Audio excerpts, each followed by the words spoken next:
Prologue. Keep out until the day before. We are deeply sorry. These coin lockers will be sealed for the duration of the event. Okay. At night near the train station, Frenda Sivalon, a girl with fluffy blonde hair, ignored the notice that didn't sound remotely sorry and reached her hand into an outdoor coin locker. But instead of using the doors covered up with yellow and black plastic tape, she was reaching into the narrow gap between the lockers and the wall. She pulled out an oddly long and skinny bag and casually walked off with it. It's getting harder to use actual coin lockers, like these ones that only accept payment with a smart card linked to your name. In the end, you can't hide anything dangerous like that. Preventing exactly that was the point, so complaining wasn't going to accomplish much. A short girl met up with her after taking a different route. Kinuhata Sei. Super, what is that? Another bomb? Why would she hide an explosive so near the busy train station? Ultra cute Frenda-chan was the friendly sort of bomber. An amplifier. It's an amplifier. In the end, you can think of it as an illegal device that boosts the power of a phone's antenna.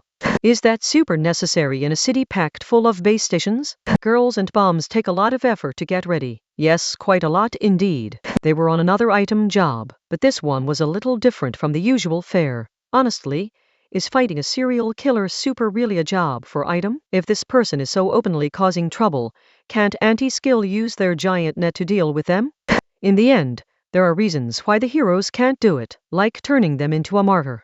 A serial killer was hiding within society and killing people according to their own rules. But the strange attraction that sort of violent criminal created was one odd aspect of the human world, especially the kind that attacked a great evil that could not be stopped by ordinary means. The pair left the train station area together. The unnaturally long and skinny bag was fairly noticeable, but combined with the two girls, passers-by probably assumed it was a musical instrument or video equipment. Cuteness was such a wonderful weapon girls had at their disposal. The dark side generally dealt with mad scientists who wouldn't let a little thing like people's death stop their research, and various professionals who were rewarded for causing death. The current enemy was a mutation that the dark side didn't know quite how to read. Academy City had a serial killer. The flippant discussions online had dubbed the killer John Doom. That freak's target is Nabiaki Precision Industry. Right. Everything from electric toothbrushes to phones use NPI's lithium-ion batteries, but they've been accidentally exploding recently. There have been 15 deaths so far, 8 of which were minor children. As for injuries, well, you can probably guess. After all, even public cleaning robots and educational tablets have been exploding out of the blue, so every generation resents the company. You can see why it'd make a serial killer's nipples hard.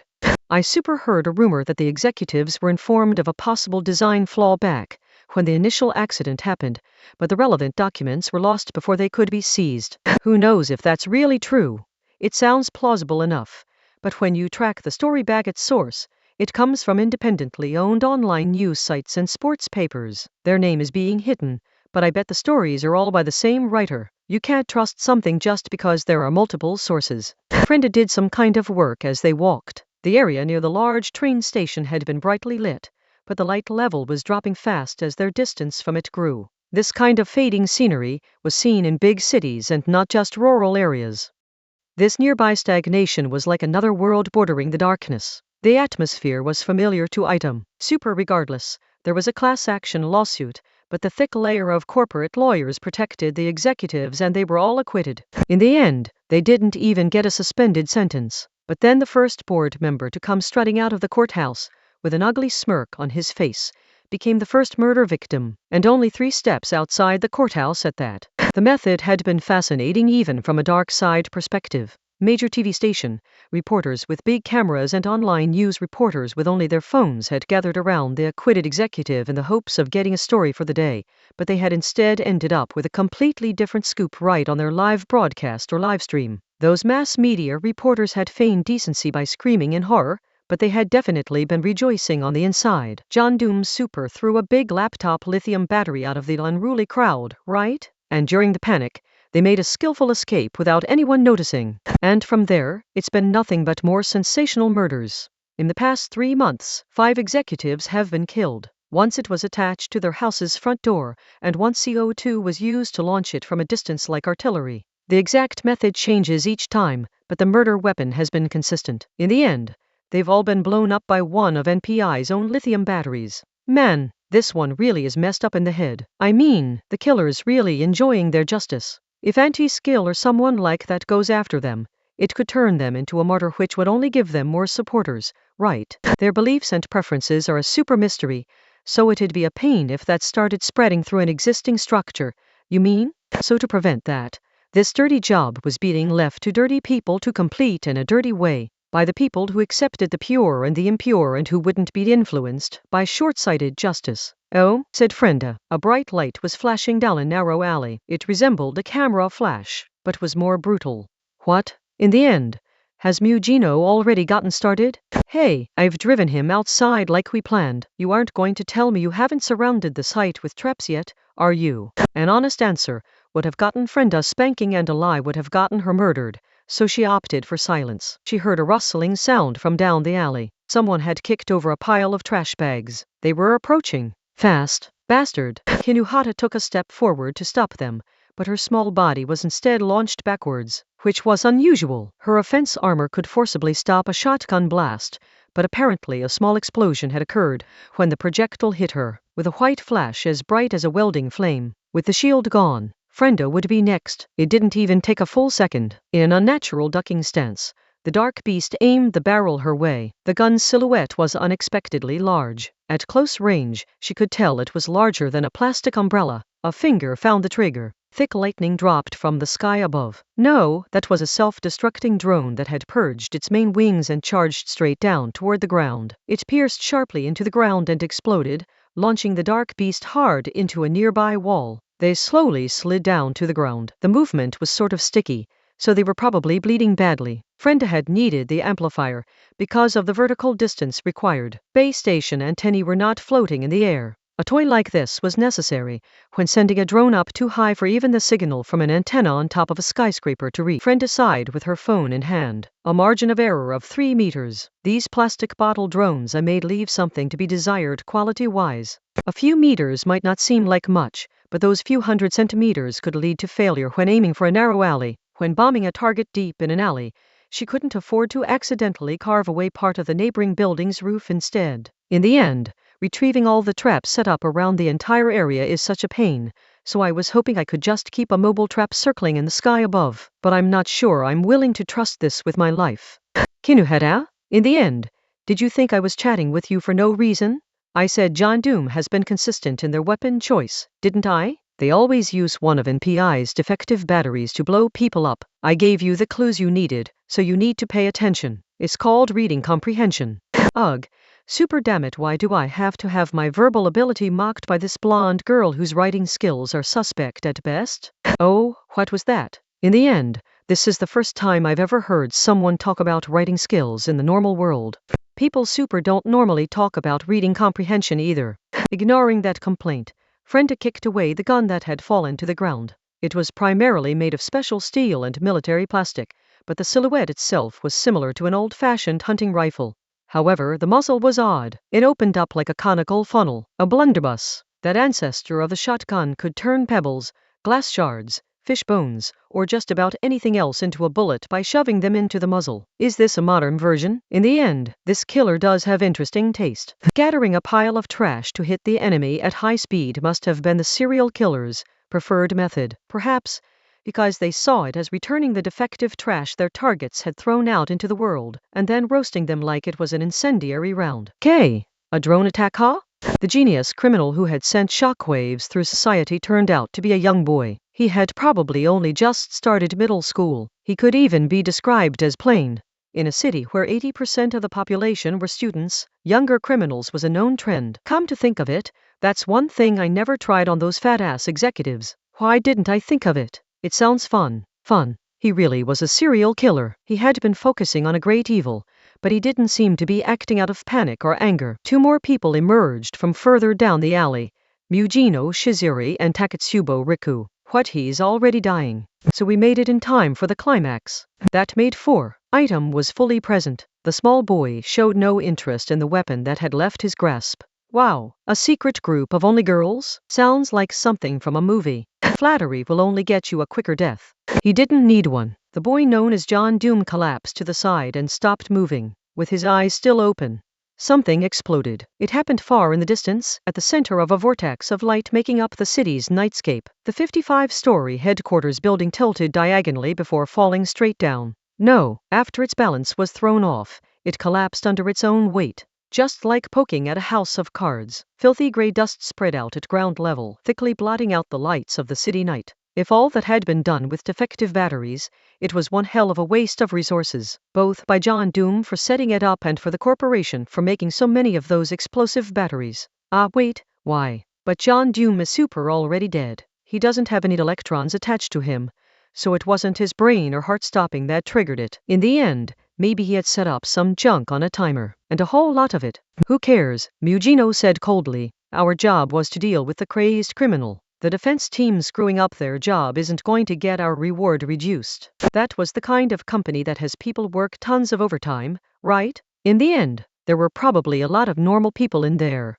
Normal? Mugino's tone was unchanged. Everyone placed their dividing line between the outside world and the dark side differently. This was hers in this case. The company was the target of a serial killer, but that doesn't change the fact that quite a few people died from their products exploding. Everyone in the company knew about it and said nothing. They could have become a whistleblower, organized a strike, or otherwise fought it from the inside, but they didn't want the trouble and just kept on receiving their generous paychecks. They're not innocent. I wonder if the defense team protected them. I hope the team wasn't slacking, said Takatsubo with her usual blank look. In the end, Nabiaki Precision Industry didn't matter all that much to Item. They were simply completing the odd jobs so common at this time. Just like the train station trash cans being removed and the coin lockers being sealed. All the ultra-thin LCDs wrapping around the decorative columns were playing the exact same ad. Not long now until the day Heisei. Let's all make the year's best memories together.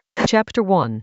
Mensana in Corpor Suno or something like that. Part 1 September 18. It was still morning and the sun was shining. Frenda Sivalon was using social media on her phone while waiting to meet up with her first-grade little sister. The fluffy-haired blonde girl hummed happily and leaned against a decorative column at the train station. HM. The summer heat had withdrawn, and the sky shined a beautiful blue as the city below had become an alternate time space belonging to a certain event. The shopping district and train station area were strung up with national flags much like Christmas lights in December, and fireworks were going off in the sky, making pleasant popping noises. Food stalls and trucks were set up wherever there was space, and the scent of cooking sauces and mayonnaise reached Frenda's nose even here. With so many visitors from outside the city, the population density was unusually high. If the 80% of the 2.3 million who were students each had their parents, brothers, and sisters here, how much more would that be? The correct answer may have been I don't even want to think about it. To efficiently transport all those people,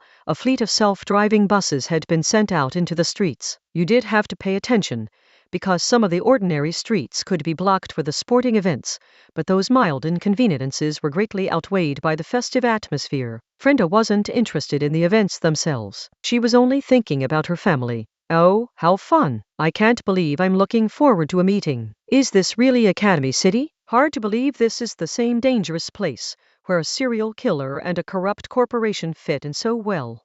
It seemed out of place for a dark side bomber to be saying that, but people had a way of making special exceptions for themselves. One-chan. Hearing that, Frenda looked up from her phone. Something was there. A 7-year-old in a red headband and athletic bloomers was striking a pose with hands on her hips and a smile on her face. Again, a 7-year-old in athletic bloomers. What do you think? One-chan, this is a special day Heisei outfit. In the first place, I'm going to get first place like this. Pretty cool, right?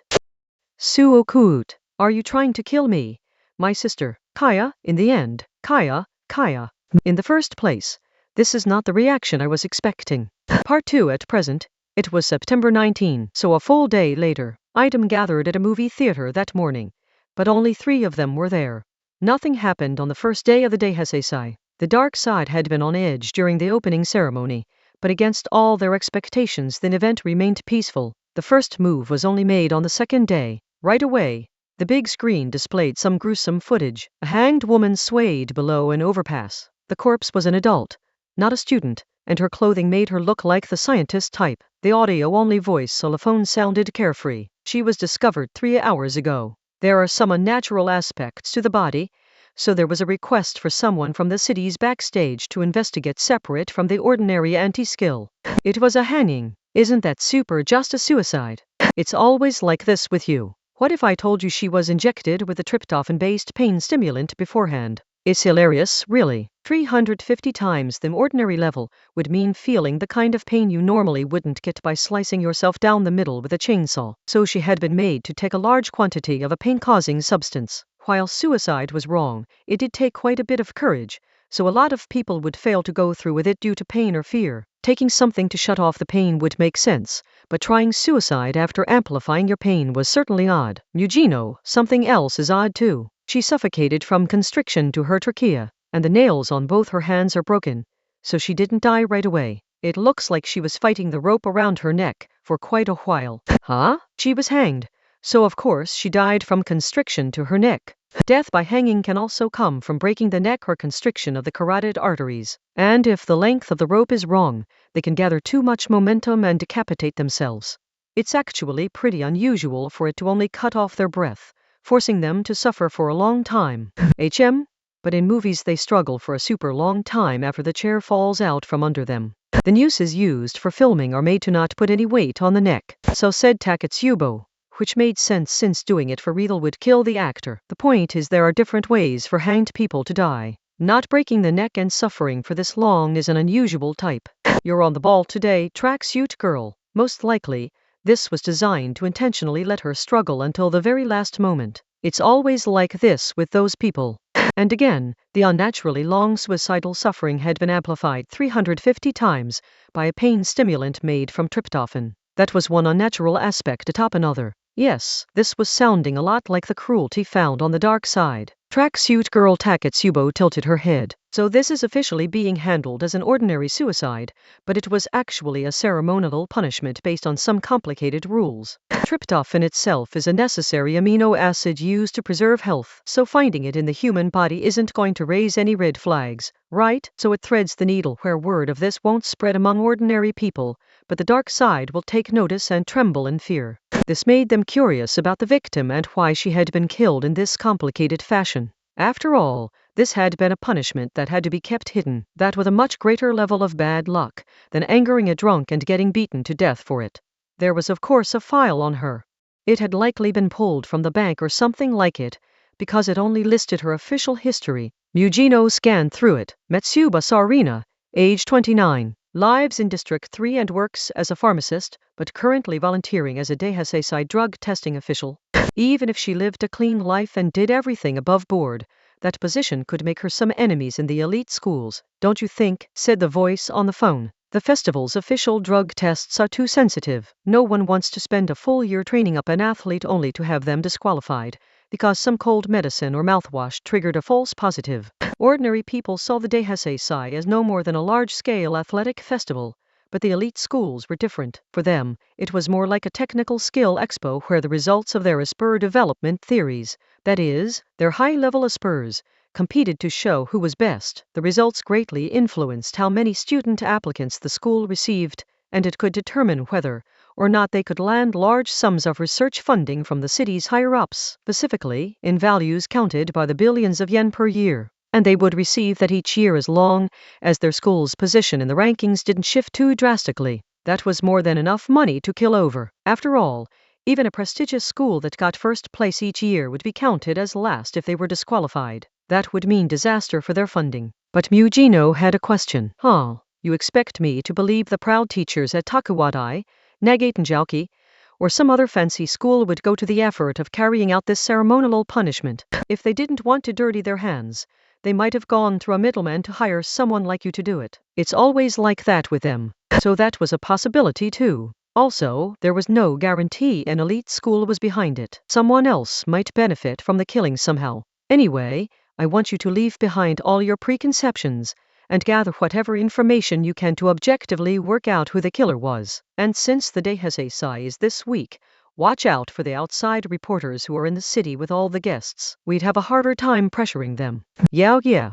By the way, where is the other girl? The bomber. That little scientist knows a lot about chemistry and can play at being a forensic investigator, so I would think you would want her on this case. It's always like this with you. Part 3. What a pain.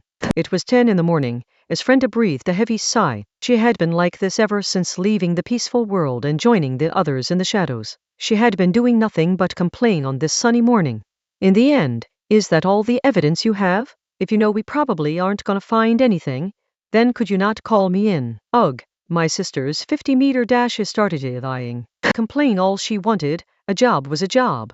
It had only been 3 hours since discovery, but the yellow tape had already been removed. Was that because it was being treated as a suicide with no sign of foul play?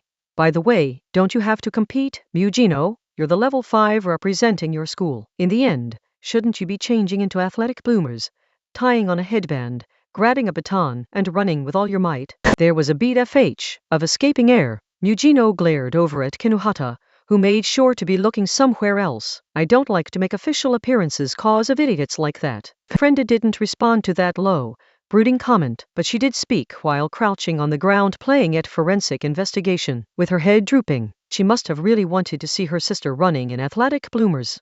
We're not going to find any new evidence. Even if it was ruled a suicide, it would have been in the public news. In the end, I'm sure Anti-Skill already did all the basic stuff. What about the nearby security cameras? Anti-Skill definitely checked those. So if this was a murder disguised as a suicide, the murderer must have been confident they couldn't be caught by those ordinary methods. Then what was that confidence based on? Where was their secret loophole located? Tracksuit girl Takatsubo swept her blank gaze side to side. The passers-by were a motley crowd.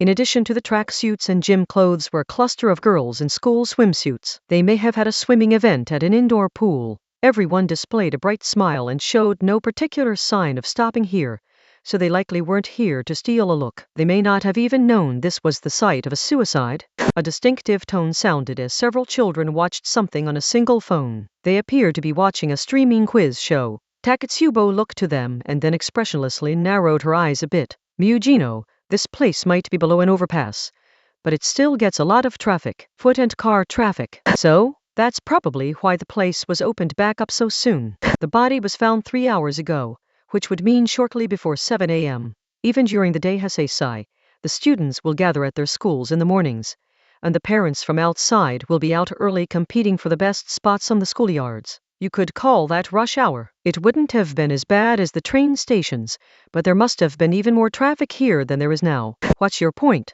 With so many eyes around, it would have been difficult to hang a struggling person without anyone noticing. The four exchanged a glance. When disguising a murder as a suicide, nothing would be more foolish than being spotted by a crowd in the moment you set up the disguise. Something didn't add up, but there weren't any witness reports, were there? Which means that's where the trick lies, readily stated Takatsubo. I wonder if a small accident happened in this area near the estimated time of death. 10 or 20 minutes would be enough. If the overall flow of foot and car traffic was altered, there wouldn't be any witnesses. Part 4. Hey.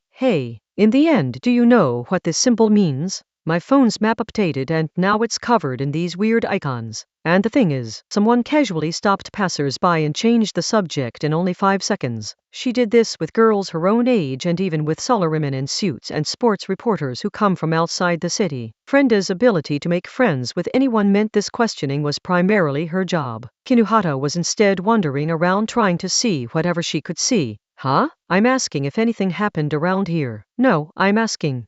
Don't answer my question with a question. Come on.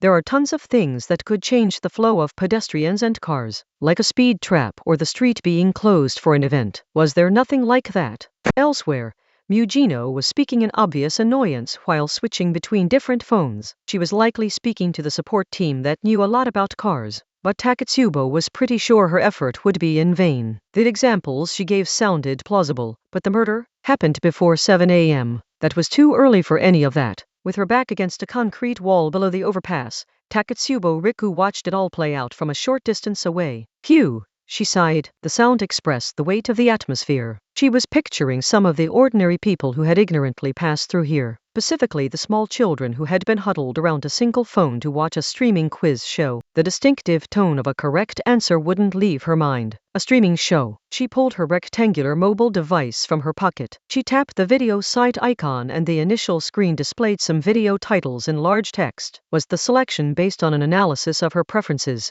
Or was it simply what was trending? She had the phone in her hand. She could bring up the quiz show with a single finger, but she didn't move. That dream was already over. I'm back. In the end, I've gotten all the information I think I'm going to get. Huh? What's wrong? Takatsubo. Nothing. Frenda approached with a smile and Takatsubo shook her head, with her usual lack of expression. Because I belong here. Part 5. Their investigation revealed a simple answer. A large number of cardboard boxes had been thrown out onto the street near a refrigerated truck parked on the curb to refill vending machines. And instead of the worker, it was a pedestrian passing nearby who ran into the stack of boxes and sent them tumbling into the street. That had stopped the flow of traffic, and rubberneckers had created a wall blocking the sidewalk, greatly changing the flow of people. Takatsubo gave a quiet snort with no change of expression. See, I told you. Kinuhata looked puzzled by this. You seem uncharacteristically motivated today, Takatsubo-san. You're usually more super zoned out and act like nothing that's happening matters to you.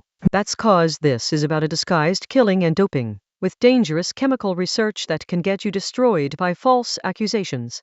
The reaction is understandable. Eugenio and Frenda didn't seem to need anything more than that, but Kinuhata felt like that wasn't enough of an explanation. It was convenient the products knocked into the street were vending machine drinks. If they had been convenience store bentos, they would all have had to be thrown out, possibly turning it into a major incident, but plastic bottles inside cushioned cardboard boxes wouldn't be damaged by a fall to the ground. And unlike metal cans, there wouldn't be any permanent dents either. This had been designed to just barely avoid leaving a record as a public incident. However, this just meant they had to find the culprit's face in the video recorded by the refrigerated truck's drive recorder. And once they did, Yamazaki Yorika, age 17, sex female. In the end, that's her. She's asleep. Frenda and Takatsubo were alone. And the tracksuit girl was correct. A high school girl wearing an absurdly bright neon cheerleader outfit made of a tank top and miniskirt was fast asleep, with her head down on a table in the outdoor space of a cafe in District 13. Even though the cafe was receiving a lot of business at this morning hour, was that really a coffee on the same table as the blonde Twintails girl? Of course, catching the blonde Twintails girl wouldn't end this. A disguised suicide using a pain stimulant was clearly too much for someone acting alone. Yamazaki, whatever her name was only a low-level lookout or something similar, so the job wasn't over until they used her to track down the mastermind behind the killing. So even if their target was peacefully sleeping, moving in and capturing her wasn't necessarily the right move. The voice on the phone would not be happy with them if they brought her a lizard's tail. And so they were continuing this the item way. Take this before we get started. Behind cover, Frenda gave Takatsubo fake glasses with special lenses that obstructed security camera facial recognition and a mask with something like a QR code printed on it that accomplished the same thing. Since this would require vigorous movement, the glasses had a sports strap. The tracksuit girl seemed to like them since she began adjusting the glasses with her right hand on the earpiece. Hee. Glasses make me look smarter. In the end, take this too. Frenda shoved something into the tracksuit girl's hands. It was a sporty bag too small to even fit a bento or water bottle. It contained a 9mm automatic handgun and a few magazines. Takatsubo only tilted her head at it. The unnaturally bright color of the military plastic had signs of being filed down, so it was probably a handmade firearm Frenda had assembled from parts made from a thermosetting material poured into a mold like she was making taiyaki. Takatsubo flipped it over a few times and stared at the object like she didn't know quite what to do with it. Frenda sighed at the girl's lack of tension. Eugenio and Kinuhata were not here. Times like this were a problem for Kinuhata, who could boost her athletic ability with offense armor, because she could easily catch a fleeing target in mere seconds. And needless to say, Eugenio would one-shot the target with Meltdowner before she had any chance to run away, which was useless here. Item was a team, so they knew who was suited for what roles. There were times when they needed the team members who wouldn't overdo things, but in the end, this isn't a job we can trust the delinquents of the support team to handle. Their appearance makes them stand out too much. How do you use this? Please, Takatsubo, do not look on the barrel. Anyway, you don't need to think too hard about how to use it. In the end, just aim it forward with your right hand, aim at the fleeing enemy's back, and pull the trigger whenever. Frenda wasn't saying pulling the trigger whenever would hit or that she didn't care where any stray shots might fly. There was a more fundamental issue here. It's loaded with blanks. We need to scare that idiot half to death so she'll run to her hideout and tell us where the criminal group is. But we lose if she actually dies. So don't fire too much and focus on conserving ammo. I see. You're so nice, Frenda. Am I? In the end, her mistake will give away the entire group's hideout, so she'll probably just end up with her accomplices trying to kill her. Not that Frenda would be shedding any tears for the enemy. In the end, let's get to it. They had equipped their special glasses and masks, so they didn't have to worry about staying out of view of the security cameras inside the cafe, which was covered in windows. Frenda and Takatsubo approached the outdoor table. Since their target was asleep, they first had to wake her, and then make her run. Frenda and Takatsubo aimed their handguns toward her ears. In the end, on your mark, get set, bang, ba-bang. Far away, Azumi and Fremia were leaning forward in their gym clothes. They were at the starting line of the 50-meter dash. Whoa, what? In the first place, what was that? What happened? They made a false start thanks to a loud sound at an odd time. A stir ran through the first graders whose serious race had been interrupted, so their female teacher formed a megaphone with her hands and addressed them.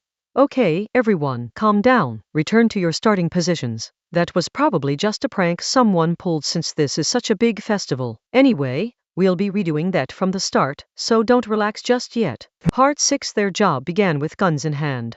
They had quite a few eyes and phone cameras on them, but that wasn't an issue since Frenda and Takatsubo were hiding their identities with special glasses and masks. Plus, it was the day Heisei, so the people watching would assume a peaceful reason for this, like they were streamers or performers of some kind. Thanks to that, they could chase someone through the streets while firing their guns without causing a major commotion. Eek, eek. No, I can't. Please no, someone help. The blonde Twintails cheerleader ran down the main street sidewalk in such a panic she wasn't just pumping her arms, she was swinging her entire body around. And she was in tears. Some small children who thought it was a joke were laughing. She ran faster than expected since the soles of her shoes were customized in an Academy City fashion, but their expectations had been spot on that she was a minor villain who wouldn't fight back. Of course, if she had fought back, they would have just changed tack to the live bait course where they hit her, let her go some, hit her again, and so on. Glasses girlfriend sounded somewhat exasperated as she pursued the girl. Wow, she's running full tilt. I can see her fancy rich girl panties. How indecent of her. Frenda, that's part of the cheerleader uniform. It's supposed to be seen. Liar, you wouldn't have the courage to remove your skirt in public if you were wearing that, would you?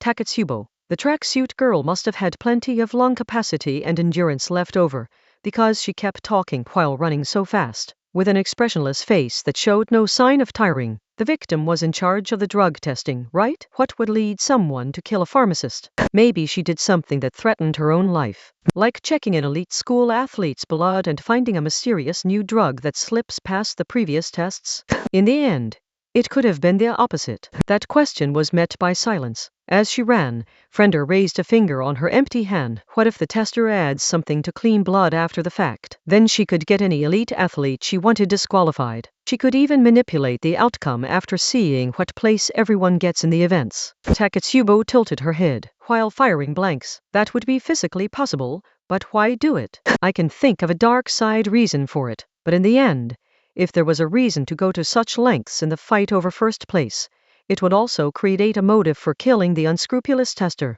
Why was doping wrong in the first place? The harm the drugs did to the athlete's health was the most popular explanation, but as members of the dark side, Frenda and Takatsubo tended to take a more cynical view, and that righteous explanation felt about as genuine as a wax food model. It wasn't only the dangerous drugs that were banned, and if you suggested that researching the drugs to determine how much could be taken without causing any harm, most people would probably reply in the same way. Not even a single drop is acceptable. In that extreme, there were time-delayed blood transfusions, storing your own blood and returning it to your body at a later date to boost the amount of oxygen being transported by the blood. That method didn't use any drugs at all, but it was still banned as a form of doping. To put it another way, there was some other reason why it had to be banned. In the end, you can say time-delayed blood transfusions aren't healthy since they increase your blood pressure, but on the other hand, you are disqualified for consuming too much sodium or being too nervous. That meant the primary issue was not the mystery drug labeled with a skull and crossbones. Even if a drug was invented that could safely boost muscle growth or muscle explosiveness without any negative health effects, of course, Even air can harm your health through hyperventilation if you breathe too much of it, so it's impossible to create a substance that is truly harmless.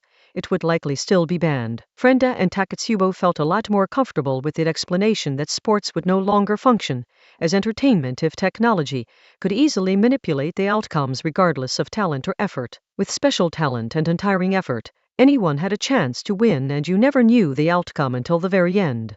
Even in an age where super expensive corporate AIs could analyze breaking ball patterns and calculate out a solution to an opposing pitcher, people still sought bright and shining dreams in sports, possibly even more than they did with idols. Even though money and technology were already creating disparities in several areas: uniforms, shoes, diet, training facilities, trainers, etc. Takatsubo tilted her head while running and vaulting over a bollard and chain.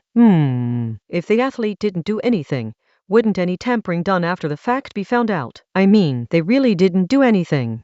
Haven't you heard the Deihasei drug tests are overly sensitive? In the end, the athlete can't fully deny it if they're told it could have been an unfortunate accident from some cold medicine or an artificial additive in some snack they ate. There's no way to definitively prove that everything you ate, touched, and breathed over the past few days was clean. The devil's proof? Right.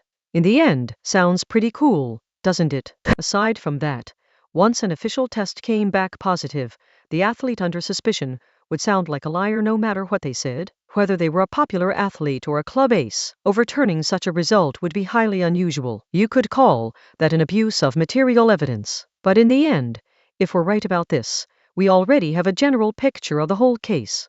Frenda frowned as she sporadically fired blanks. That Yamazaki cheerleader was still running like mad, but there was little risk of losing sight of her in that bright outfit. In an armpit-bearing tank top and fluttering miniskirt, she couldn't even manage a costume change, where she removed a coat or something to change her appearance mid-flight. In the end, it bothers me how nice that ass is below her skirt.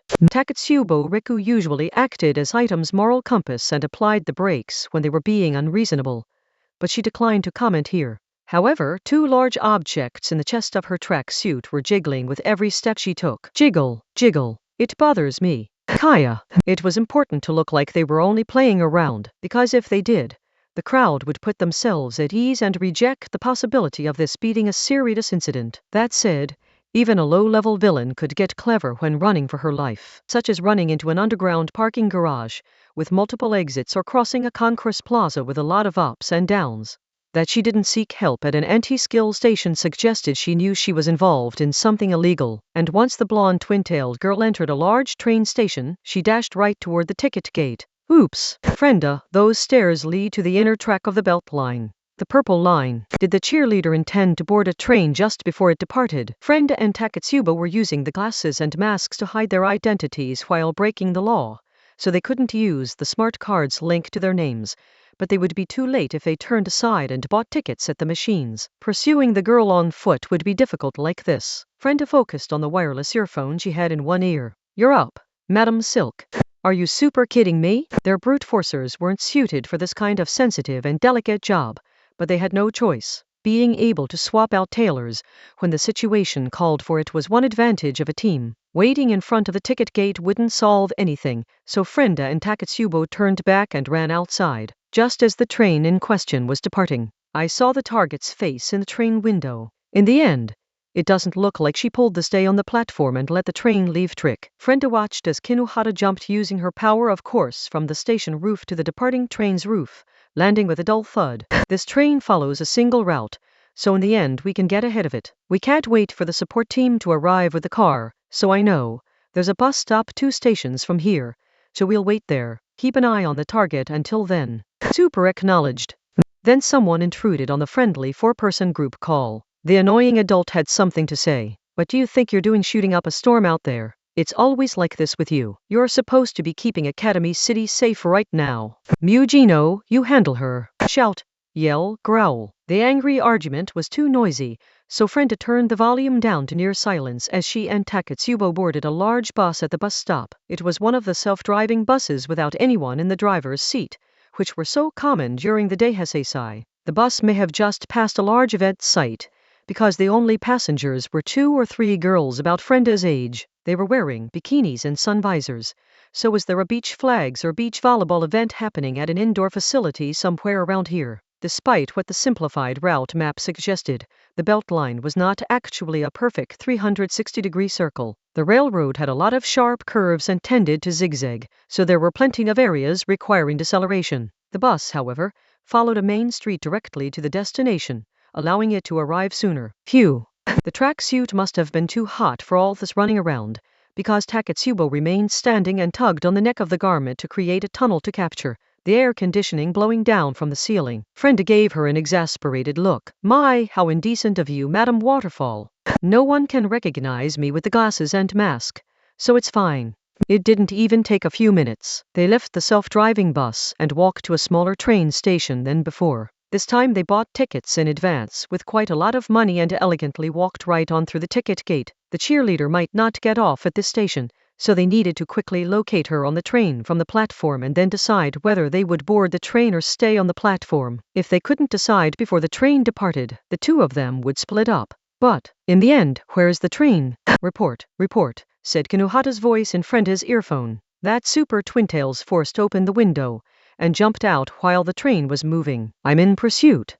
What the hell did you do? You threatened her too much. Madam Silk. She jumped from a moving train? That blonde Twintails girl wasn't dead, was she? Regardless, it sounded like they would have to pursue on foot. Leaving this to the girl who didn't know how to tail someone properly would only lead to more trouble. Part 7. Frenda and Takatsubo returned to the ticket gate and tried to leave the station, but the gate wouldn't open. Unlike with something called a platform ticket, the train ticket produced an error if you tried to use it to exit from the same station you entered through. They didn't have time for that and they had paid, so they jumped the gate. It wasn't like they could be identified. Once outside, they ran back along the train tracks until they spotted Kinuhata and Mujino approaching from a different direction. Both of them were wearing the same masks and glasses. In the end, where'd Miss Panties go? Super Twintails went that way. Where does that cheerleader even think she's going? An American football locker room? Can someone please just use her name? Don't expect that kind of thoughtfulness from the dark side. Takatsubo. The cheerleader may have been breathing a sign of relief after thinking she had escaped. When she came to a stop, they fired more blanks to send her into a panicked run all over again. Miss Panties sure could run fast for someone who had just jumped out of a moving train. That may have been thanks to an spur power, so they had to keep their guard up. The cheerleader fled while showing a preference for extremely short streets, pedestrian zones, and stairs. A car from Item's support group wouldn't have been much help. Soon, they found themselves among District 3 famous office buildings. However, what they approached didn't seem like a tidy office. It must have been some time since a cleaner had been called in, because the higher windows were covered in dried raindrop stains. The cheerleader's blonde Twintails whipped behind her as she rushed into the basement of what appeared to be an abandoned building. Mujino. That's the villain's hideout. Huh? How do you know she isn't just passing through, like you could with a pool or amusement park? That basement only has the one exit. Super, when and how did you get the layout? Asked an exasperated Kinuhata. Takatsubo appeared to have gotten the information from a disaster prevention panel pasted on the building's outside wall for firefighters to check. According to the diagram displayed on her phone, the base was an underground studio for a video broadcast station that had been abandoned since the company went out of business. That would make for a large, soundproofed hideout set up for high-speed fiber optic communication. There was only one exit, so Item descended the narrow stairs with high firepower Mujino and solid defense Kinuhata in front. Q, I can finally remove these, said Takatsubo. They no longer needed the glasses and masks meant to fool ordinary people. During strenuous exercise, the glasses would fog up and the masks were a little hard to breathe through, so they removed them. The four reached the bottom of the narrow stairs, but didn't find the cheerleader there. There was a single door, thick and bulletproof. The thin slide-open slit suggested a doorman on the inside would check to see if an unexpected visitor was familiar, and unlock the door if so. They had finally found what they wanted, but the cheerleader would have reported what happened when she entered. If the enemy was on guard, they wouldn't open the door no matter what. Mujino's instructions were simple. I want to keep any of them from escaping, while also learning the full scope of the incident, so leave one survivor and kill the rest. Super acknowledged. Either way, a merely bulletproof door or wall couldn't stop an attack from a level 5 or level 4. All they had to do was break in, cause trouble and kill. But just as they thought that, the tracksuit girl spoke up. Mugino. Whoa. With a dull thok. Sharp objects burst from the thick wall next to the door. They were sharp metal rods about as thick as a ballpoint pen, and just the portion emerging from this side of the wall was more than 30 cm long. If item had been pressed against the wall, they would have been pinned to the wall in several locations. Plus, these were the people who used a pain stimulant that increased the human sense of pain by 350 times. Mugino clicked her tongue by retaliating with multiple meltdowner blasts through the door and wall. The doorman directly on the other side would have been vaporized by the first blast. But this was a group. It wasn't over yet. TCH. Was that a semi-auto crossbow? A bow might seem old-fashioned, but each bolt was bigger and heavier than a bullet, and the tip was sharpened. It was a lot like swinging a heavy pickaxe full force into a bulletproof vest. It produced an effect different from an ordinary bullet. Grasping the situation, Mugino's lips curled into a fierce smile. Her battle freak side was coming out. Interesting. I like the way you don't let my level hold you back. Battle is never boring, because you never know what's going to happen. They say a cornered animal is dangerous, but let's find out just how hard this one can bite back. If you don't surrender, Mugino will fill you with holes. We can either get the story out of you or leave no stone unturned to gather the information ourselves. Either is fine by us, but which would you prefer? Okay, you've made your point. We'll explain everything, so please be peaceful. A very reasonable male voice came from within.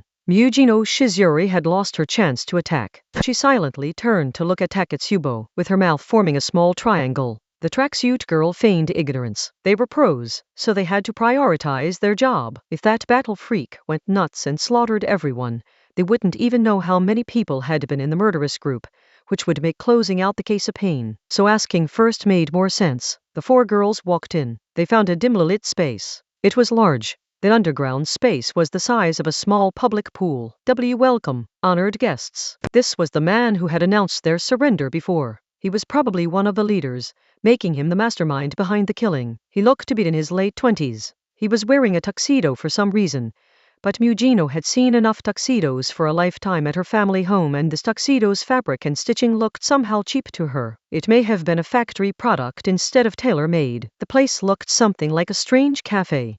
Bunny girls and dancers had abandoned their jobs to crouch down and tremble. Some expensive-looking bottles of 18 or 25 vintage something or other lay shattered on the floor. Some burly bodyguard types were watching from a distance, but most of the people had their hands over their heads with meek looks on their faces. The interior design was clearly meant for people of that sort. The large underground space was lined with sofas and tables that looked borrowed from fancy clubs with poor taste, and large LCD monitors were set up all over. The monitors displayed numbers, and videos of students wearing tracksuits and gym clothes. They were apparently showing the status of different Heisei events. The structure of the numbers on the screens was extremely reminiscent of horse racing and cycle racing, or casinos. Was the leader wearing a tuxedo because he was also the manager? Is this the toy you scared us with? They finally saw the semi-auto crossbow for themselves, where it lay at the feet of a man in black with his hands up. The Chinese huge crossbow was the most famous, but weapons like this had existed since ancient times. Although the ancient version had been so complex, its power had been reduced and it hadn't seen all that much use. The Academy City version had a large boxy sealed magazine attached directly atop the bow. Perhaps that was to prevent the user from accidentally touching the poisoned bolts. That seemed like it would get in the way of aiming, but picking it up and aiming it showed it had a dot sight attached on the side of the latch that attached the giant magazine. So was it aimed something like a shoulder-fired rocket launcher? The bowstring was pulled back with electrical power. Since it had penetrated a concrete wall, it likely was too much for human strength to pull back. Frenda petrified when she checked one of the monitors. One of the contestants was a smiling blonde-haired, blue-eyed first grader. Frenda very nearly cried out loud. In the end, they're involving my innocent sister in this? Are you stupid? This isn't something you should be gambling on. The manager in the cheap tuxedo rubbed his hands together and smiled. He was sweating profusely. His thin smile was plastered to his face and wouldn't leave. This is about investment. Yes, investment. We only engage in clean and legal business transactions here. We wouldn't dream of running an illegal online gambling casino. Then what is this place? I should have mentioned it earlier. We are known as the Investment Club. So a casino going by that name, huh? We are a venue for business transactions.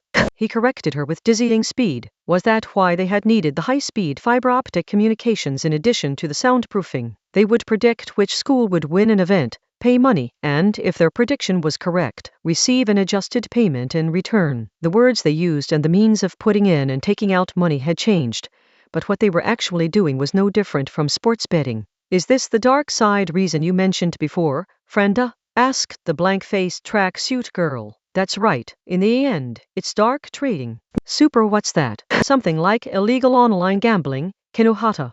The investment club's manager looked like he badly wanted to say something, but Takatsubo expressionlessly continued her explanation. I call it gambling, but betting money isn't legally allowed, so they use different words like investment and speculation to place their money on entire schools instead of individual athletes. But the profit the gamblers receive depends on which schools win the events, and which spur development theories are accepted as correct. The only guaranteed way to profit off of stocks was insider trading, but the next best thing was market manipulation. Of course, many different grown-ups were carefully checking for those illegal acts, but unlike ordinary corporations, the distribution of profits from public institutions, in this case, school management, tended to not be monitored. Did that come from the assumption that academy, city schools were sacred institutions of learning with no connection to worldly money-making? If so, it was even more naive than a belief in sportsmanship. And so this was entirely possible during the Daiheisei, where the results could greatly change the value of a school's spur development theory or patents. This profit margin gambling worked by paying money up front and then receiving a distribution of the intellectual property. A vicious smile formed on Mugino's face. Well, the Daiheisei is basically a motor show or race featuring human bodies. If you see it as an exhibition of each school's spur development tech, you can imagine all the sketchy researchers and investors watching on among the spectators, can't you? Ugh. Is that really super acceptable? It's just barely allowed under Academy City's rules, and since it isn't gambling, they don't have to consider an upper rate limit, but of course that's only when no one ends up dead. The tracksuit girl's piercing words made the investment club's manager tremble. I thought it was odd, continued Takatsubo, expressionless. The initial data on the victim said she was a pharmacist who lived in District 3, right? This district is full of tall office buildings and doesn't have many homes. At most, it has luxury apartments for investment. The director of a major hospital might live there, but not an ordinary pharmacist. That meant she had a secondary source of income, one that earned far more than her day job.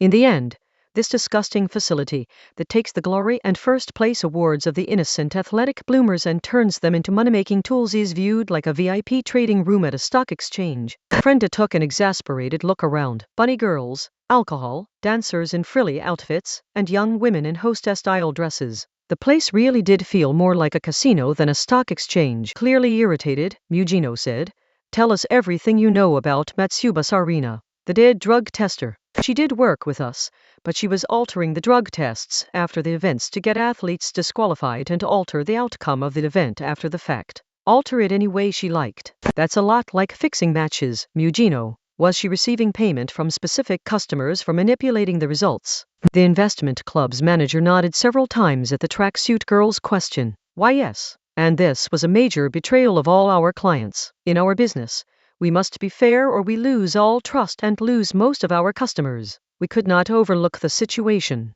So she was punished. They had given her a thorough death to punish her for a crime too serious for a single life to cover. And more than that, it must have been a sign to the gamblers that nothing like this would happen again. To sum up, the villains had only been killing one of their own. You could even call that a good thing since it meant no ordinary people had been harmed. Excuse me, but what is going to happen to us? Mugino concentrated a beam in her palm. What do you think? Wait, please wait. We can make a deal. This is a once-a-year festival. With our services, you can be rich beyond your wildest dreams by the end of the Daiheisei week. Okay? Letting us live is very much in your best interests. The next move was made before Mugino Shizuri could say anything. Some kind of explosive detonated. Something entered through the door that was the only entrance and exit. A whole group of somethings. Just like seeing a swarm of insects. Their numbers and movements inspired a deep-seated revulsion. Frenda instinctively shouted out loud when she saw the men hiding their faces behind ant-like masks. Army ant. It happened so suddenly. Weren't they debt collectors? But what were dark side debt collectors doing here? No, wait. They had a connection to Frenda Sivalun from a previous incident, when she had feared her sister might be abducted.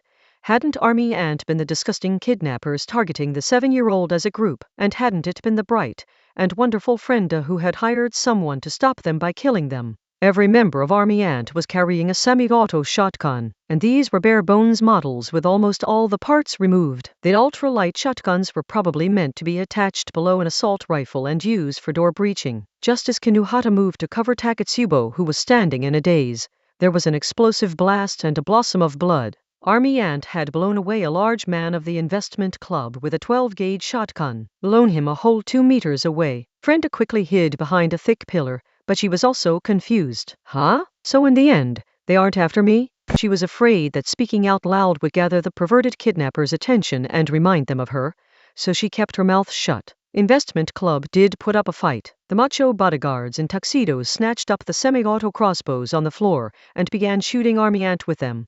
Shejia. One Army Ant who was hit screamed and rolled on the floor. Those definitely weren't ordinary bolts. He collapsed on his side, arched his back hard, and didn't seem capable of stopping. The tracksuit girl spoke softly, while Kinuhata protected her. The tryptophan-based pain stimulant. Didn't that thing boost your pain signals 350 times? At that level, the rubbing of your clothes against your skin would have you writhing on the floor and slowly fry your brain too badly to ever recover. What would happen if your torso was pierced by a bolt went without saying. The investment club and Army Ant began a fierce firefight. There were explosive sounds other than the shotguns. Clay-like objects flew through the air. Army Ant was likely throwing their door-breaching explosives as grenades, and the investment club was throwing fancy bottles of whiskey as Molotov cocktails. Their methods were so similar Frenda wondered why they couldn't just get along. Mugino would gladly let the two sides kill each other off like this, so she would have loved to snatch away Frenda's brand new phone that she had bought despite the cost so she could record her sister's glorious performance on the field and watch the moving footage of some salmon swimming up the river, but that wasn't an option. Stray shots were flying this way all the time. Mugino saw someone holding a crossbow in the corner of her eye, so she reflexively aimed her right hand that way and fired Meltdowner. The person looking with shock at the giant hole in their gut was the investment club's manager. He had been trying to fight Army Ant who had suddenly burst in and begun firing. Oops. Mugino, both sides are our enemy, so it's all right. Kind Takatsubo kindly forgave her, but the investment club and Army Ant both turned this way. They didn't look like they were viewing an outsider. They wanted to deal with the smaller annoyance first so it wouldn't act as a thorn in their side during their all-out war, and so they silently agreed to a truce. And Mugino Shizori had an even shorter temper. Ugh, really? In that moment, there was no denying that both the investment club and Army Ant had underestimated Academy City's #4. No matter how powerful she was, she could only fire one straight-line shot at a time. That wasn't well suited for defense, so if they surrounded her and fired projectiles from multiple directions, one of them would manage a lethal blow that brought her down. What a pain in the ass. They were far too naive. Item's leader was the dangerous sort of person who would kill because she found someone annoying. Pissed, Mugino Shizori snapped her fingers and tossed a card into the air, and she fired Meltdowner at it. At the silicon burn, boom, passing through the special semiconductor caused the beam to split and fan out over 180 degrees, creating an electric downpour that pierced and silenced them all in an instant. It was like a blowing storm of light. To have this much power even as small streaks of light showed just how absurd level 5s were. There was no scent of blood in the air. Only a scorched stench. Frenda spoke from the floor where Kinuhata had grabbed her head and pulled her down. In the end, I nearly died. Could you give a little warning before doing that? Mugino is special, so she can use her special move without any preparatory motions or incantations. Isn't she wonderful? Said Takatsubo. Hey, don't encourage her like that. In the end, that's a big reason there's no stopping that battle freak when she's on a rampage. At any rate, the investment club and Army Ant were all dead. Frenda was pretty sure the bunny girls carrying drinks to the tables, the blonde Twintails cheerleader who had fled in here, and even the fancy guests had been filled with holes along with the rest. But they had all been villains with wallets full of dirty money, so why should she care?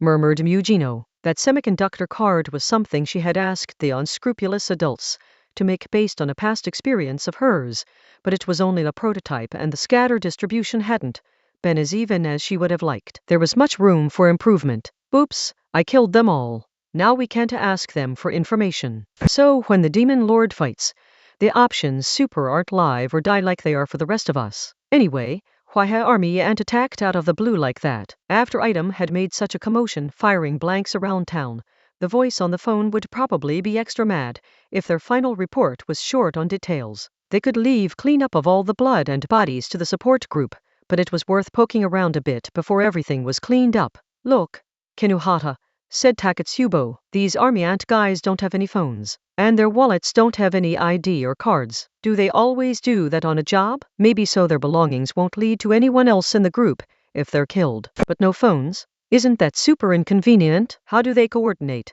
There's something hidden behind these ant masks. It's hard to tell since they've been taken apart, but these are the wireless LAN devices that were in the news a while back for being able to use nearby routers without being properly registered. Some of the dead bodies lying around were pierced by sharp metal bolts with a pain stimulant applied, so Takatsubo and Kinuhata made sure to be careful as they removed one of the helmets and discussed the matter. Everything was peaceful. Mugino discovered something too. Found a car key, but with how thorough they've been, I doubt this will be enough to track down the car's owner. And so rummaging through the army ant members didn't turn up much of anything. Then what about the investment club who had been their target? Frenda had been searching on that end. The computer is a little too much, with a communications facility this big. In the end there's no searching anything out without a specific keyword to go on. Frenda, what about army ant? Come on, Takatsubo, there's no way it'll be that easy. What the hell? In the end, that worked. A list of files came up, but none of them were all that important. Army Ant's primary job was debt collection on the dark side, but it looked like those same skills had led the investment club to hire them as couriers for dark trading payouts. Maybe the online banks were unreliable due to all the traffic during the event, but there were records of Army Ant making a few deliveries of heavy gold bars. So was this some super infighting? But why? It's all super confusing. Kinuhata, the tracksuit girl, beckoned her over. I moved the wine cooler behind the bar counter and found a safe hidden in the floor.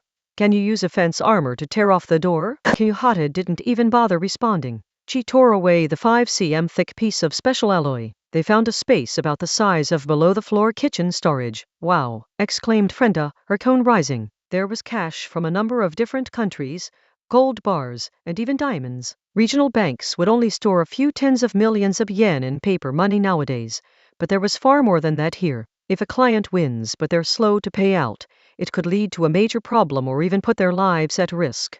And an always online server could be hit by a DDoS attack at any time, so they would want some amount of hard cash in case their online bank isn't usable. It's a safety measure. Since Army Ant had actually delivered some gold bars, the investment club's caution must have been warranted. Still crouched, Frenda held her hands out toward the glow of the gold bars like she was warming them over a campfire. In the end, what do we do with these? Nehehe. Slip them into our pockets. I wouldn't.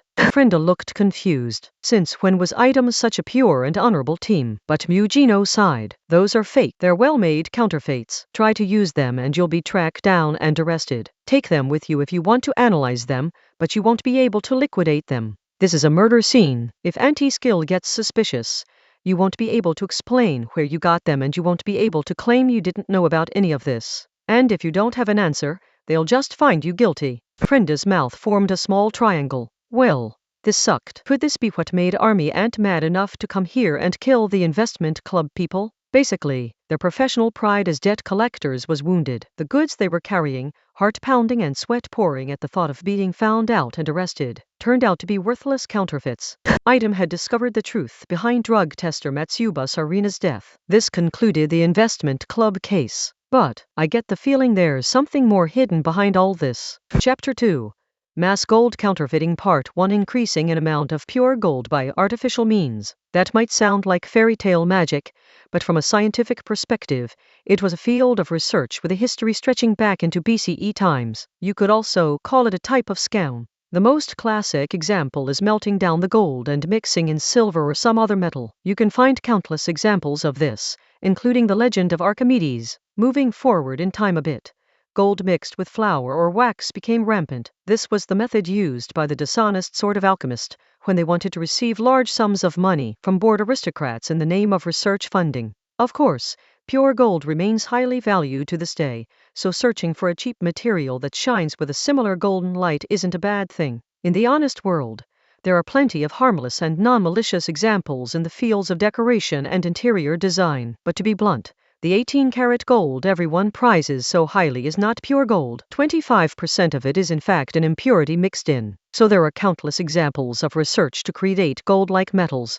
both legal and illegal. But it didn't sound like this case would be that simple. Part 2. They stopped at the closest movie theater. After speaking with the higher-ups, I received a most pleasing result. Good work. Listen up, you fools who dug up some extra work. I was really hoping to get this minor incident squared away so I could enjoy the rest of the day Heisei like I was on vacation, but you couldn't leave well enough alone.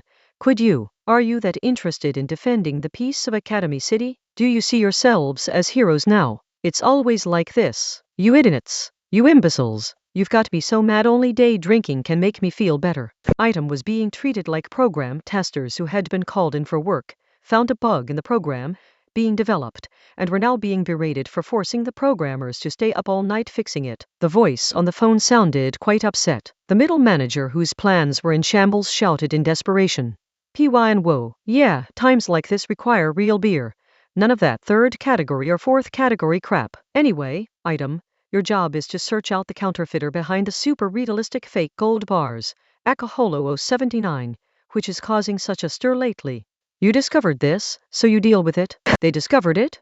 If it was already causing a stir, item could hardly have discovered it. It felt a lot like this was a convenient excuse to shove an annoying job onto them. Kinu hot aside and asked a question. Super, what is holo whatever you said? Is it someone's name? Hologram gold. In other words, gold bars they're there but you can't touch, explained the blank-eyed tracksuit girl. Incidentally, computer viruses were named by the security companies that creating the antivirus software, not the person who wrote the virus. So the name could change between companies. Similarly, vehicle burglars and bank robbers tended to be given names like that when the police or media began discussing the cases. So the Holo 079 name had likely come from the Academy City authorities, because writing paperwork was a lot harder without a name for it. The transmission ended. Eugeno thought a bit as the theater's lights came on. This is probably why those army ant people were involved as dark side debt collectors. They would have found it unforgivable to be hired to transport well-made fake gold bars while watching out for anti-skill. In the professional world, the reward being the same didn't necessarily mean nothing was lost. It was like a locksmith thinking they were creating a spare key for someone's house, and then later learning their client had actually been a stalker. Unwittingly doing such a low-level job could hurt their professional pride. But, Mugino, did the investment club people really have those gold bars to trick their customers? Asked Takatsubo. Their deadly punishment for the drug tester had been to eliminate one of their own, who had betrayed their clients. If the investment club would go that far to regain trust, would they really deceive those clients themselves? It didn't fit and sounded unlikely. Meaning, the counterfeits were made to be indistinguishable. So isn't it possible the investment club received them without knowing what they were? What pain! If they only had them by coincidence, then investigating those dead people won't turn up anything. We'll have to restart the investigation from the ground up. So it was a false charge. The usually zoned-out Takatsubo sounded unusually somber. That said, being so devastatingly unlucky it got you killed by coincidence was something that happened on the dark side. Mugino rapidly summed up the situation. Well, if we are restarting from the ground up, should we start from there? The talk of gold counterfeiting didn't have all that much to do with the Daihasei. Ultimately, there was no time limit forcing them to solve this case during the festival, so they could avoid packing their schedules too full and keep some time for themselves as they worked on the case. Frenda stretched and held a hand to her mouth. And then in the end, will we be splitting up and grabbing a nap in some private time? You go and recharge your sister batteries. You look ready to die. Frenda, you should try to get there by lunchtime. She goes to a normal elementary school, right? All the parents will be watching on tarps with bentos ready, so you don't want your sister to be the only one all alone during the long lunch break. You think I don't know that? I got up early this morning and prepared a lunch. In the end, you'd better not be doubting the power of a big sister's homemade mackerel bento. Now wasn't the time for being heartwarming. Kinuhata panicked. Wait, I'd like it if we could work out at least a general plan. If the counterfeit gold bars in the investment club base were there by coincidence, then we have super no hints at all. How were you three intending to find the counterfeiter once we do meet back up later? Eugeno shrugged and didn't answer. So tracksuit girl Takatsubo answered for her. Why couldn't this more considerate girl be their leader? Kinuhata, Army Ant is upset that money experts like them were hired to transport counterfeit gold bars, right? Hold on. Why did you super use the present tense there? If they aren't satisfied with their attack on the investment club, they will be gathering information on the counterfeiter behind the Holo 079, in the way only a large group can. Part 3. It was the busy time shortly before lunch. Some of the morning events must have had already ended, so the population density of the streets had shot up. Sticking to the edge of the sidewalk, Takatsubo spoke in the shadow of a roadside tree. Takatsubo and Mugino were the only ones present at the moment. Mugino, what will you do? About what? About the next step, clarified the tracksuit girl. Even if we can leave the physical attack to you, we still need to think up a way to get Army Ant's leader, the Queen Ant, to talk. Huh? I can just. If we rely on your ad-libbing there, you'll probably impulsively use Melttowner and kill their queen. She's a queen. You never get along with villains who look down on you. We can't have you doing that before we get the information we need. Mugino had to admit that was a possibility. A strong one. So did they have to think up some other way? Do you have an idea, Takatsubo? I do. No hesitation. This girl was terrifying for reasons other than physical violence using an Esper power or bombs. It wouldn't be a guarantee, but it would help if there was something that Queen Ant valued more than her own life. Let's go with that if we can't come up with a better idea ahead of time. So why not just do that? I knew you'd say that. I didn't want to tell you because you stop thinking as soon as someone says they have an idea. I want to investigate some other viewpoints and angles, so don't tell Kinuhata and Frenda for now. They couldn't let their guard down since there were light-footed villains who were prepared to flee at any time, but they were talking about a debt collection boss. They were bound to be motivated by greed. Then the other two returned from wherever they had been. Frenda-san, why are you carrying so super many cups? In the end, I'm comparing different sports drinks. They were handing out samples on that street over there. I wonder which one's best. Being a big sister isn't easy. I'm meeting up with my sister at lunchtime. Remember, this topic is bound to come up while we're eating our bento, so I need to be researching as much as I can to have enough trivia for her. One area was making even more noise than Frenda and Kinuhata. The noise came from the ordinary people. Apparently an area had been set up to let people try out one of the events. Obstacles made of material as soft as sponge or an artificial leather sofa had been painted bright neon colors. It looked like a large-scale athletic facility bigger than a park playground. A full lap was likely less than 200 m, but there were metal poles you had to climb, long slides, and other intense ups and downs. It resembled the endurance testing course seen on New Year's TV specials. Some people were ignoring the rules of the event and just enjoying falling in the water. The day Heisei included a wide variety of events, but this one appeared to be one where you ran through the obstacle course to hit a button and then answered a quiz button. You had to run back and forth several times to answer all the questions. Although the actual project was apparently meant to show off the specs of Academy City Nespers by letting ordinary people end up all sweaty and exhausted while the Nespers could complete it in mere seconds. While watching that from a distance, Mugino made a comment. Do you still have regrets? Not really. You don't actually have to give up on it. There are those on the dark side with official identities too. You can get by if you aim to be one of the top-level villains. You're overthinking this. It isn't something I want that badly anymore. The soft sigh came from Mugino. She knew Takatsubo Riku's situation best. False charges. She had ultimately avoided being found guilty and remained free, but that didn't erase the path taken to reach that point, and there was no guarantee the psychological scars would fully heal. She could no longer trust the ordinary world and its systems. Most people would force themselves to accept the untrustworthy systems because that was the only way to live in society. But if someone had talent for things that weren't exactly praiseworthy, that could unfortunately create a reason for them to avoid the honest world. As long as they had the talent needed to slip into the cracks of society and walk a darker path, while rejecting the things they found untrustworthy. I'm fine, said the tracksuit girl. Plainly, this life suits me better, Mugino. Part 4 until 7 p.m. She cheered until she was hoarse. During the flapping penguin dance, she moved to get the best photo spot and ended up grabbing a dad from the same class by the face to fight over the spot. That was a good time. By the end, the two had exchanged a firm handshake and parted ways. And now Frenda Sivalon was smiling and holding her sister's hand. After all, this was her precious family. How many tens of thousands of photos did she take with the continuous shooting mode again? She had also filmed video constantly at the highest quality. What's that? This joyous occasion would last an entire week. Then I'm gonna fill up the cloud no matter how big it is. while the elementary schools were gathered in District 13. The two of them were currently in the more miscellaneous District 7. For the Daihasei, students would visit other schools and arenas depending on the event. That part seemed to stick in her 7-year-old sister's memory more than the event itself. Sigh, so I finally set foot in a high school. In the first place, I feel so grown up. What do you want for dinner? Hamburger, steak, sushi? My sister, they have food from all over the world on top of the train station.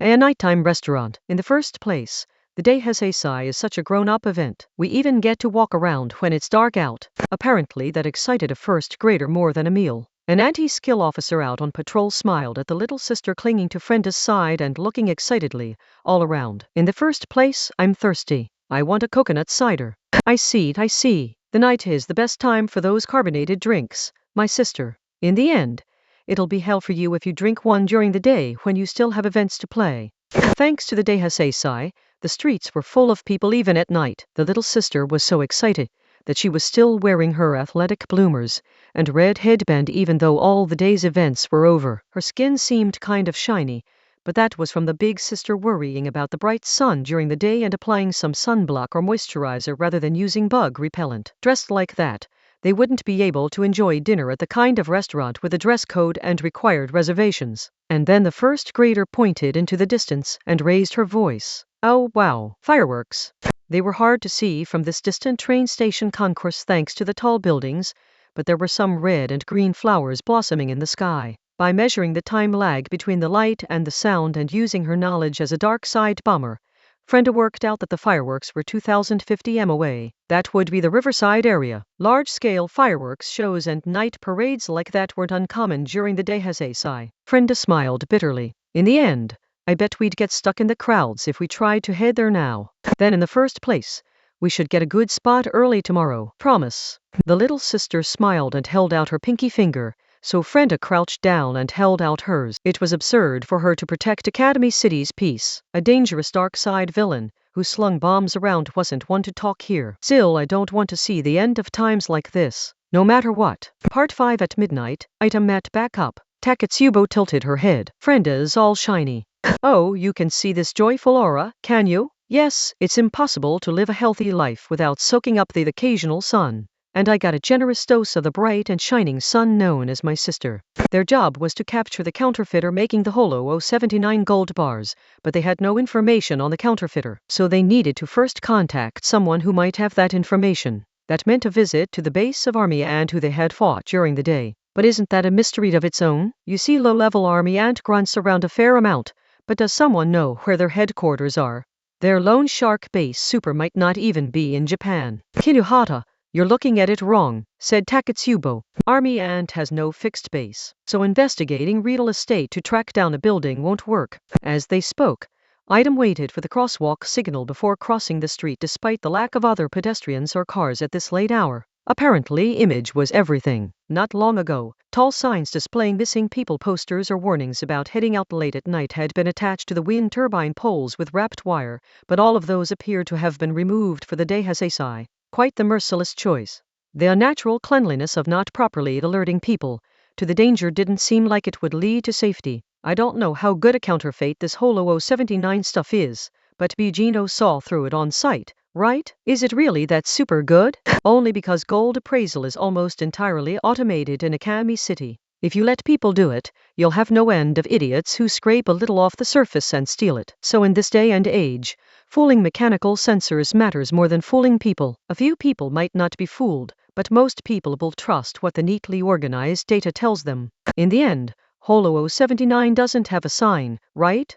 Ordinarily, counterfeit money would include a minuscule sign that only the creator would know to look for, because once the money was in circulation, there was a risk of it returning to the creator's own wallet. Nothing would be sadder than being arrested for unwittingly trying to pay at a store with your own counterfeit money. However, Holo 079 lacked a sign like that. If the creator had decided a petty bourgeois like them would never do business in anything as fancy as gold bars, they didn't need a sign to avoid requiring it. That had made this a lot more difficult for the Academy City higher-ups. So Army Ant doesn't have a fixed base, huh? Muttered Mugino. By then, Takatsubo had already found the answer. Those shiny things. In the end, aren't those meant to keep crows away? These ones look homemade, though. There's a pattern, Frenda. Takatsubo viewed something like aluminum foil tanzaku hanging near a trash dumping site. If they move locations a lot, they need some way of communicating with their people, without relying on corporate social media that is so easily traced. Takatsubo-san, you're super good at this kind of thing, huh? Kinuhata sounded impressed. I used to want to make quizzes. Again, used to. No one really looked into who made these sorts of things. The four girls followed the signs that were clearly homemade yet wouldn't rouse suspicion. When hung up in the street between two buildings late at night, they found a tall fence blocking the way. The chain-link door was locked with a thick chain and a padlock, while a man in baggy pants leaned against it and baldly messed with his phone. He wasn't keeping an eye on his surroundings, but was he supposed to be the guard? When Mugino approached in obvious annoyance, Mr. Smartphone finally looked up. I have business with Army Ant's boss. Don't make me laugh. You think I'm letting an outsider in? I'm sure you worked yourself to tears gathering up all the money, but you can wait until tomorrow to pay back your debt. With the interest for the extra day, idiot. He became much more cooperative once she grabbed his face with her entire palm. His bent knees and back had him pressed fairly compactly against the ground, though. Frenda cackled. It's a miracle he didn't get his upper half vaporized for that. Mugino really is kind. Past the filthy fence door, they found a square space of plain concrete. White beams of light pierced straight into their heads. Those were headlights. Quite a few vehicles were gathered here. Was there a larger entrance somewhere? Several large trucks were parked at the center, but their boxy storage containers had the sides open straight upwards. Giant speakers, stage lighting from directly above, electric instruments, and a DJ booth. Those were surprise concert stage trucks meant to throw a party anytime and anywhere. There were also a few vans modified into food trucks to serve alcohol and snacks to the members, even though they had all gathered here in cars and motorcycles. More than 100 scantily clad boys and girls filled the space. The ant masks were a strange sight when there were this many of them. That explained the great number of vehicles. Frenda whispered in partial exasperation, although the boom, boom, boom, baboom of giant woofers threatened to drown her out. Army ant. In the end, those ants don't have a fixed anthill and wander the jungle as a group, right? Every one of these people are illegal debt collectors? What has the world super come to? At least it sounded like Army Ant only bared their fangs against dark side people who borrowed money, and then failed to pay it back. They were also known for turning people into small diamonds if they couldn't pay, so was a device for that running in one of the trucks. Also, super wait a second, aren't we missing someone? Where did the two with huge chests go? We got separated in the crowd. In the end, we need to get going, Kinuhata. Frenda showed no intention of actually trying to search for the other two. She grabbed Kinuhata's thin arm, parted the crowd, and continued on. The crowd density was a little better than a pack train, and she'd appeared to have found her target already. The area with the most guards and the best escape route is, in the end, over there. Are those two super all right? It had probably started out as a long limousine, but it had been modified into a convertible, with the movable walls and roof open. It looked something like a VIP table at a sketchy club. The sofa was as large as a bed and a light green cocktail sat on the side table, probably a mint-flavored drink called a grasshopper. Did the queen see that as eating grasshoppers like Army ants did? But, no one here? Asked Kinuhata, blinking. Then she used a single offense armor-boosted arm to flip over the entire 2-ton limousine. There was a square metal panel on the ground. They appeared to be borrowing power from an underground mall, so the surface was connected to the underground space. After the queen escaped, someone else must have moved the limo to cover it up. She got away. Super, when did she notice us and run off? It doesn't matter. Large men began slowly surrounding Kinuhata and Frenda. Were they trying to buy time? But Frenda didn't seem particularly bothered. In the end, this is all going according to plan. Oh, and one other thing, Kinuhata. Super, what do you want? This isn't the time. Can you use this wall? Was this why Frenda had stayed with Kinuhata and her offense armor? Kinuhata briefly considered leaving Frenda here, but item was supposed to be the team. She frowned as she grabbed the back of Frenda's collar and ran straight up the wall to the roof of the 15th-floor building. She had to use the windows as footing in some places, but her ability to concentrate nitrogen in a single location allowed her to remove the air between the sole of her shoe and surface of contact, letting her shoe act something like a suction cup. Man, that's convenient. With a level 4 around, I don't even need any reverse bungees or rocket boosters. Is that super all I'm worth to you? Were the popping sounds from below gunfire? Kinuhata and Frenda ignored the commotion down there and instead jumped to another building. What about the other two? Where are we going after super abandoning them? Well, in the end, we're doing our jobs. Part 6. The underground mall was a grid of corridors running lengthwise and widthwise, but not all of it was open, because tenants were periodically replaced. Some corridors had metal shutters down, blocking that way, but those two-dimensional blockages couldn't stop vertical motion. Every surface was freshly painted. It was all bright and shiny but didn't seem lived in, since the area had been blocked off. The wall of powerful scent was like a blow to the head, accompanied by 2 large bodyguards. A beautiful brown-skinned woman stepped into the underground passageway in her heels. Immediately, a voice came from behind her. "Hello." The voice echoed through the deserted area where even the shops had been removed. Yujino Shizuri already had a brutal beam concentrated in her right hand. The brown woman raised her hands without turning around. At the same time, the large men flanking the queen ant did turn around. The only reason Yujino did not immediately fire Meltdowner was due to something blocking her view. Something like a torn-up tarp had been thrown at her, but was it actually the metal shutter that had been nearby? The ant-masked bodyguards wore something like knuckle dusters, but each one had a pair of prongs on the end. The prongs weren't the same as a stun gun's electrodes. Perhaps they were mechanical weapons that latched on like a vise and tore away flesh upon contact. Yujino swung just her head aside to dodge the flying piece of metal. "Army ant, huh? Interesting. Just try and bite me, you lowly insects." With a belligerent smile, Yujino focused on her palm. At the same moment, a dull thud rang out. One of the bodyguards crumpled to the floor, where he curled up and trembled. Directly behind him, Taketsubo Riku held a fire extinguisher in both hands. It appeared to be the type that sprayed a foam rather than a powder, but that didn't really matter. The weight of the metal against the head was the same either way. Yujino didn't seem to know what to do with her palm now. If you fought, there would only be ashes left. Don't kill them before we can talk. Not mentioning what would happen after the talking was the item way. Bodyguard B finally recovered from his surprise and clenched his fists anew. So Yujino Shizuri really did fire Meltdowner this time, but only after Taketsubo Riku threw the fire extinguisher at her palm. "Twa, damn it, Taketsubo. You don't listen," calmly said the tracksuit girl without even looking toward Yujino, who was covered head to toe in white foam. Yujino's plan had been to fire a warning shot and, while the enemy froze in shock and terror, fire an actual killing shot, but now she had lost her chance to adjust her aim. So Taketsubo hadn't just predicted that shot. She knew Yujino well enough to see through her entire strategy. After that, they shifted their focus from the bodyguards to the woman they had been guarding.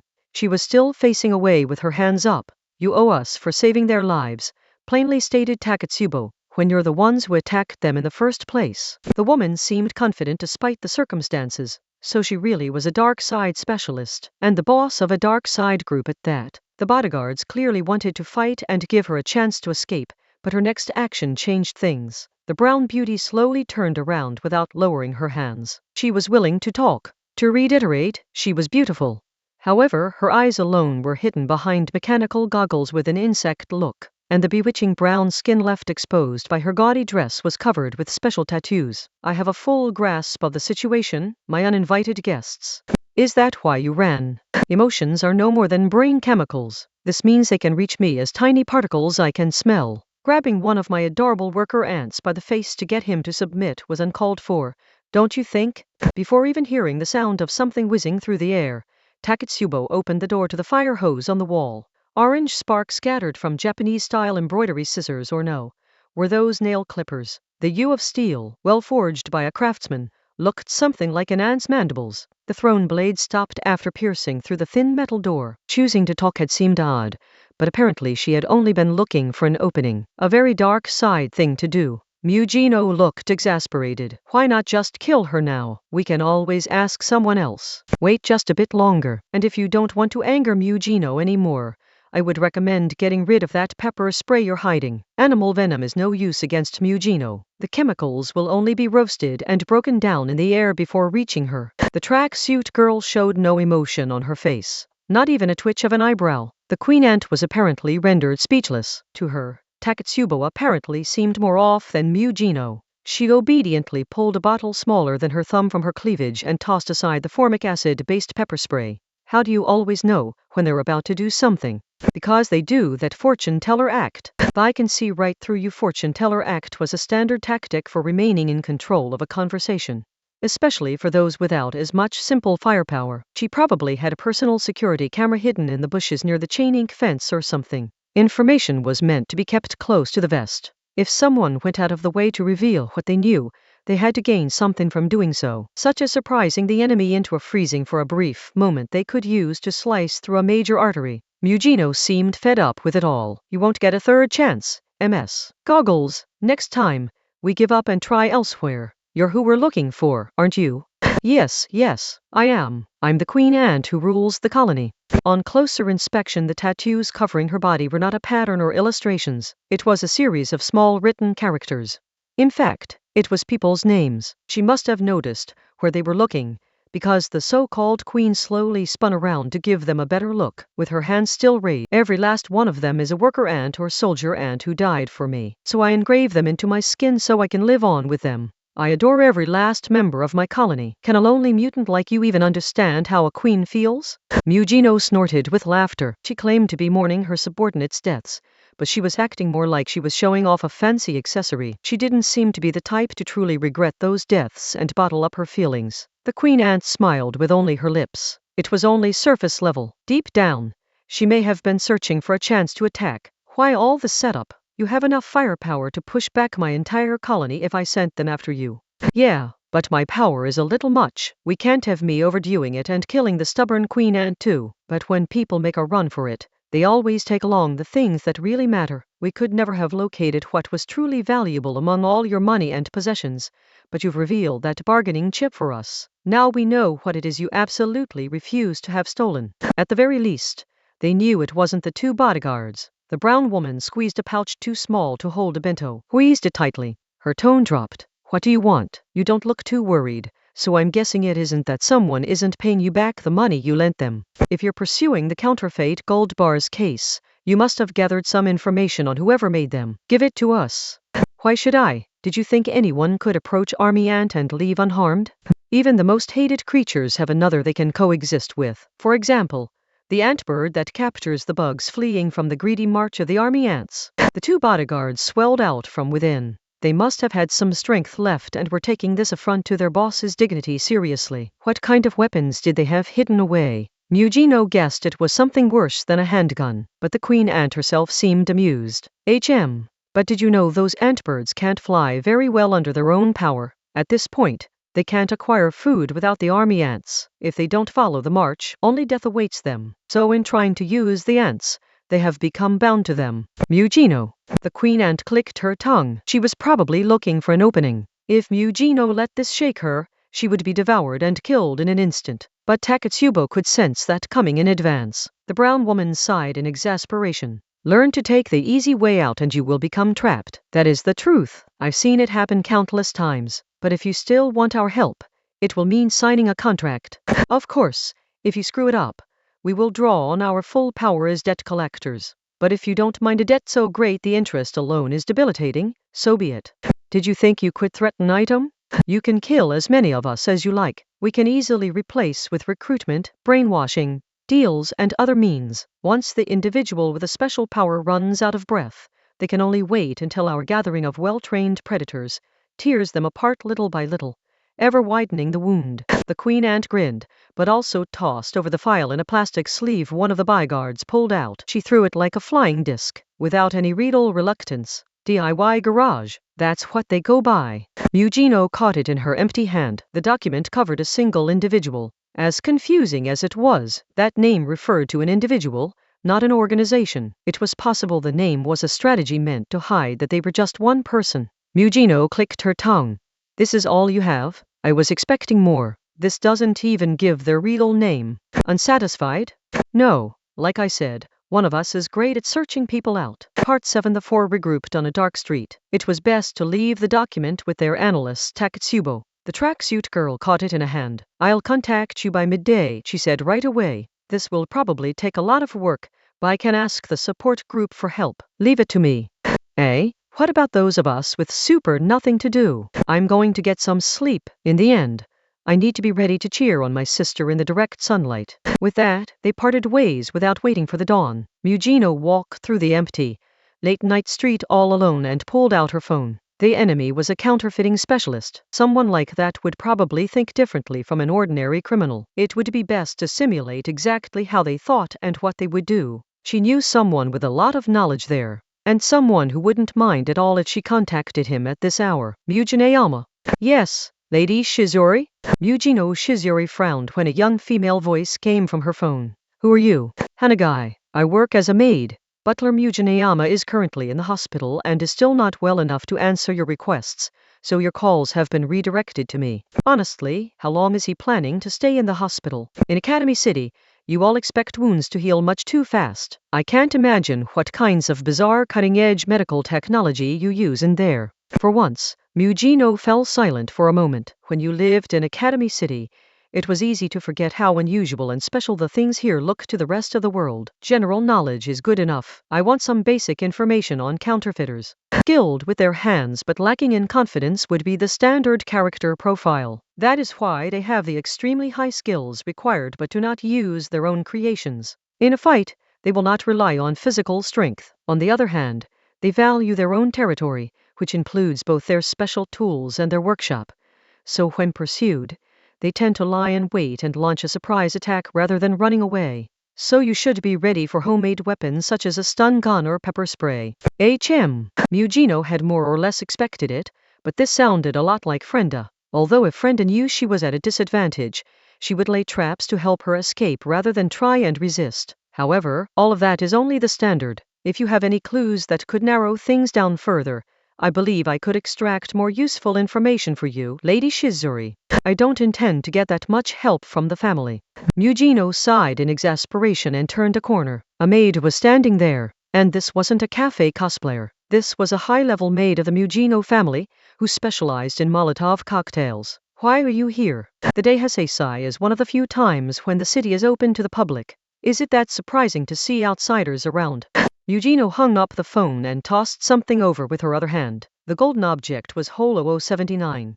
It was smaller than a brick, but when Hanagai caught it in both hands, she grunted a bit from its weight. Was acting delicate and cute part of her maid training. Then again, it did weigh about as much as a heavier bowling ball. This is their homemade gold. There's your info. So what can you tell me? No signature to tell it from a real one. That's all?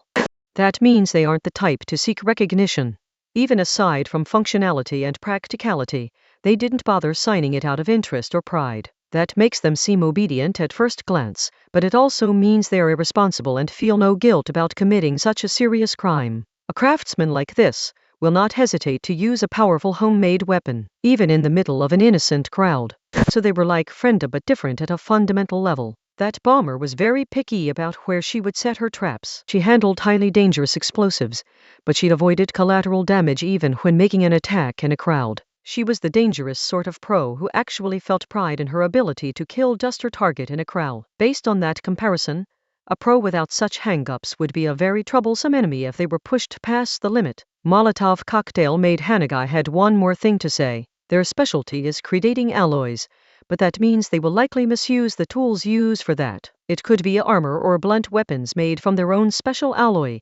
It could be the processing equipment used to produce great heat, or it could be the molten metal itself. If you want to fight them, you should probably start by separating them from any innocent people. Part 8 item had a support group working for them. Friend Sivalon could befriend anyone, so one might think she was most popular with those tough delinquents, but she wasn't. Taketsubo Riku was. She entered the dimly lit bar the delinquents hung out in, alone. There was generally no one else in the bar during the day, and she hadn't asked why they were able to use it during the day like this. The tracksuit girl had one main question. Can you gather the information I asked for? There are still 2 or 3 difficult ones. Don't push too hard. It's good to know when to tap the brakes yourself even though the goal is in sight. The support group cleared a path for her. They all looked at her like someone on a different stage from them. Violence was not a card in Taketsubo Riku's deck, which meant she had earned the delinquent's obedience some other way. She scanned through the paper documents spread out on the billiards table. The missing information would probably be here. These District 10 exterminators. They specialize in termites, but yes, they also do repairs to damaged homes. That's the most dangerous district. A delinquent glaring down at the same billiards table breathes a heavy sigh. Apparently there were parts of the world even delinquents preferred to avoid. When you say repairing damaged homes, You actually mean they help people to break open the front doors to mansions and to open safes for a fee, right? A burglary advisor who uses their own termites to create a reason to enter the house. If you need any rough jobs done, just ask. I'm sure the building is well guarded, but if a few of us charged in, it would create enough of an opening for others to sneak in the back and swipe some documents. Don't immediately caution Takatsubo. We're in the middle of the Deihasesai, so there are even reporters from outside the city around. Stick to the safe and sure route, okay? But isn't this information item needs right away? If it comes to it, you can investigate the victims. Since you mentioned mansions and safes, they must go after fairly valuable targets, right? If any big names are among their victims, you can threaten to tell the victim who is responsible, and I'm sure the exterminators will gladly give you that information, without any bloodshed. This here was why she was so popular with her subordinates. Unlike the other three-item member, Takatsubo Riku generally avoided direct violence. This was partially because she didn't know all that much about violence and combat, so she did not give commands that would reduce the numbers of the support group, even if their numbers could easily be replenished. She would reject the shortest route and think up a safe method even if it required a bit of a detour. The trust this engendered had spread to every one of the delinquents. The support group could not disobey any order, so Takatsubo was like the one empty chamber in a 4-shot revolver that would naturally give her support from those playing Russian roulette. Unfortunately, Takatsubo had little influence and decision-making power in item, so she was rarely the one giving instructions like this. Takatsubo-san. A support group delinquent called out to her, while carrying a thin box bigger than a pizza box. A caterer just delivered something. I've checked inside and it doesn't look like there's any risk of a bomb or gas. What do you want to do with it? Who is it from? A friend? If the name on the ticket is accurate, it's from Eugeno-san.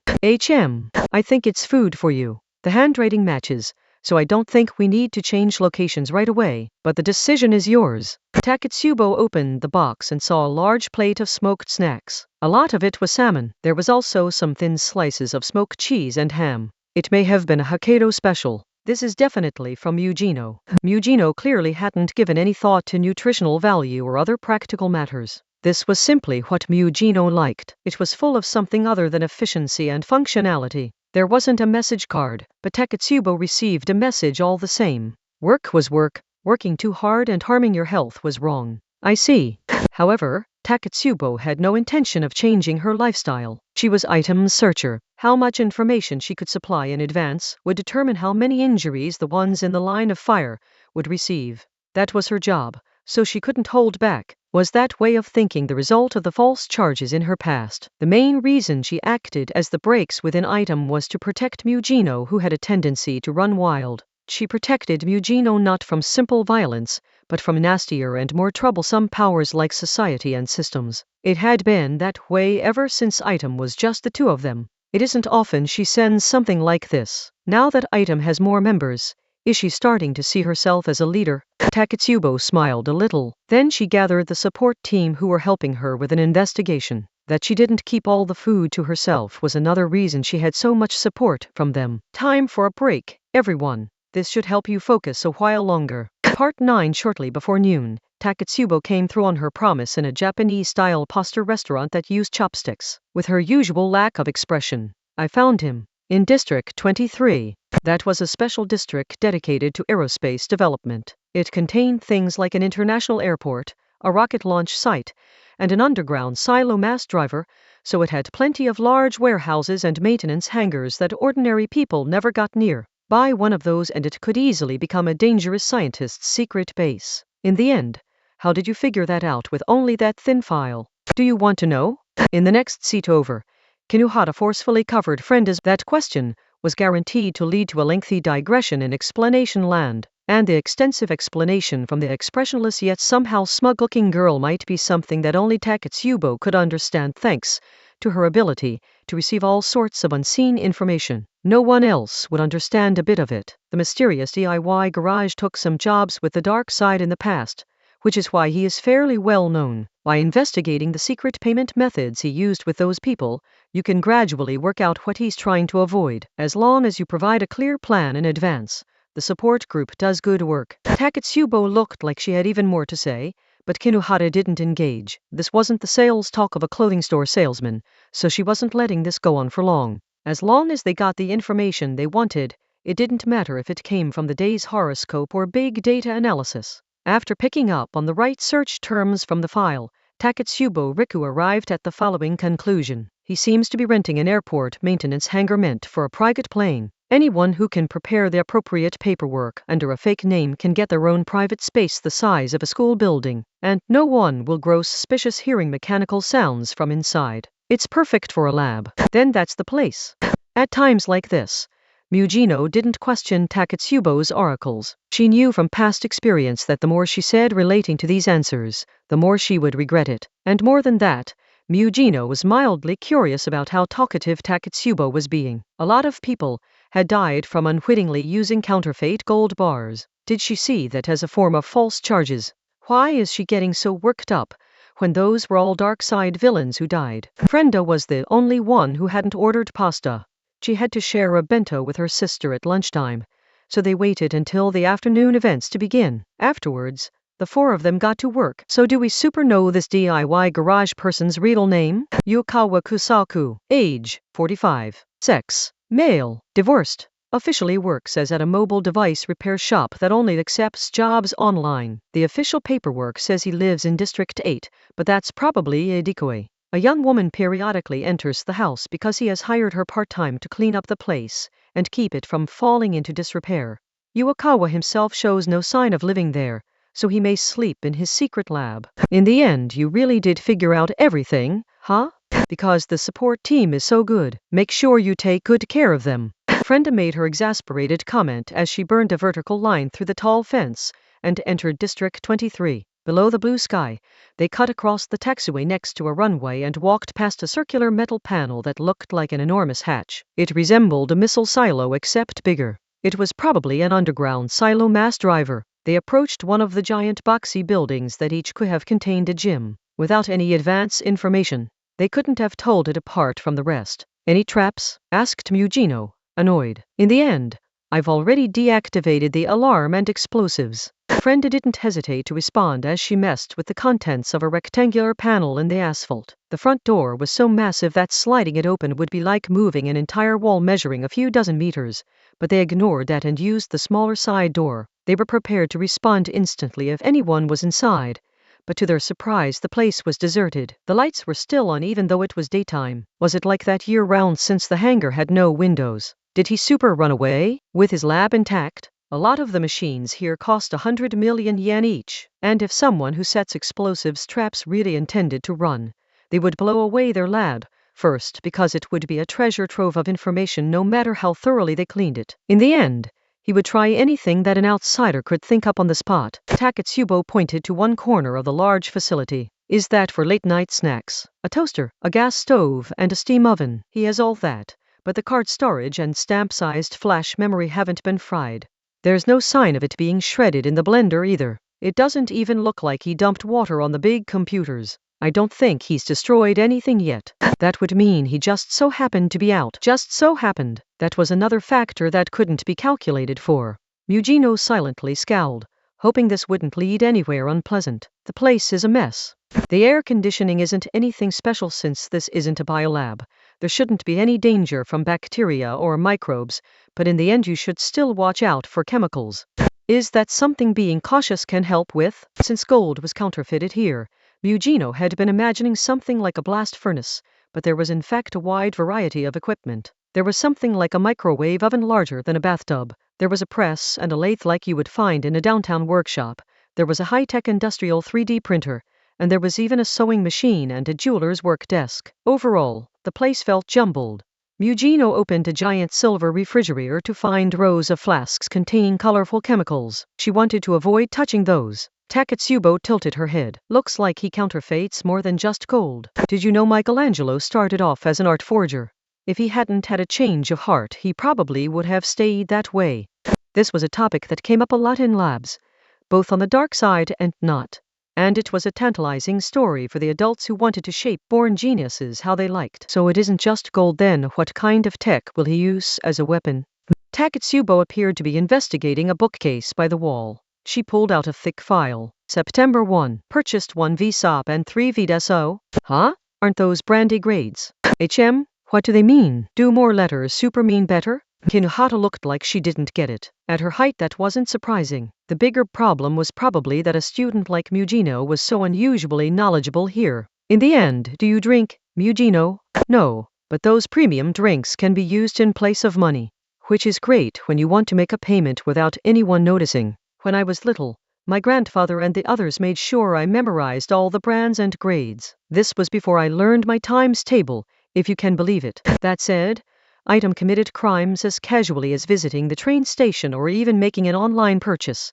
So they weren't a group of well-behaved girls. Those extreme delinquents didn't touch alcohol because their spur development already put a heavy burden on their brain growth, and they couldn't afford anything that would reduce or hinder their brain function, because their lives might depend on it. Anyway, a purchase record of fancy brandies was an odd thing to leave lying around in an airport maintenance hangar. If the thick file was entirely made up of those records, how much alcohol was this guy buying? And here we go. Is this the Holo 79? Asked a disgusted Mugino. A few golden bars were lying on the floor. They were about a size smaller than bricks. No matter how well made they were, their creator would know they were fake, so he wouldn't treat them with much care. DIY Garage clearly wasn't the type to grow attached to his creations. Taketsubo's voice dropped lower than usual. It was him trying to get rich with these that caused the investment club to be suspected and attacked.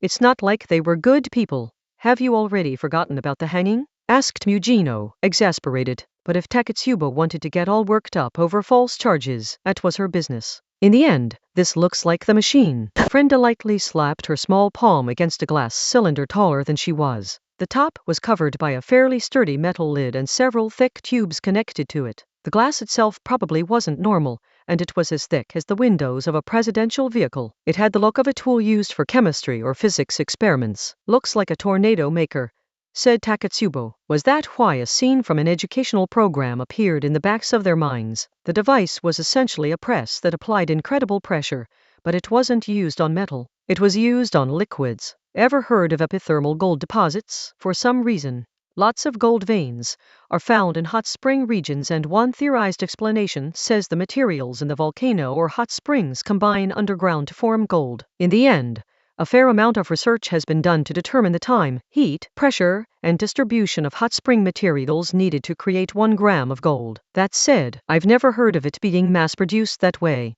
If you wanted to artificially acquire gold, there were plenty of options, including gathering up accessories from pawn shops and prying open phones. It wasn't worth spending vast amounts of research funding on, or so it had seemed.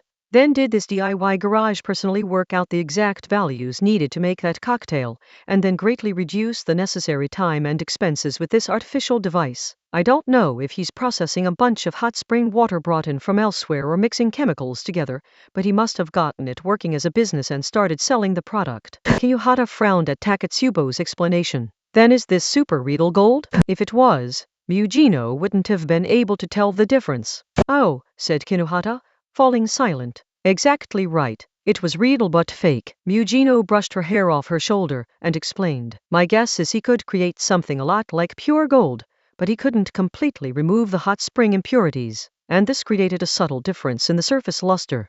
That was probably enough to fool the mechanical sensors. After all, it really did contain the components of real gold. Mugino scoffed. This was better than an alloy that simply looked golden, but it was still visually recognizable as fake. And more than that, the fact that he introduced it to the market under false pretenses said a lot. Even the counterfeiter knew it couldn't truly pass as real gold. If he had super stuck to this a while longer, I bet he could have become one of the great inventors of our time. I'm not so sure. The creation of artificial diamonds didn't cause the global economy to collapse. At any rate, this confirmed that DIY Garage was the gold counterfeiter. Now they had to either gather information in the lab and track him down wherever he was or wait here for him to return. It was up to Mugino to make that decision, but, oh, someone was there. A small man stood near the side entrance. He was carrying a paper bag in his arms. The bag was overflowing with food. DIY Garage. I had set things up to kill any intruders, but was there a malfunction? Would you mind giving me your thoughts and opinions so I can investigate how this happened? Hey, Mugino. Frenda didn't see this as a problem. As long as no unfortunate false charges were involved, this was no more than a shortcut. There was no need to hold back against another member of the dark side. In the end, Our job is done once we stop the flow of counterfeit gold, right? And if he struggles, we can kill him? I'd really rather not die. He was blunt. He didn't sound like his life was on the line. His flippant tone made it sound like they were talking about someone else. You would think he was only saying he preferred not to buy eggs at full price when there was a sale later that day. Mugino frowned in displeasure. Probably not. But what can you do about it at this point? This is what you get for your money-driven misdeeds when you lack the power to back it up. Do you mind if I fight back? Feel free if you'd prefer a painful death. Thank you. With a horrible tearing sound, something broke through the wall behind DIY Garage, like thin sheet metal being torn through. Giant objects burst out on either side of the small man. Ear-splitting scraping sounds continued. There were several shapes. Together, they formed a twisted cone measuring more than 2 m. Each one was about the size of a roof tile. The countless pointed armor panels were forcibly welded or glued together to create some kind of artwork. Sword-like protrusions jutted out wildly. If this was art, the theme either had to be a toppled pile of junk or countless antennae. This is a product of polymer chemistry. My specialty is synthetic polymers, though. With a thermosetting polymer, it isn't hard to create armor superior to steel. And polymer gels are neat too, since they can be used as a microactuator. It's like the surface of a CD. By moving the gel to create tiny dips and bumps that accurately mark out zeros and ones, it functions as a signal that can be used to compute fairly complex calculations. But if this was a work of art, it probably wouldn't be equipped with a giant heavy machine gun or a 40 mm auto grenade launcher. On the right and left, the weapons were also made of artificial polymer. Maybe the bullets were too, a product of polymer chemistry. The small man spoke calmly with the bizarre weapon protecting him. Well, it's probably simplest to think of it as a strange kind of plastic. Kinuhata's eyes widened as far as they would go. The scraping sounds were not coming from the armor. The armor pieces were completely fixed in place, so they did not collide with each other and make noise. You're super kidding. It's not really worth calling a tank or a self-propelled gun, said the small man, sounding unconcerned, as if he were showing off the tree in his garden he took care of daily. The original idea was to develop an automatic sniping module. Sniping is all about math and physics, so I wanted to throw out the unscientific process of relying on the mental calculations of the kind of genius who is maybe born once every few decades, and instead set a world record through simpler and more mechanical means. My initial goal was perfect aim at 5,000 meters. The current record with absurd anti-material rounds, at least as far as the official records went, was less than 3,000 meters. Perfect aim at 5,000 meant being able to fire 10,000 times at that range and hit every single time. If that ability was mass-produced and distributed like baseball bats and tennis rackets, the current security procedures for VIPs and military bases would be entirely useless. That said, it is a delicate field, so putting together a product and programming it with all the relevant ballistics and fluid mechanics isn't enough to hit. Air temperature, humidity, wind direction, the shape of the bullet, the weight, the center of gravity, the rotation rate, gravity, the Coriolis force. You can include all of that and still, for whatever reason, you won't hit. This issue is already well known, which is why the problem is such a headache. You should be able to use the same program used for the Civ's Gatling gun protecting a warship from aircraft, yet there is some other factor preventing an automatic sniping module from seeing the light of day. A Gatling gun that sprayed tens of thousands of bullets from all across a warship or base operated under very different rules from an anti-personnel sniper rifle that had to make a single decisive shot. It could be seen as a struggle between two people. Ultimately, it all seems to come down to a biological adjustment we can only describe as intuition. I guess you could call it the ability to read some kind of unquantifiable current. I was unable to name and classify it. It isn't as vague as a premonition, but it isn't as precise as a prediction. On the dark side, information was more valuable than bullets. Not knowing critical information could be deadly, so you wanted to greedily absorb as much accurate information as you could get. Or so they had thought. Yet Kinuhata's breathing nearly caught in her throat. She had seen plenty of dark research in the shadows of this city, but with DIY Garage creation, with a thing protecting him, she didn't want to know what it really was. She didn't want confirmation of what it was. Meanwhile, Mugino's voice dropped terribly low. She apparently still had the willpower to stand up to this. If you can make all this, surely there was a better way to make use of that ability. There are multiple types of vision: color, depth, kinetic, and so on. When a sniper peers down the scope, Those different types of vision combine in a complex way very different from when viewing the scenery with two eyes. The small man calmly continued on. He kept his own pace even in the face of Mujino Shizuri. And this isn't limited to vision. The same goes for the way changes in air pressure can give you a headache or make an old wound ache. Subtle changes in air temperature and humidity are valuable information for a sniper. And your five senses aren't simply governed by five sensory organs. For that matter, your sense of taste can detect 5 different types of flavor, so you strictly don't only have 5 senses. Then super, what is this supposed to be? Well, I was wondering if I could create the perfect sniping module out of nothing other than plastic if I gradually reduce the living parts. I'm making progress little by little. For example, where I leave in living tissue and how much greatly changes each sniping module. The sniping scores of each module help me decide what is truly necessary, what I should make out of plastic, and what problems I still have to overcome. And I will eventually be able to create the eyeballs, eardrums, muscles, and organs out of plastic, so it will all work out. It's something of a mess now, but just like the initial stealth fighters, this is a work in progress. But this is not an errant evolution. It is a necessary process. This is paving the path of evolution to the greatest next-generation weapon. So none of it is unnecessary. That wasn't what Kinohata meant. None of that mattered. Yet DIY Garage didn't understand her priorities at all, and there were several bombshells mixed into his statements, spoken so casually they would slip right past you if you weren't paying attention. Perfect aim at 5,000 meters. It will take some cleverness, but I think I should be able to move beyond the horizon and reach 8,000 meters. Regardless, I have succeeded at mass-producing an automatic sniping module made with polymer chemistry. Now I just have to bring the costs down. This is hardly a purely industrial product, but that problem will eventually be solved as I simplify the process. This will boost efficiency well past the point of praying to God and waiting for a genius to join your army. As she listened, Friend Sivalan was suddenly reminded of her sister. She recalled one of the simple summer break project ideas found online. Bagworm caterpillars would create bags to protect themselves by gathering up dried leaves and small sticks, but if you put the caterpillars in a box full of wool and origami paper, they would gather those things and create colorful bags for themselves. This was similar.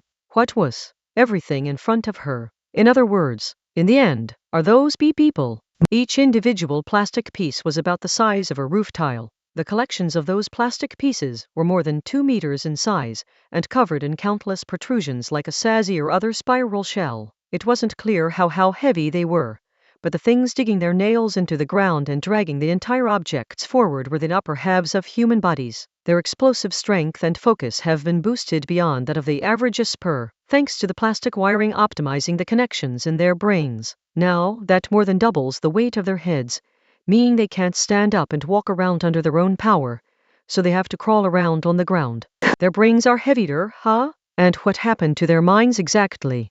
They can still think. I value their minds, but I can easily draw out their fighting instinct by heating their brains to specific numbers. And some of the plastics get hot when they react. This was the source of the scraping sounds. They came not from plastic, but from human fingernails. The thin metal wall had likely been broken, with the help of gunpowder rather than tackling through it. A blast of the heavy machine guns attached to the sides of the giant bags had destroyed the outer wall. So, because camera image analysis, radar scanning, and other ordinary methods hadn't been sufficient, had he tried to correct the error by forcibly attaching human eyes and ears. The ratio of human body and plastic differs between units. I have created a gradation. I'm sure I will learn something new from seeing which one kills you best. Frenda's eyes widened. Something glistened stickily on the back of the hand of one of the noisily scraping bagworms. The slight sparkle was a remnant of sunblock. As a dark-side bomber and an expert in all forms of chemistry, she had built a variety of dangerous tools,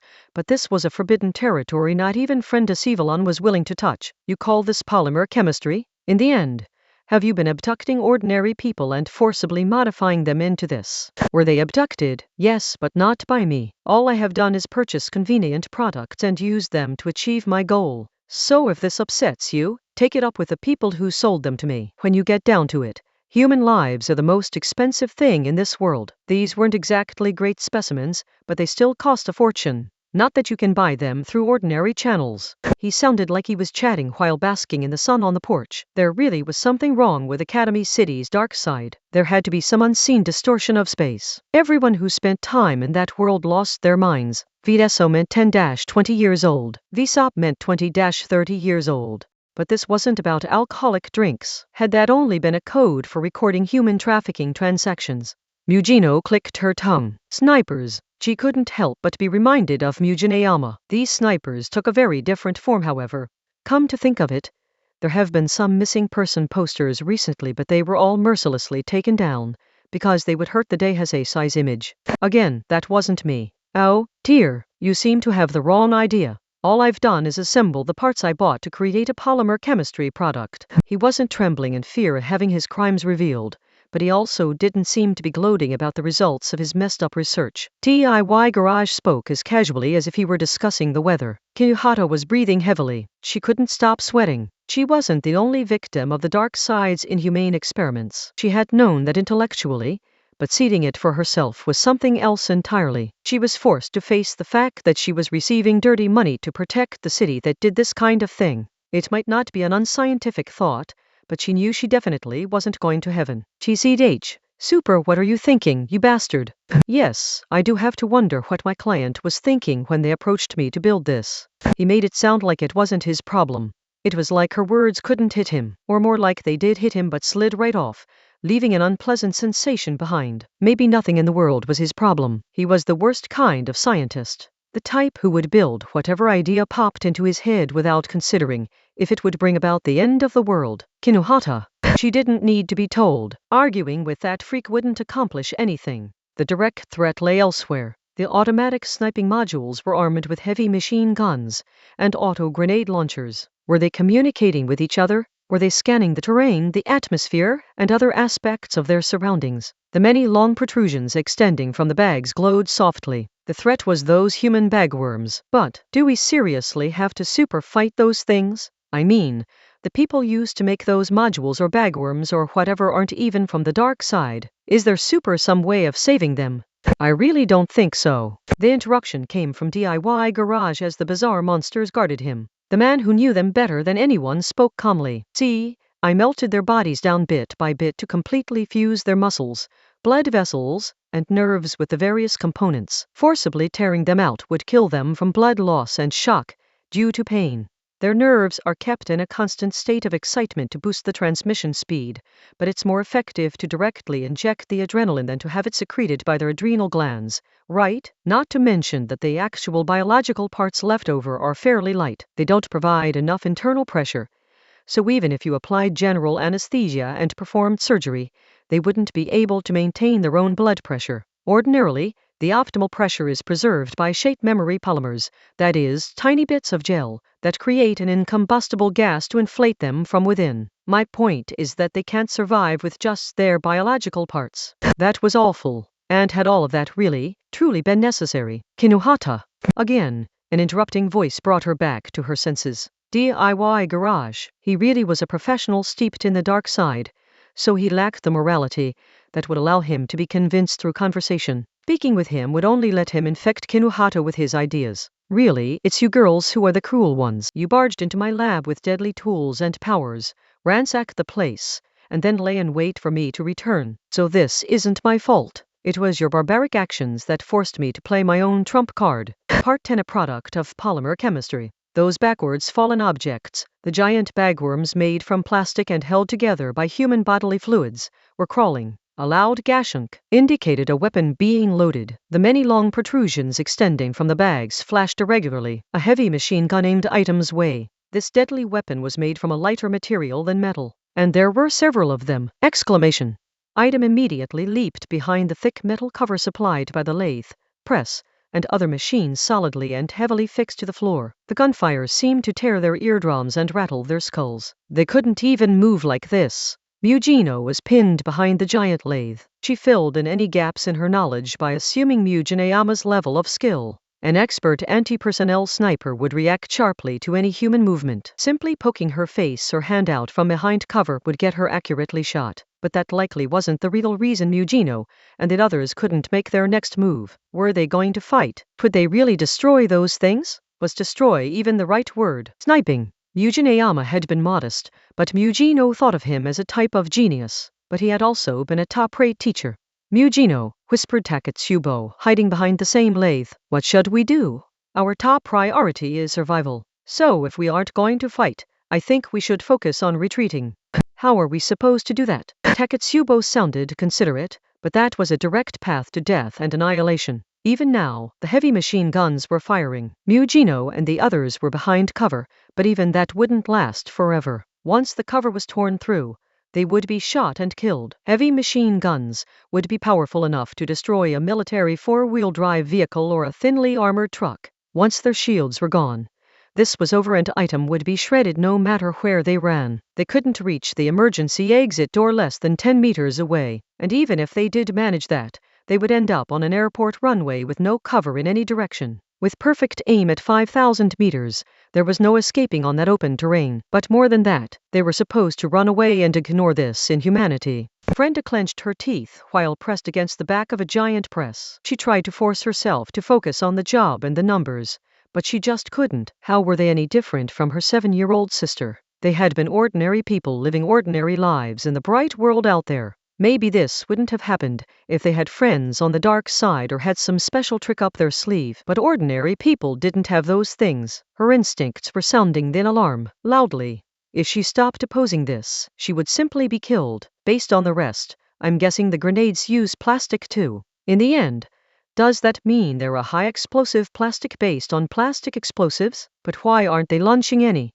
Either they were meant for times like this when thick cover is preventing a frontal attack, so they launch an explosive behind the target and turn them to mincemeat with the blast and fragments. If they weren't using them, there had to be a reason why. With all the bullets they were spraying, concern for the lab couldn't be the answer. Brenda, what do you think? In the end, probably the same thing as you, Mujino. Brenda didn't need to think before answering. Of course she didn't. Mujino Shizuri consciously regulated her breathing. These people had been abducted, sold, and, because their specs were insufficient, sliced open, melted, and permanently fused with some horrific dark side machine. Could she really tell them to suffer on their own, because she found it hard to look at? There was no rule against it, but she refused to escape to safety just because they couldn't be saved. She couldn't leave this in the hands of justice. If even evil looked the other way, what in the world did these people have left? So Mujino Shizuri slowly breathed in and out. She forced the booming storm of gunfire out of her mind. She prepared to face the bottomless darkness. And, sorry, I will retrieve your bones.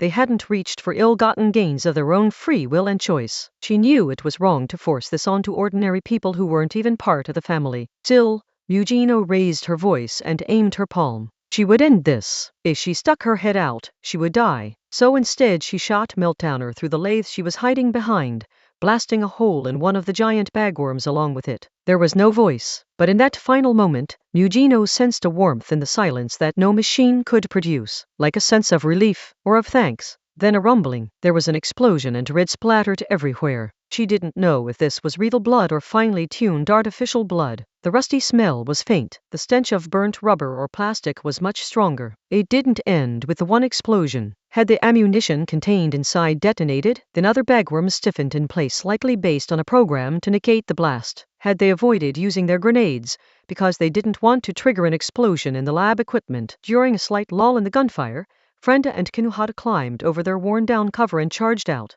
This was likely their first and last chance. Explosives soared through the air, and nitrogen was concentrated around a fist to smash through the plastic armor. It didn't feel like they were destroying weapons. The feeling Kinuhata felt in her hand was much rawer. Even Mujino grimaced. Death was supposed to hold such great meaning that even a dark side pro would fall on their rear and beg for their life when faced with it. Yet here the brutal Meltdowner beams were a means of saving those people. There really was something deeply wrong with the city. Just because the burned and crushed weapons themselves smiled as they died did not mean all was forgiven. They knew that, but this was a decision only the dark side could make. The sounds of destruction continued. Polymer chemistry, was it? For item, that science wasn't particularly powerful now that the tides had turned. They only felt anger. Anger that someone would spend so many people's lives for such a flimsy strength boost. Pant. Once it was all over, Mujino Shizuri was soaked red, and not with her own blood, so they lost. In addition to how the human was used, I set up a gradation between multiple units testing plastic distributions from 70% to 90%, but I didn't expect them all to be defeated. I would love to hear your thoughts and opinions so I can make further improvements. Only one person remained. The cause of it all, DIY garage. Covered in the blood of innocence and surrounded by a stench like melted plastic, Mujino Shizuri growled like a wounded beast. Any last words? I can say anything I want? Even at this point, DIY Garage did not tremble in fear or beg for his life, even though she had been planning to meltdowner him the instant he let any of those emotions leave his filthy mouth. There was no emotion at all in his voice. The look in his eyes was entirely unchanged, and he simply laid out the words like he was Villager A. Do not forget this. You will regret it next time we meet. Next time? A rusty scent scattered around, because Mujino had punched him in the face, with her fist clenched tight. Next time. You're already out of lives. She didn't use meltdowner. She wasn't going to end it that quickly. Instead, she climbed on top of him and used her fists. With each blow, she smashed another feature of that shitty scientist's face. On the dark side, we find our own ways to live our lives. By gathering up the pieces we've risked our lives for, we don't live cheap lives, where we can just open our mouths and expect someone to feed us. And we definitely don't have anything for a monster like you. Not for someone who steals away other people's lives and then wastes them on this garbage. You think a piece of shit like you gets anything as valuable as the next time? Are you fucking kidding me? He wasn't reacting much, so she grabbed his collar and dragged him to his feet. A wet sound followed. Mujino hadn't done it. A human fist couldn't make a human head pop like a watermelon smashed by a stick. Something had flown in from the side too fast to be seen by the naked eye and blown away DIY Garage's head. A sniper. Clear interference. What asshole granted that shithead the salvation of a death free of fear and suffering? Is everyone trying to piss me off now? With one hand still holding the collar of the corpse with nothing above the lower jaw, Mujino sent her bloodshot eyes darting out and concentrated a beam in the palm of her other hand. She aimed that palm past the outside wall, and she fired. A thick beam burst through right next to Mujino Shizuri's head. The rest of DIY Garage's body was sliced through and vaporized. Mujino froze in place for more than a second. That alone could be fatal on a dark side job. And even after wasting that much time, she still didn't understand what had happened. What was that? A meltdowner beam had flown back toward her. Academy City's #4 level 5 power wasn't something that could be easily mass-produced. She could only think of one other possibility. But if it was that, this couldn't get much worse. Was that reflection? If so, then only one person could be lurking outside that broken and melted wall. Chapter 3. Crime Eraser Part 1. The wall contained a large hole. Only darkness was visible on the other side, even though it was currently daytime. But they couldn't move. Item didn't dare make any careless moves. Academy City's #4, Mujino Shizuri's meltdowner didn't work. That phrase carried great meaning, and it hadn't been diverted, scattered, or deflected. It had been bounced back. It was hard to believe, but they had no choice but to believe after it happened before their eyes. A long silence followed. The first to break it was Kinuhata Sei. This is bad. Yes, the Dark May project had messed with her brain and implanted her with a portion of the #1 personality, so she knew this was her original, who she had yet to see. At level 4, she could barely reproduce even a fragment of his power, and that powerful being was now just outside that hole in the wall.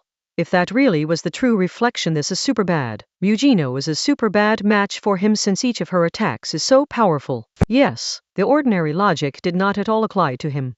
If the stories she had heard were true, the more you fortified yourself with devastating Esper powers and next-gen weapons, the greater your risk of death. Academy City's #1. Accelerator. That monster could easily bounce back a meltdowner beam just by standing in front of it. Getting into a fight with him had to be avoided at all costs. In the end, Friend Sivalan's eyes darted this way and that. She may have been subconsciously searching for another exit, but what safe escape route was there in the wide open space of District 23? Could it be some kind of trick? On the dark side, it's pretty unusual for that strongest monster to actually show up. Right. The semiconductors Mujino created by directly researching Mujino can interfere with her power, but but even that only manages to scatter it. Taking a meltdowner beam super flying straight at you and turning it around 180 degrees is impossible. Tracksuit girl Takatsubo stared straight into the hole in the wall, with her head tilted. Oddly enough, something crashed through the wall made of thin sheet metal. It was a giant steel beam used for building construction. It easily cut across the gym-sized lab, mercilessly tearing through the press, industrial 3D printer, and other equipment in its way. Those things had endured the human bagworm's heavy machine gun fire, but this broke through so easily. That's more than just reflection. This super really is vector manipulation. In the end, what do we do? We're up against the -1 here. I agree heading out onto the flat runway is a bad idea, but if we stay here, he can just snipe us from wherever he wants. Like stabbing knives into the barrel in that party game. Part 2. Yes, exactly like that. KSH, bending vectors, huh? I have to admit, that reflection is incredible. KSH to hell. Anyway, keep the output at that level and make sure you don't overdo it. That power is much too great, so going all out would only send them fleeing in different directions. Then you would have a much harder time killing them, wouldn't you? KSSHHH. So just buy us some time, okay? KSH. Yeah, I get it. Because our true target lies elsewhere. Part 3 at Academy City's -1. Item had no idea what interests had brought him onto the game board. How deep did the darkness go in this case that began with a bizarre hanged corpse? Anyway, don't even think about fighting him. I super mean it, groaned Kinohata, still looking toward the hole in the wall. Maybe a purely psychological spur would stand a chance, but even then it would be a life or death gamble. And a super high firepower physical spur like Mugino doesn't stand a chance. So we should escape, but, in the end, how do we do that? Friend sounded rattled. You say he can control any and all vectors? If he really has a stupid power like that, then stealing a car and driving out of here probably won't be enough to escape. Kiyuhata, the expert on this topic, said nothing, which meant Frenda was right. So fighting was suicide, but they also couldn't think of any way to escape. They were trapped before the fight even began. In the end, what do?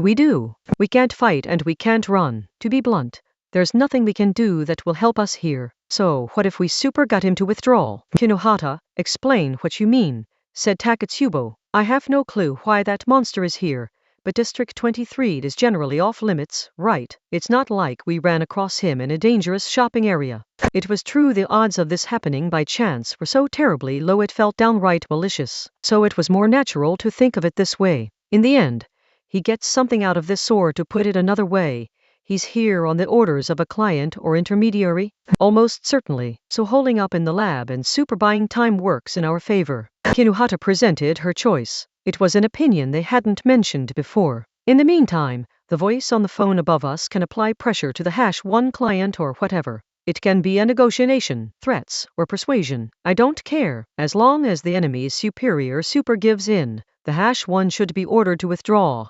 It looked like the correct answer. However, there seemed to be plenty of hurdles they would have to clear.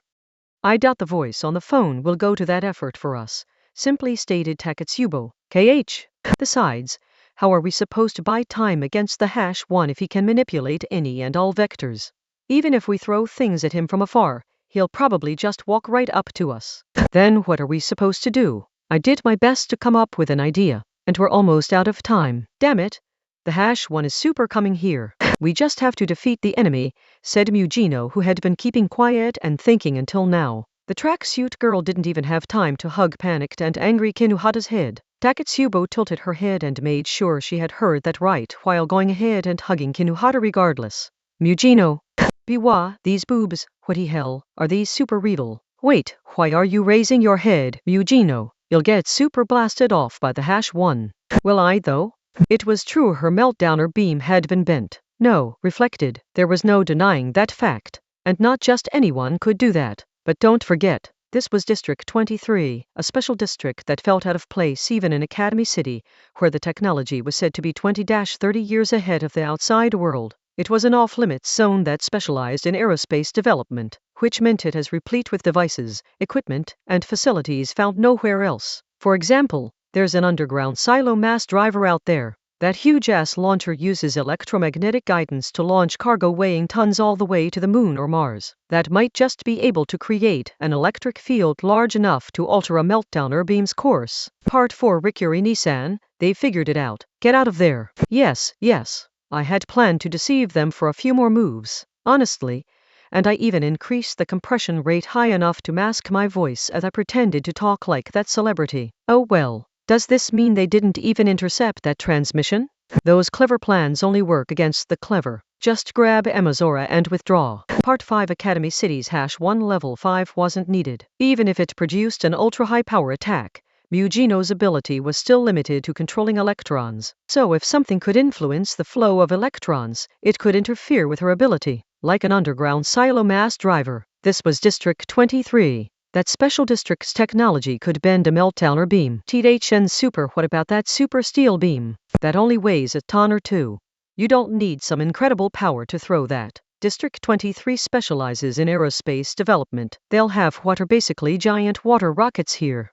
Mugino, are those the things that are launched with a gas or air? That serial killer John Doom launched the defective lithium batteries using CO2, remember? Developing that idea for military use is hardly unusual. I've seen it in the antiques my grandfather collects. They used to use compressed air or metal springs to build silent mortars. Their location had also been convenient. DIY Garage Lab was a treasure trove of specialized manufacturing equipment and experimental devices. When cornered, the target would begin searching through the junk for something useful instead of running outside unarmed. If they had gone with Kinuhata's stay in the lab plan, Frenda probably would have spent her time doing just that. In other words, this place made a target less likely to flee than in an ordinary environment.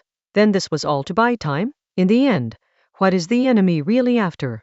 Probably your favorite thing, Frenda. Setting up a bomb and blowing the place up. Run. If it was only a trick, they had nothing to fear, and if they stayed here, they would be blown up along with the building. Mugino started to leave the giant lab, but Takatsubo shoved her aside. The ear-splitting roar refused to end. They could tell something was being fired in from outside. But what was it? The lab's outer wall was already full of holes. Maybe her ears had adjusted to the roar. Frenda's eyes widened where she lay on the ground a distance away. This doesn't sound like the human bagworms. That sounds like a Gatling gun? You're kidding. In the end, is someone carrying that around with them? This time, I bet they're super using some kind of a spur power. That didn't matter. Was the enemy spraying bullets to slaughter item? No. Spraying the bullets over such a wide area without taking careful aim was meant to pin the target down. That way the enemy could escape to safety, while item was blown away by the bomb along with the lab. Do your job, Frenda, shouted Mugino. Finally recalling her role, Frenda pulled something from her short skirt. She'd ignited and tossed 5 cheap rockets out through the chewed-up outer wall. They exploded like normal. The meltdowner countermeasure only worked against that one thing. Other projectiles did not have their course bent or reflected. Just as the blind pinning gunfire stopped, Mugino rushed outside. Kinuhata and Takatsubo did not follow. Takatsubo had no direct combat ability, so it was best if she stayed in the lab. Kinuhata was likely worried that Takatsubo could be hit by some surprise gunfire. Even if there was a bomb that could detonate at any moment, staying here was still safer than being shredded by a Gatling gun right this instant. Something sliced through the blue sky on a sharp approach. It flew down to the mismatched pair of sisters in front of Mugino and Frenda, and stole them away into the sky. I know District 23 is all about aerospace development, but where did they steal that thing from? The craft was less than 4 meters from end to end, and the cockpit only fit one person at around 1.5 meters, but it was in fact a helicopter with intermeshing rotors. That flying room personal work craft was built using a golf cart as a base, and was meant for use when performing maintenance on a mountain cabin or mountain road. The giant Gatling gun appeared to have been discarded after being wiped clean of evidence. A wire dangling from the tiny helicopter had already snatched up the mismatched sisters in gaudy dresses, and was now lifting them into the air. And a similar girl in a dress was piloting the helicopter. Were all 3 of them sisters? Rikuri-Nisan, be honest with me. Did Amazora get in your way again? Hey, quit doubting me for no reason, Kaiwen-chan. That's what turns a kid into a delinquent. They were already in flight. TCH. They were up in the empty sky. If Mugino raised her palm and took aim, she would be able to shoot them down with Academy City's #4 level 5 power before they got away. But just then, Gween! A dull impact slammed into the side of Mugino Shizuri's head, square in the right temple. Ka! An aerial surveillance drone had suddenly flown in from the side, and an external attachment had attached a hunk of metal about the size of a brick. Had she been so focused on targeting that distant point, it had narrowed her vision. Simply not having Takatsubo with her was all it took. She could see the busty oldest sister stick out her tongue a little, but she couldn't aim steadily with her vision so shaky. She fired a couple of meltdowner beams, but they only scorched empty air. She shook her head and vision returned to normal. The tiny intermeshing rotor helicopter had already flown off into the far distance. Oh. Mujino watched them go on unsteady legs and made that comment just before the giant lab exploded behind her. Part 6. It had been reduced to a pile of rubble. The human bagworms and their creator DIY garage were below it all. Really, it was a miracle Takatsubo and Kinuhata had survived after staying in the lab. Kinuhata, are you all right? This is super my role. Let me be the tank when I can. Kinuhata shoved the crumbling wreckage out of the way with a single thin arm. The Academy City firefighters would arrive before too long. Or maybe it would be a special rescue squad since this was District 23. Either way, they didn't have time, but they couldn't head back empty-handed. Mujino, in the end, let me know if you need a throwaway SIM. If you weren't kidding about retrieving their bones, shouldn't you start making some calls? In the end, even if the public officials discover them, it's not too late as long as the dark side hasn't eliminated the bodies yet. Yeah, as those two conversed and completed a few tasks, look what I found. Takatsubo held out a stamp-sized white chip.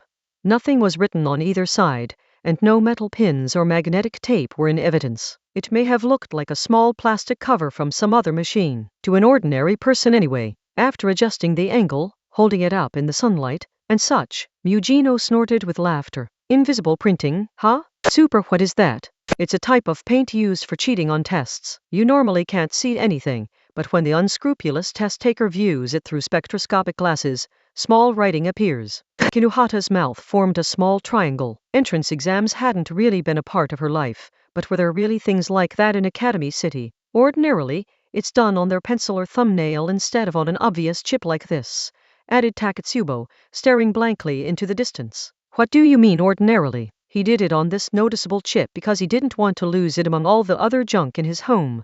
Kinuhata, I'm guessing this contains important data for DIY Garage. He probably chose to use this inconvenient analog medium, so it couldn't be hacked. When Takatsubo arrived at a correct answer, she would say it like she had seen it herself. Mujino's shoulders shook with laughter. A full A4 sheet of paper can be compressed down to the size of a stamp, right? Well, you can use that to hide some kind of list or diagram. But, Mujino, this doesn't do us much good without the corresponding lens, said Takatsubo. Frenda.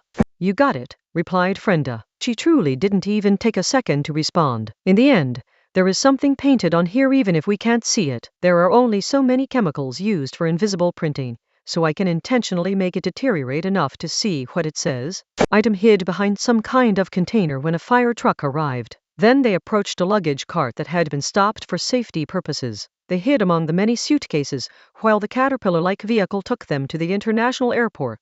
That wasn't part of any of this. They were dyed red with blood thanks to the battle against the human bagworms, but Academy City had plenty of effective technologies for getting out stains. A detailed forensic analysis would still detect the blood, but they soon looked presentable enough. When someone died, all trace of it could easily be erased. Once at the airport, they only had to take a large bus to leave District 23. People gathered from all around the globe during the day Heisei, so these buses were decently crowded and no one took any real notice of item. After renting a rental conference room in a convenient building, they focused on the white chip. First, Frenda poured some kind of clear liquid into a thin container and then dipped the chip in using pincers. She measured the time with a kitchen timer, removed the chip from the liquid, and dried it with the warm air of a dryer. Oh, that's incredible, Frenda. It's just like revealing a secret letter written in lemon juice. Please note, Takatsubo, don't reduce super genius Frenda-chan's specialized chemistry knowledge down to the level of my sister playing ninja. This was a method of intentionally deteriorating a transparent chemical in order to give it enough color to be visible. So really it was the same basic idea. Takatsubo's piercing replies were always so precise it gave Frenda a headache. In the end, maybe I make it all look so easy they can't appreciate what this genius girl is doing for them. Like how you can't just take supermarket frozen foods for granted. But you are amazing, Frenda. You have real skills that let you do what the rest of us can't. You're as amazing as that old man next door, who quits his office job and serves humankind by attempting to invent a quasar pulse interference communicator to talk with aliens. I beg you, Takatsubo, that isn't helping at all. Anyway, Something more brown than black appeared on the surface of the chip. However, an A4 size sheet of paper had been compressed down to the size of a stamp, so reading it with the naked eye wasn't easy. One would normally read it through a loupe or a pair of glasses with that function built into a portion of the lens, but the four of them wanted to share this data. It would be faster to zoom in with a phone camera and take a photo. It's kinda blurry. How do you set it to close-up mode? Eugeno, change your camera settings and you'll end up with a phone that won't do what you want. If all you want is to prevent camera shaking, it's easier to fix it in place with a tripod or other support. You could tie it to that table lamp. Anyway, it was finally time to view the important document. The phone screen displayed DIY Garage personal account book. What materials did he buy? How much of them? What did he use them for? And who did he sell the results to? It was all listed up here. But wait, in the end, wasn't there a separate list with the much more dangerous human trafficking stuff? The one using the brandy grades. This analog medium can't be searched or copy-pasted, so he wouldn't be using it regularly. I bet this is a backup of his usual records kept as insurance in case someone betrays him. So the really spicy stuff will be recorded elsewhere. The document was full of alphanumeric strings, but that was no real problem from Eugeno. She had been born into organized crime, so she had learned at a young age how to read secret account books. Holo 79 was it? Looks like the voice on the phone was overthinking things with the fake gold bars. From the way he was spreading it around, that messed up scientist probably had no idea the investment club or army ant even existed. Then in the end, the conflict between the two groups wasn't planned at all. It was a complete coincidence. That's right, all of DIY Garage products were homemade and he appeared to have invented plenty of products beyond the fake gold bars. Scanning the list, Eugeno saw what might as well have been the invention of a bored housewife. Things that would qualify as illegal weapons, ID and uniforms accurately copied down to the smallest detail, and more. Kinuhata tilted her head. The conflict caused by DIY Garage fake gold bars may have been a sad coincidence, but we were still attacked by those weird sisters. And they went to the trouble of disguising themselves as Academy City's #1. Super, what was up with that? Even if it was a coincidence, someone must not have wanted us looking into it. This just means we were poking around where we were not at all welcome. But the way those sisters had withdrawn as soon as they lost their advantage made them seem not all that concerned by it all. In other words, it didn't feel like those sisters would lose their lives if their misdeeds came to light. They were likely assassins or eliminators sent here by a client. The question was whether or not people who attacked others as casually as picking up some fast food would call it quits after just the one attack. It would be a pain if they only saw this as a detour, and Item was subjected to more attacks with different people or methods. Item needed to shut off that tap. They wanted information on the secret client behind the attack, not the low-level soldiers who actually made the attacks. Someone didn't want a product sold here to be discovered. What on this list of inventions and sales was someone so reluctant to have come to light? Eugeno laughed in delight. Now this is going to be fun. Law evading murder infrastructure. Part 7. Eugeno left the conference room and blended into the streets. It was 5 p.m. They had begun their investigation in the morning and been caught up in a sudden battle, so they had been at work for quite a while now. It was no surprise they were hungry. And thanks to the Deihesei, there was no shortage of food stands and trucks on the side of the road. Taketsubo-san, Super, what are you getting? It's hard to decide when there are so many options, isn't it? Huh? You kids just haven't discovered the amazing possibility of salmon. Eugeno and the others bought some sandwiches and breads. Each one came with a colorful dip. Doesn't that mackerel smell? It's the fish oil. Once it gets on your fingers, I bet it sticks around a while even if you wash your hands. In the end, the challenge mackerel presence in eating it only makes it more adorable. Her mackerel love has finally reached the super terminal stage, I see. Kinuhata had no strong feelings about food and would have been fine with a jelly drink or smoothie, but Taketsubo offered her a very festive frankfurter. Ignoring it would only have led Taketsubo to expressionlessly shove it into her mouth, so she had no choice but to accept it. I wonder what dip goes best with salmon. The wasabi soy sauce is too ordinary, but mayonnaise just makes everything taste like mayo. In the end, I want to try avocado with my mackerel. As Eugeno and Frenda chatted, they ended up trying different dips with their salmon and mackerel, seeing what worked best. They really were good friends. All they had to do was wander around the train station area while chatting. Law evading murder infrastructure. The term sounded impressive enough, But what kind of toy was it really? Why are you acting all self-important? It's always like this with you. You already know the answer. It's not an unusual concept in Academy City. This city really is crazy. If she wasn't eating a grilled salmon sandwich, Eugeno would have abandoned the job right there. When a lab animal dies after being intentionally infected or injected with bacteria, a drug, or whatever else, its remains need to be swiftly and safely disposed of, continued the voice on the phone. Ordinarily, it will be quickly incinerated at high temperature. Electric furnaces have been gathering attention lately. They're like giant microwave ovens. Needless to say, Academy City was a city of science, so it had labs everywhere. Each of those had its own waste disposal zone. New drugs meant for Esper development posed a risk of an information leak if an outside contractor were hired to dispose of the waste. Blood, hairs that have absorbed a chemical cocktail, and even a single cell were considered classified information. Everyone was already incinerating dead bodies. Did the ordinary concern over respecting the dead not exist in this city of science? I bet that was a part of how the city was intentionally designed to speed up research. And by adjusting the output of the devices meant for small animals, they can reduce a human-sized mass to white ashes. Besides, you've been asking your support group to dispose of bodies. It's always like this with you. That was true. They hadn't ever considered how exactly it was done, though. Roasting them in a giant oven destroys the entire DNA map, so it can't be legally proven what you have are human remains. But for warriors like you, it's best to be extra thorough and dump the ashes in powerful acid to fully eliminate them. So would the law-evading murder infrastructure mean taking all the necessary equipment and facilities for that process and miniaturizing it as much as possible, so it all fits in a single box?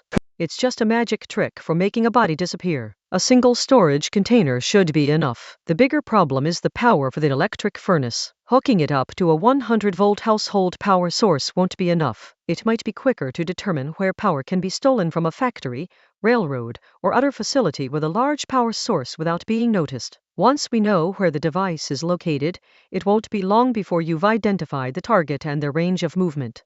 Got it. That was probably true. They had already seen that underground silo mass driver in District 23, but that was a fairly special case. Enough power to obliterate a human body on contact couldn't be found just anywhere. But Takatsubo was curious about something else. What about how the payment was made? Yeah, in the end, that white chip listed quite the unique method. Instead of cash or electronic money, the payment was made by handing over golf clubs or fancy cars. Doing it by leaving them behind in poorly supervised rental spaces is fairly unusual. I know that method. The other 3 item members turned to look at Takatsubo. Those words meant something different from before. This is what Takatsubo Riku was saying. Her usual expressionless face had a hint of a cloud over it. Some old friends of mine used it. Part 8 evening had arrived. Alongside a main street was a space halfway between being a park and being woods. The space was outlined by so many skyscrapers, and Takatsubo sat on the edge of a fountain there. She was toying with the small plastic bottle of tea she held in her hands, and she quietly began speaking. Eiko, Biko, and Siko. Super, what is that supposed to mean?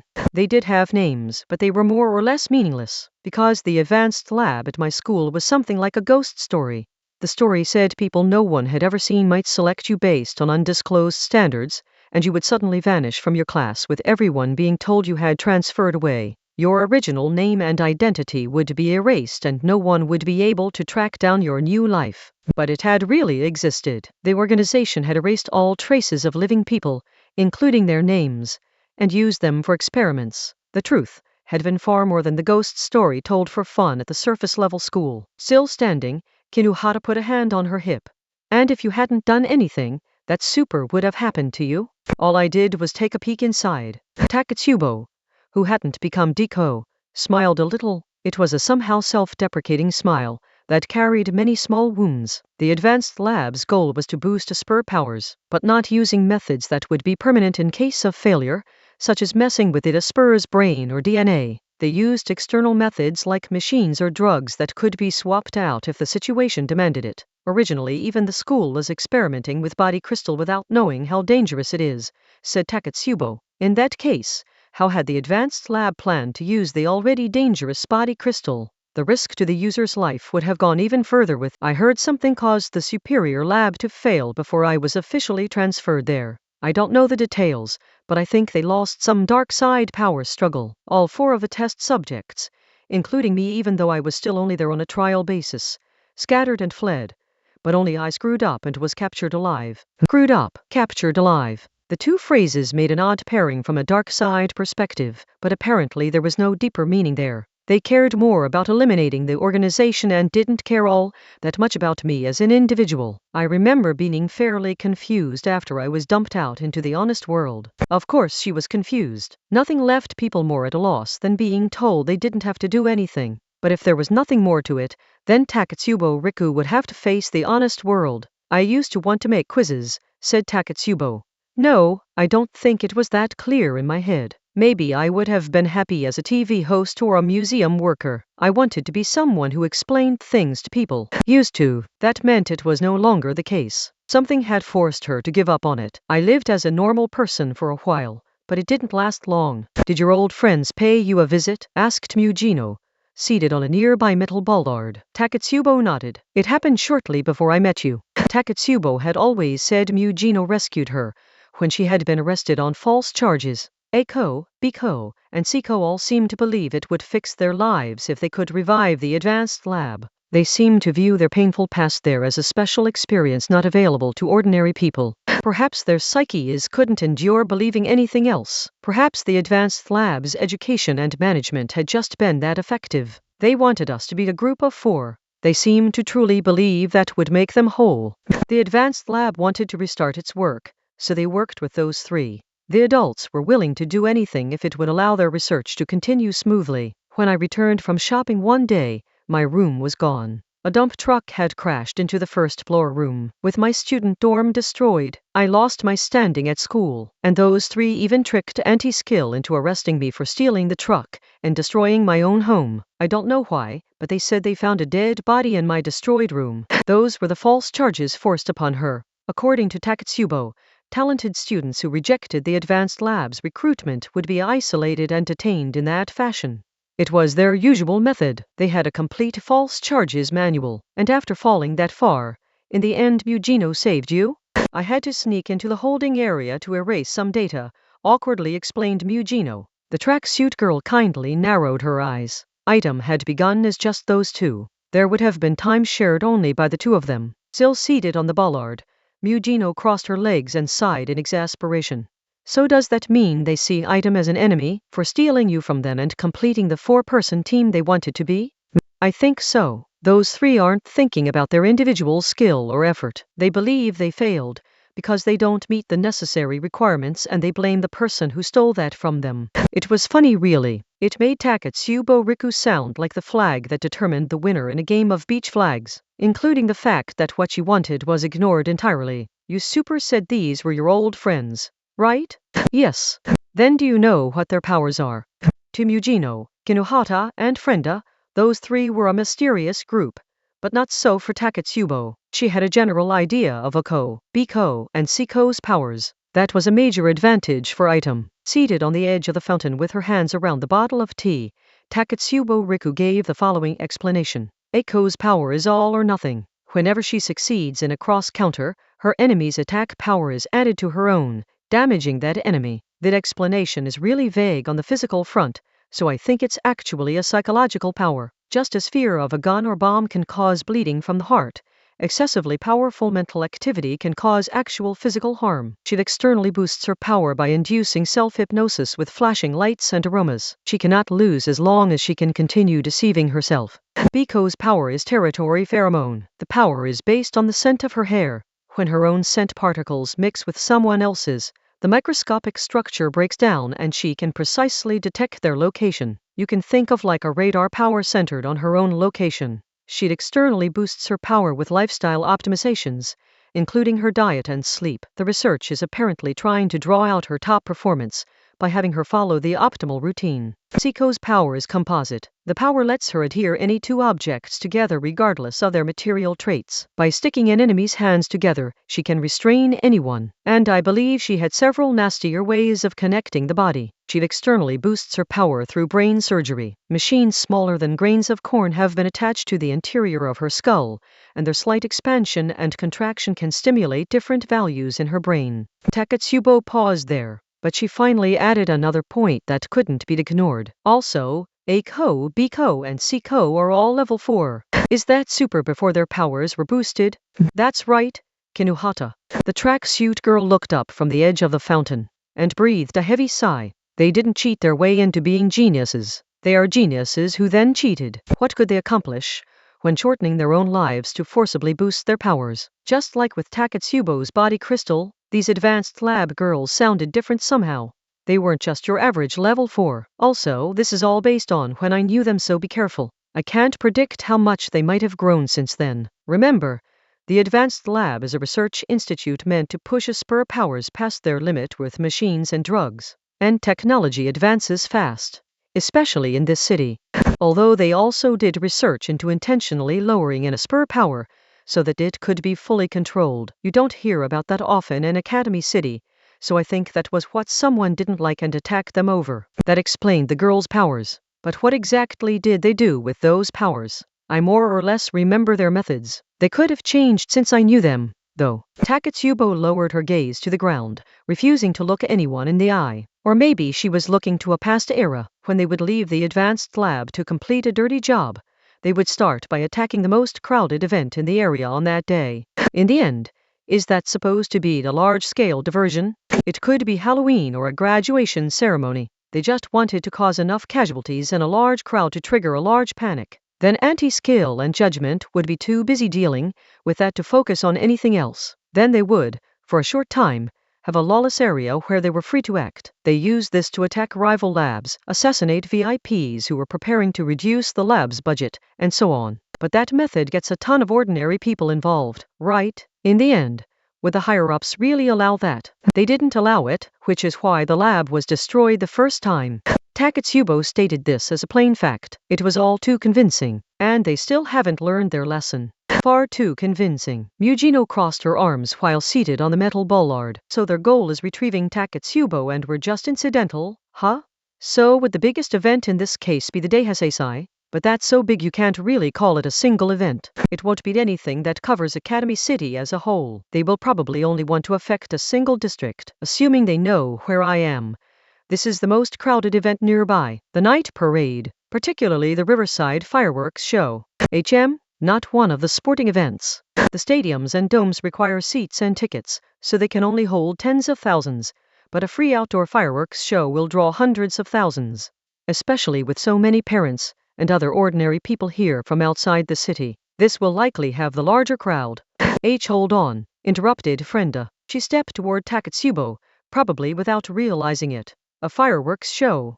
You have to be kidding. In the end, you don't mean the one on the Riverside in District 7, do you? My sister will be waiting there. Agreeing to meet up there early to beat the crowd had been a mistake. Kinuhata tilted her head while performing some light stretches. Super, how will they attack the fireworks show? Frenda was too worried about her 7-year-old sister to be any help. Could she contact her sister by phone? No. An ordinary person would never believe that such great danger was lurking so nearby in the peaceful world they knew. Mujino clicked her tongue. Fireworks shows these days are all program-controlled, right? They won't have time to check over every single one of the tens of thousands of fireworks tubes on the day of the show, so spending several days delivering and setting them up remains standard. So even if someone swaps the fireworks out for a more destructive explosive, the people on site will have no way of noticing. Those girls won't need a complex circuit board with a mess of colorful cords. An innocent person will press the switch of doom for them. Frenda, our job is to stop this. If you still intend to do your job, then don't underestimate the damage in your initial simulation. This is your sister's life. Are you going to let her die for real because you didn't want to see her die in a simulation? But this is a big fireworks show. Won't they super already have safety measures in place for accidental explosions, like placing the launch site well away from the audience? Frenda, are you going to let us continue based on that mistaken assumption? I doubt we'll save anyone if we do. Ugh, fine. In the end, I get it already. Everything Mugino said was so accurate Frenda wanted to blow up her mouth. Irritated, Frenda kicked a metal streetlight pole and immediately hopped up and down holding her toes. The tearful blonde girl sighed once as she brought a hand to her brow and brushed up her bangs. Hanging her head, she spoke quickly and quietly. A directional mine that scatters small metal balls in a fan shape will turn everything within 50 m into a sea of blood. A mine that hops up on its own and detonates like a parasol could send dangerous specks as far as 200 m. W with super only one mine? In the end, yes. And it only has to be as big as a small paint can. The fireworks that brought such delight could be seen as no more than explosives. They were dangerous enough as it is, but bombs were commonly filled with metal balls, nails, and such to more efficiently kill people, because that would create a solid wall of death by launching dozens or even hundreds of solid metal pieces at speeds greater than a handgun bullet. The fireworks show will only have safety measures in place for the flames and shockwaves produced by the explosives, so they won't help against a bomb packed full of impurities. In the end, the launch site would need to be much farther away.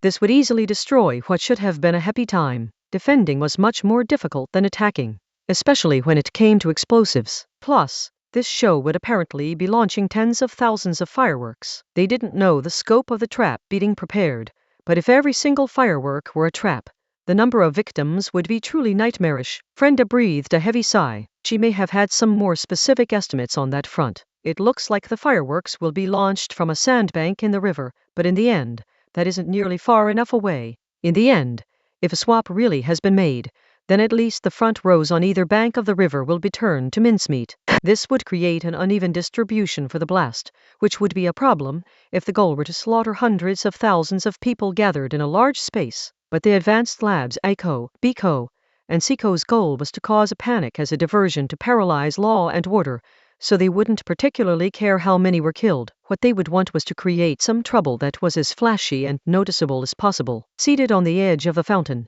Takatsubo added to Frenda's assessment with a face that was not expressionless. We can't optimistically assume only the front row will be harmed. We can't predict how many explosives they will bring in, and even if most escape the blast itself, how many will be knocked over and trampled to death when hundreds of thousands make a disorderly escape all at once. This was a diversion. Preparation to provide ease of movement. The tactic was already showing an effect and it hadn't even been executed yet. It was looking like Frenda wouldn't be able to focus on the fight. As long as Item's position made them defenders of the city, they couldn't ignore the sabotage to the fireworks show. If they did, they could easily lose the trust of their higher-ups and end up the ones on the run. This was connected to major event in the honest world. When Eugenio explained the situation to the voice on the phone, she received a carefree response. Then you can go with that. Item will defuse the sabotage to the fireworks show and also punish those ACO, BICO, and SICO girls from the advanced lab.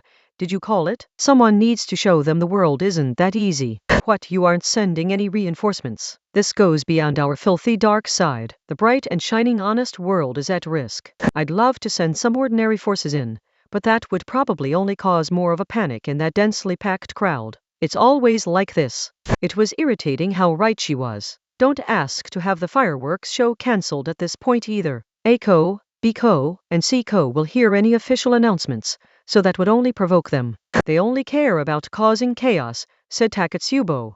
It doesn't matter to them if their bombs don't go off. I think they would only change plans and show up equipped with masks and guns to fire indiscriminately into the crowd. So ordinary people would end up killed regardless. In fact, the bombs might actually be easier to deal with. Eugenio could only speculate, but it was possible those girls had planned it that way. This would split up Item, allowing them to possibly be picked off one at a time. Adding more personnel would only work against Item. So despite knowing about the enemy's trap, Item would have no choice but to split up just like the enemy wanted. The enemy was in control. It was like a curse. If they couldn't break free somewhere, only death and destruction awaited them. Suddenly, a quiet question left the tracksuit girl, with a tea bottle squeezed in her hands. But why the law-evading murder infrastructure? At first, Frenda froze in her standing position. She was unsure what Takatsubo meant. They had found so much new information at this point that DIY Garage felt like old news. Frenda operated her phone and checked her notes and album even though she hadn't recorded anything new. You mean that thing ACO, BICO, and SICO bought? Well, in the end, it's an attractive item for anyone up to no good, don't you think? If devices that let you kill anyone you want without being found out were being sold off at clearance, I'd definitely grab one. Maybe a second one too, just to have a backup. That's not what I meant. The advanced lab already has their false charges manual. They can frame a stranger and get away safely, so they shouldn't need a mechanical law-evading murder infrastructure. Now that you mention it, Mugino frowned atop the metal bollard. They had to know that buying a product like that in secret was risky. That was why they had hired those three sisters to blow up the lab along with DIY Garage and his records once the purchase was close to being discovered. But they didn't seem to gain anything from the product that warranted the risk. They already had a way to dispose of corpses, so why would Aiko, Biko, and Siko go to the trouble of buying it? The law-evading murder infrastructure is valuable, but the purchasers themselves don't benefit from it, said the voice on the phone. But in that case, wait. Could it be that? Bang ba bang. Mugino stood up from the bollard. A few dry gunshots rang out through the small device she held. The phone produced uneven static for a while before finally falling silent. Wait, super, what was that? That was the voice on the phone. Right, even we super can't reach her. Why was the higher-up shot in her safe zone before we were attacked on the front line? Is this why they wanted the law-evading murder infrastructure? Instead of needing it themselves, they sold it to someone else. They made sure they had the bargaining chip they would need, and in exchange for solving the worries of a guilty VIP with the same privileges as the voice on the phone, they received some location information they couldn't normally get their hands on. Item was a group of criminals who lived on the shadowy dark side, but they were unofficially supported by Academy City. However, things changed if they couldn't contact the voice on the phone who was meant to hold their reins. Aiko, Biko, and Siko of the advanced lab had removed Item's support, and now it was time to enjoy the hunt. Item was isolated. What do we do, Mugino? Asked Takatsubo. I don't know if the voice on the phone is actually dead or not, but even if she is, we should be assigned another intermediary. We can go into hiding until then, and just then, right next to Kinuhata, the metal bollard Mugino had been sitting on was crushed like an aluminum can by a 20-ton semi-trailer truck. The enormous bumper caught Kinuhata's small body and more dragged her straight down than knocked her forward. That was as much as the others could follow. Only a terrible rumble of destruction followed. The truck cut right on across the park without slowing down. The impact must have opened its container, because it left a few round shapes on the ground. It had begun. In a way, did this count as a greeting? Still standing, Frenda couldn't even manage speechlessness as some words spilled from the corner of her mouth. It's in the end. It hasn't even been 3 minutes since the voice on the phone was taken out. Kinuhata. If her power is real, that won't be enough to kill her. Now statter. Several pairs of footsteps echoed out. They didn't have time to check where the others were running to. At the moment, survival was their top priority. They had no idea where an assassin might be hiding. It didn't even have to be a person. What if the coffee they ordered at a cafe had poison or bacteria in it? Could a lantern or bug zapper fall from someone's balcony? A buried gas pipe might rupture and trigger a massive explosion. How could they predict, be aware of, and avoid every single threat? Pant.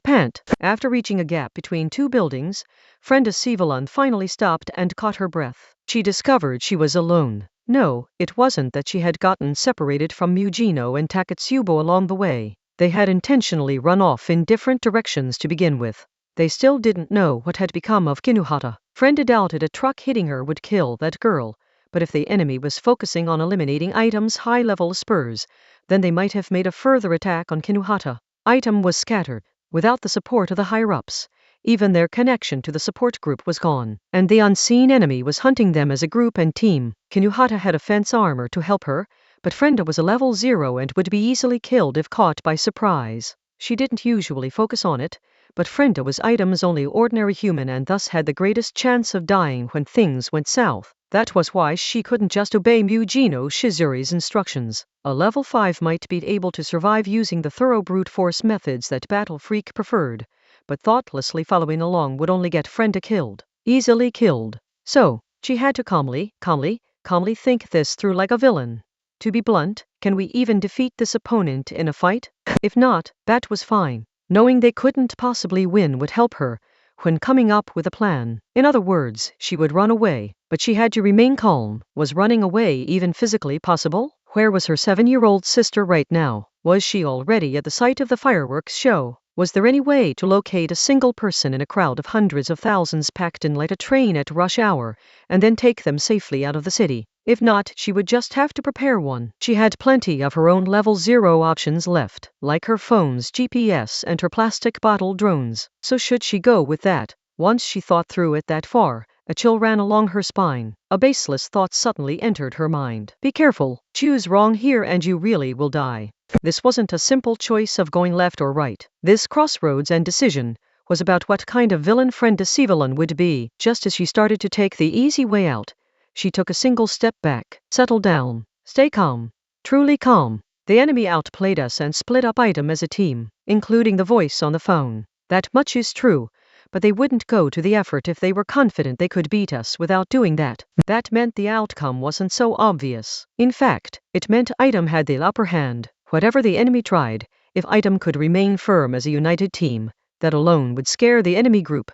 Feeling like they were facing an extra large piece of unexploded ordnance, the enemy would hesitate, so Frenda couldn't make a rash decision. When item had the upper hand, it would be foolish indeed to steer toward destruction for no reason. The situation was certainly bad, but she still had options, even if those options felt like narrow and unreliable paths. So as close as it was, this wasn't the worst-case scenario yet. If she couldn't see that fear, she just had to define it. Mujino Shizori, Taketsubo Riku, and Kinohara Sei. Only when she was forced to truly abandon those three would she call it the worst-case scenario. And even if that did happen, nothing Frenda could choose could avoid the path to slaughter, and she wouldn't be able to protect her precious sister. And with that worst case defined, she could prioritize the vague dread surrounding her and the many other formless options spinning around her. In conclusion, her situation here was scary. Yes, it was scary, but in the end, that woke me up. She raised her head. She had recovered. It had been a close thing, though. She was aware of that. Being at a precipice didn't mean she had to betray her teammates, and she didn't have to worry over who to rely on to watch her back. When she was in trouble, she could lean on them. She was certain of it. How blessed a life was this. Also, how could she run away on her own? Say she did grab that 7-year-old's arm, forcibly escape Academy City, and ignore both the fireworks show and the other victims. How far would she have to run? Across the wall and into the outside world? Could she actually manage that? And even if she could, what proof did she have she wouldn't be pursued out there as well? Constantly choosing the safer, seeming option would only increase the possibility of her sister being hit by a stray bullet. She had to throw out the negative thinking that told her evasion was the best option. She had to win and secure her safety. If the other item girls were still safe, then wherever they had run after scattering, they would all be heading to the fireworks show in the end. So Frenda again raised her head and began running on her own 2 feet. She knew where she had to go. She couldn't give in to the fear. Doing that was what would take her to the worst-case scenario. Part 9. Kinohara Sei was all alone in the dark city evening. When the team's tiny youngest member had been dragged underneath a 20-ton truck, the older members had all fled, without a second thought. Damn it. She was leaning against a nearby vending machine. 20 tons had been a bit much even for her. The fact that being in the light calmed her made her feel immature and childish. A few softball-sized objects made of cardboard were lying on the street around here. Here and there, they had likely fallen from the back of the truck. Those are definitely industrial fireworks. No, those are bombs disguised to look like them. Are these spares they prepared just in case? Does this super mean the sabotage is real? She sighed. Should she collect those for the sake of the innocent people who would be walking through here later on? Well, that would be more constructive than super messing with my phone. The truck had already driven off. While being dragged along the road, which had acted like a giant file, she had managed to remove one side of her wireless earphones that could be tracked via GPS in case they were lost and attached it to the bottom of the truck.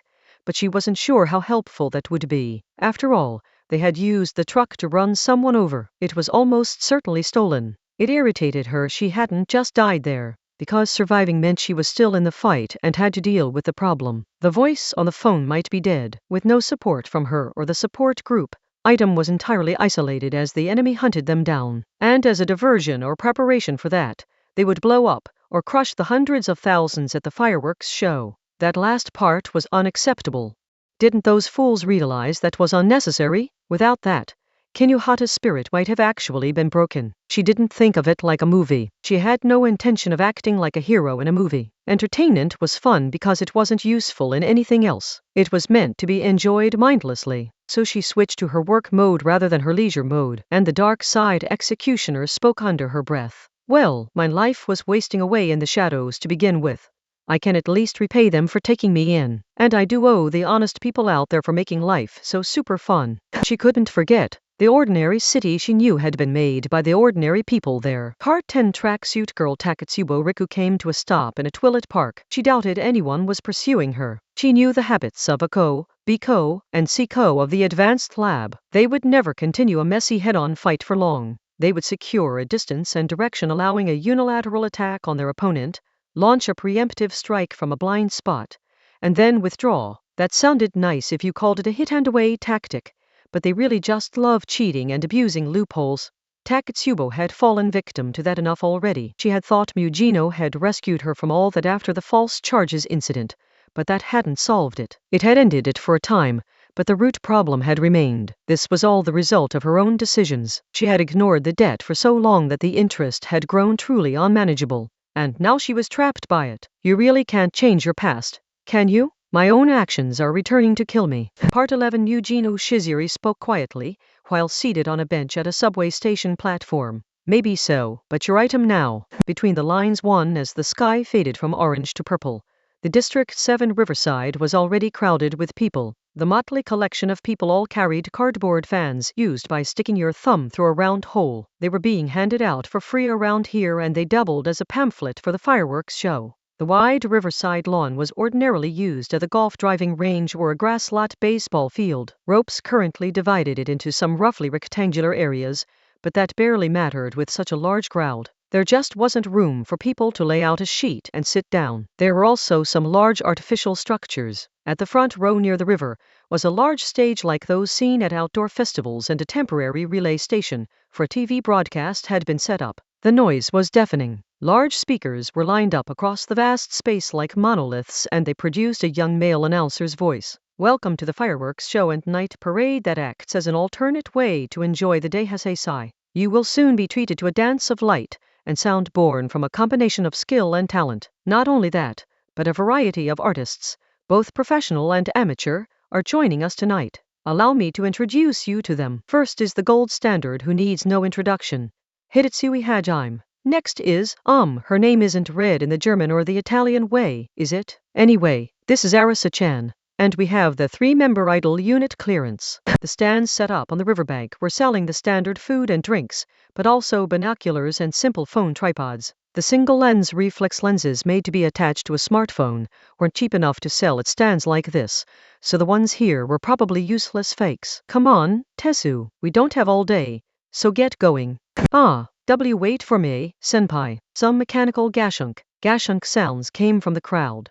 More specifically, from spider crab crowd monitoring mobile watchtowers. In other words, Anti-Skill was equipped with stilt-like gear that allowed them to skillfully weave through the crowd. With some help from computer support and anti-personnel radar, the metal legs, which were thinner than mops, managed to walk smoothly through the dense crowd without ever stepping on anyone's feet. They looked ridiculous, but a kick to the side from one of those could supposedly flip over the average car. And among it all, partially at the mercy of the waves of people, a girl waved her small hand and called out to her friend. Euphremia-chan, where are you? Azubi, I'm over here. In the first place, my sister will be here soon. Chapter 4. Eliminated at the route. Part 1. It was 6:30 p.m. According to the schedule, the fireworks should have already been launched by now, but silence remained. Fireworks shows were mostly program-controlled these days, but apparently the Academy City still had some fireworks technicians with pride in their work. The color of the sky was about halfway between orange and purple. The coloration would look right at home on a can of convenient and store sweet coffee, but the actual time of sunset was a little later than what the public weather forecast apps said. Of course, this was nothing on the scale of the planet's rotation or revolution having slowed. After the sun sank below the horizon, the sunlight was still bent and scattered by the air temperature, humidity, and other factors, so even at the same time of year, meteorological conditions created slight variations in the strict sunset time. That meant it wasn't fully dark yet, and the fireworks technicians weren't satisfied. Hundreds of thousands of lives were now reliant on a stubborn perfectionism that didn't physically exist. Still, this was only a margin of error of 10 to 20 minutes. The technicians would eventually reach for the switch of doom, and then the blast, and the shockwave would trigger a panic among the hundreds of thousands here. Once that happened, The anti-skill and judgment presence in this area would be too busy dealing with it to focus on anything else. Oh, dear, Echo whispered into the truck radio while leaning forward and squishing her chest against the large steering wheel of the semi-trailer truck she had parked in a parking lot a short distance away, since the large vehicle would be unwieldy on such a crowded day. We have a problem. They've wandered into a rather troublesome place. The fireworks show is only supposed to trigger the diversion, so I would really rather not get close to the coming panic. Oh, I get it. Item figured out our diversion plan and is trying to stop it. I do not want to be crushed to death in a panic I set up myself, said Biko over the radio. Do you think we made a mistake when we didn't start the main hunt as soon as they split up and ran? But I would hate to waste the trap we set up in the fireworks show, said Siko, also over the radio. We always wait until the authorities are distracted to start the hunt, said Eiko. Let's stick to the plan and kill them. Yes, let's do that. Yes, let's do that. The stolen truck was filled with spare explosives disguised as fireworks, just in case they were needed, but it didn't look like that would be necessary. The spares couldn't be tracked back to Eiko and the others, so she didn't think twice about abandoning the truck here. As she wandered around the area, Biko and Siko soon approached. Biko was a busty girl with a long blonde ponytail. Siko was a downer of a girl with short chestnut hair and a flat chest. Similarly, Eiko was a high school girl with wavy black hair. Her chest was larger than Siko's, but smaller than Biko's, which for whatever reason led the other two to tease her for being too normal and boring. They all wore matching tennis clothes with frilly skirts plus track pants. The sportswear wouldn't look out of place on the schoolyard of any school, but it was actually slightly off from what the students of any actual school wore. It wasn't exactly fashionable, but outfits just like it flooded the streets during the day. Hasesai. Who's got who? Biko's question began the usual discussion. If it was inappropriate, they would ask you to take it up with the researchers who alter their brains this way. Eiko said something no ordinary person would ever say. I'll take Mujino Shizori, I guess. Given the nature of her power. I'll do Frenda. TCH. That means Kinhata Sei for me. Damn leftovers. The three girls were hunting item, but Taketsuba was not one of their targets. They would strip away all of the excess fat, leaving only the pitiful bones behind, and once she was all alone, they would grab her hair and show her the others' corpses, and ask her if she was satisfied. In that sense, the fireworks show was no different. To truly enjoy a main dish, you needed more than just that one dish. You had to whet your appetite with an appetizer and create a mood allowing for real enjoyment. After all, she abandoned us. Taketsubo Riku refused to become Deko and ran off on her own, so we need to make sure she understands our anger and sorrow. They continued their chat as they walked along, keeping it casual. I'm Suzunaka. I'll be Amakawa. Biko, you used that one before, did I? I can't remember each and every one. Fine. I'll change it up a bit and go with Maritana. Then I'll be Akano. The three girls held their phones together and input their temporary personal information. Being able to take on a new identity without any plastic surgery or fleeing your residence in the middle of the night was both a pro and a con of such a high-tech city. Biko looked uncertain about her name, even though she had chosen it. I forget the rules. Does the stroke count of this name give me good luck or not? The luck changes depending on if the given name is pronounced Abai or Manami, according to Lucky Goldfish Fortunately anyway. Wow, that turns into a real pain in the ass once you get into the details. Part 2. All 4 item members had regrouped without issue on the large riverside area covered by hundreds of thousands of people for the fireworks show. If that wasn't a miracle, what was it? Cheating? Probably. Specifically, this location up on the riverbank had a lot of obstacles thanks to the food stalls set up. Some boys around the age of Frenda's sister passed by, talking loudly. They were using clear cups of cider to make their faces look all distorted. Some kids were taking photos of the small rainbows created by the mist shower. It was a perfectly ordinary scene. Item's clothing was unruffled. They had been very cautious, but it didn't look like anything had happened. When the attack had begun, the voice on the phone had been shot and then a large semi-trailer truck had hit Kinuhata. This was a troublesome opponent, but if Eiko, Biko, and Siko of the advanced lab didn't have any support team delinquents, they might only be able to pull off so many simultaneous attacks. Was that why they had to cause such noticeable diversions? Mujino scratched her head in exasperation and spoke. The terrain is perfect for hiding. The wide field of view is perfect for monitoring your surroundings, and there are plenty of escape routes just in case. It makes sense. Everyone in this business thinks the same way. So are there kinds of places that dark side people super tend to gather in? although that idea is even less pleasant than the little bugs gathered on the underside of a potted plant's leaves. In that case, it's lucky we didn't run into A-ko, B-ko, and C-ko while waiting here, observed Takatsubo. Everyone fell silent at that. That was the most ridiculous and most deadly possibility they could think of. This area was plenty crowded. The fireworks show didn't seem to allow any bright lights, but when Mujino held up her phone, she saw brightly colored AR displays all over the place. The advertisements for the plain-looking food stalls were quite something. Whenever they had a chance, they would fill up the screen with their 3D images. Simply approaching them caused a social media invitation to pop up. Kinuhata took a look at the same screen while stretching up on her tiptoes. What a pain. If you super tried to take a selfie here, I'm not sure you even be able to see your face.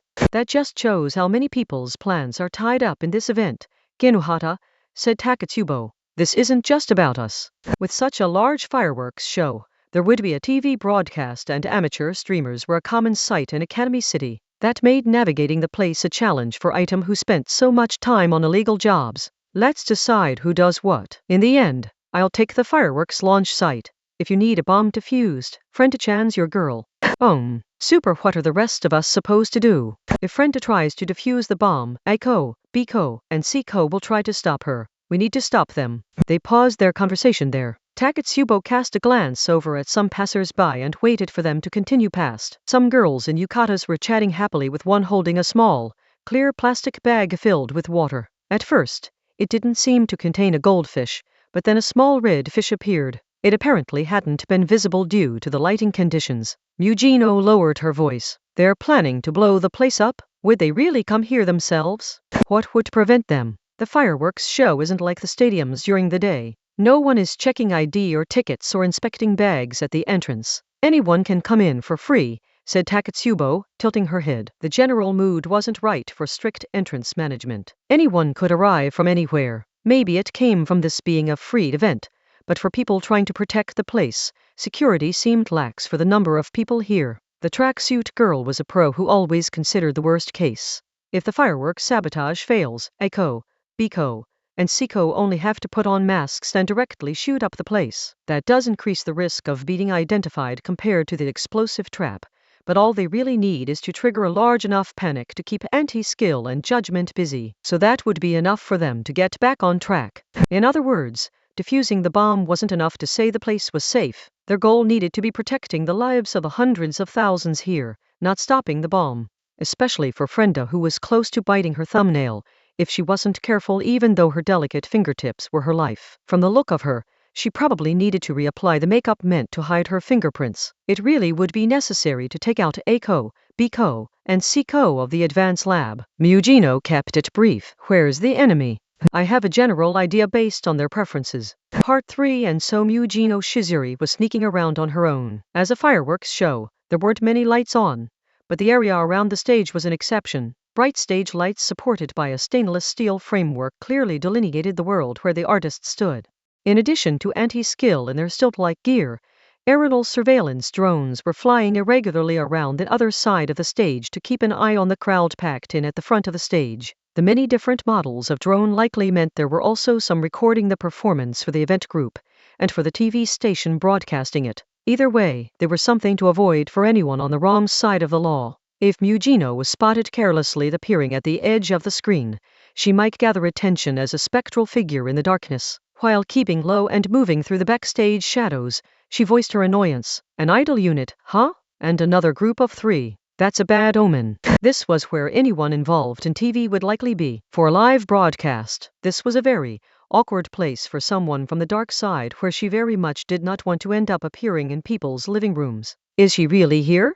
Mujino, said Takatsubo over the radio. If the fireworks bomb fails, they will cause a panic with gunfire. They usually do that by holding a position where they can gather everyone's attention without being caught in the crush afterwards. So would they be spraying bullets into the crowd from up on stage? About the worst unplanned performance you could get. And to make matters worse, it would be happening during the day Heisei, when so many ordinary visitors and TV cameras from outside the city were here. That did explain why that group had so displeased the higher-ups that they had been destroyed once in the past. But what do I do if I run into an advanced lab spur here? There's not enough room to fight. Use your creativity and ingenuity. That just means you don't have any ideas. A light leaking in from backstage cast a shadow. Mugino leaped aside as if struck just before a metal pipe dropped down. No, a girl wielding the pipe in both hands had jumped down from overhead, with enough force to tear a piece out of the dirt ground. TCH. She produced a voice, the voice of an adolescent girl, that was beginning to show some hints of sex appeal, while still not fully losing its innocence. You didn't blast me right away. If you had thoughtlessly fired as you turned around, because you might as well, my counterattack would have ended it. The two girls glared at each other and kept their distance. Mugino's opponent looked to be high school aged. She may have found the pipe somewhere around here, because she tossed it aside without a second thought. Taketsubo had explained Eiko, Biko, and Siko's powers, and only one of them applied to what this girl had said. All or nothing. This girl had a psychological power that would apply the enemy's deadly force to her own attack if she landed a cross-counter. She was level 4, but the advanced lab's external boosting meant the level system couldn't be relied on here. In other words, so you're Eiko. I'm going by Suzanaka-san at the moment. As smart as most high-level aspirers are, they tend to force their way through with brute strength, so surprising them from a blind spot makes it pretty easy to one-shot them. What a pain. Looks like I'll actually have to try this time. At that same moment, a bloody flavor spread through Mugino's mouth. Her head jolted backwards. She had already taken a cross-counter from much closer range than she had expected. Eiko whispered sweetly into Mugino's ear after throwing a fist into her face. Oh, not willing to take this seriously yet? Although that would have blown your head off if you had used Meltdowner. In fact, partway through the conversation, Mugino's right arm had sprung up in front of her, but instead of using Meltdowner, she had thrown a pebble with a snap of her wrist, so I can't use feints or try to throw off her timing. She'll counterattack me no matter what. Exclamation. This wasn't just her sense of pain being sharpened. Eiko's power was supposed to be psychological, but Mugino was physically bleeding. Even though that light jab couldn't have done that, there were stories of people bleeding from the heart when the fear of bullets and bombings on the battlefield grew too strong. Mugino held the bridge of her nose with a hand, and took a leap back before her earlobe was bitten off. Part 4 Kinohata, said Taketsubo over the radio. Mugino has contacted Eiko. That leaves Biko and Siko. And it means the advanced lab is definitely here. Super acknowledged. There was no predicting when the bomb would explode. Not when there wasn't an obvious digital timer. It was all over once the fireworks technicians reached for the control board on the sandbag and the scheduled time had already passed. The color of the sky was just barely hanging on as a purple tinged with orange, but the sun was no longer visible behind the skyscrapers. If the technicians decided to compromise and launched the fireworks, hundreds of thousands of futures would vanish. Kinohata felt an urge to rush to Mugino and focus their attack on the known enemy, but if Eiko, Biko, or Siko were killed, there was a risk of the remaining two taking desperate measures. Splitting up and eliminating all three as soon as possible still seemed like their best option. The point Taketsubo had assigned her was this super relay station. The TV station cameras located here and there across the vast event site had to be relayed to the TV station itself, so large-scale radio communication equipment was needed. Using ordinary internet lines could lead to unexpected freezes, especially during a major event, when the communication servers were flooded with connections, so it wasn't a good option for a live TV broadcast, although it was unclear if the main focus of the relayed footage was the fireworks show or the live performances. Hi. Someone called out to Kinohata. The girl was a bit older than Kinohata, but she shouldn't have been in this off-limits area. More than that, she didn't seem at all bothered by the presence of an intruder like Kinohata. Super, who are you? What name did I end up going with again? Ugh, it's no use. I can't remember, so just call me Biko. So she's Biko? Her power lets her super search for the enemy's location using her hair's scent particles, right? Which makes her similar to Taketsubo-san. That really is Biko, said Taketsubo over the radio. She isn't Siko giving that name to hide her power, so you don't have to worry about that. Oh, had that been a possibility? It helped so much to be working with someone who knew the enemy. And in that case, Kinohata's power gave her the upper hand. Those search types were most useful when they were hidden. They were like bombers or snipers, who unilaterally located their target and delivered a deadly attack from afar. Ideally, that initial attack would end it, because they wouldn't want to fail to kill and be dragged into a 50-50 close-range battle. Around 80% of their charm vanished once they were standing in front of you like this. A search type alone couldn't kill anyone. Since Biko had attacked alone, She was likely hiding a weapon other than her power, but what does it matter that you can use your power to accurately locate me? I was never going to hide from you in the first place. A knife? A handgun? Bring it on, whatever it is. I'll walk right up to you and punch you so hard your skull super caves in. The sound of evaporation reached Kinuhata's ear, coming from her right upper arm. No, was it the sound of something burning? Exclamation. Kinuhata shook her arm, but it didn't help. Throbbing pain belatedly began to torment her skin. Like drops of sulfuric acid had landed on her skin, or like orange glowing sparks had touched her. The pain came from points of heat. It didn't make sense. What just happened? Kinuhata's entire body was covered by a fence armor which could withstand a shotgun blast or a 12-ton truck. So why was she feeling this pain so directly? What do you think that was? Biko laughed, and didn't move from her spot. So did she have something that could cause burns and could be used without approaching the target? Could I be doing something with friction? Or maybe fire ants? Doesn't aluminum melt pretty easily when heated? Come on, start listing up the possibilities and trap yourself in a cage of paranoia. TCH. Kinuhata clicked her tongue, jumped back, and sprang to the right, but the throbbing pain continued to crawl along her arm. Worst of all, the offense armor that acted as a mental support for her didn't work at all. Her thoughts were close to shutting down. Kinuhata. A voice came over the wireless earphone in her ear. Taketsubo's voice. Remember, Biko's power is territory pheromone. By scattering her hair's scent particles, those particles bond with other scents and break down, allowing her to precisely search out people's locations.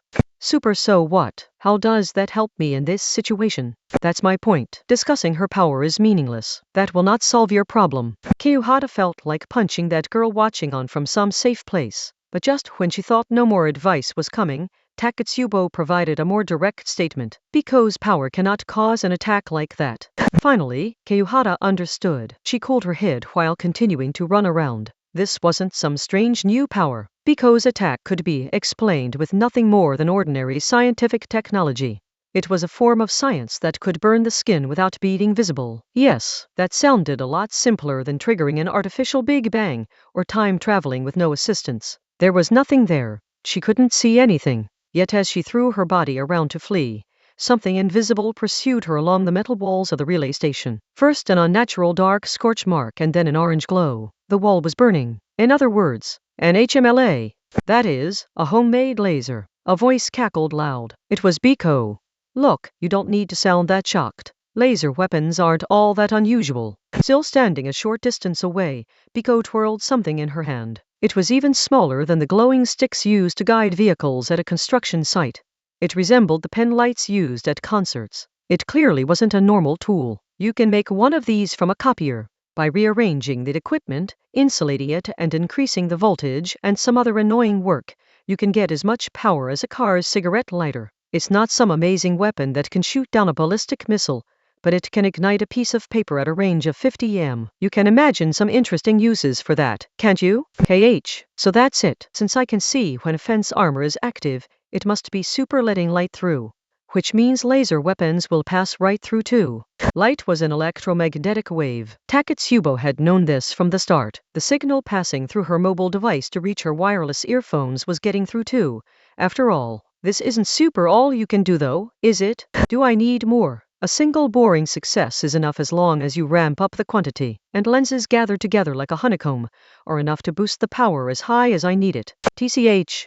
Before the enemy could move, Kinuhata kicked over a nearby bucket. The bucket was being used to chill the fruits and frozen treats being given out as gifts in the heat, but it must have been in the way and someone had dumped it out back. When the dry ice and water collided, they spewed whites and something tore through that white curtain. The invisible weapon wasn't so invisible anymore. There was more than one red line of heat. Multiple weaponized laser beams emerged from each side of the thoroughly modified pen light, looking something like the veins of a leaf or stacked wise. This was a projectile weapon with a range of 50 m. With so many lasers, it was amazing Biko didn't burn herself. Visualizing an invisible weapon is probably the right way to go, but lasers move at the speed of light, making them history's fastest projectile weapon. This is the next-gen weapon that will end the era of guns and gunpowder. Surely you didn't think you could escape by hiding in that smoke, did you?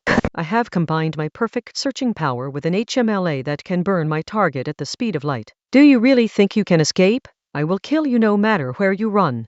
So I hope you're ready. I'll start by burning your eyes to neutralize you. After that, maybe these Achilles tendons, and after that, I can slowly burn you to death while you roll around with your hands over your face. Part 5 Frenda.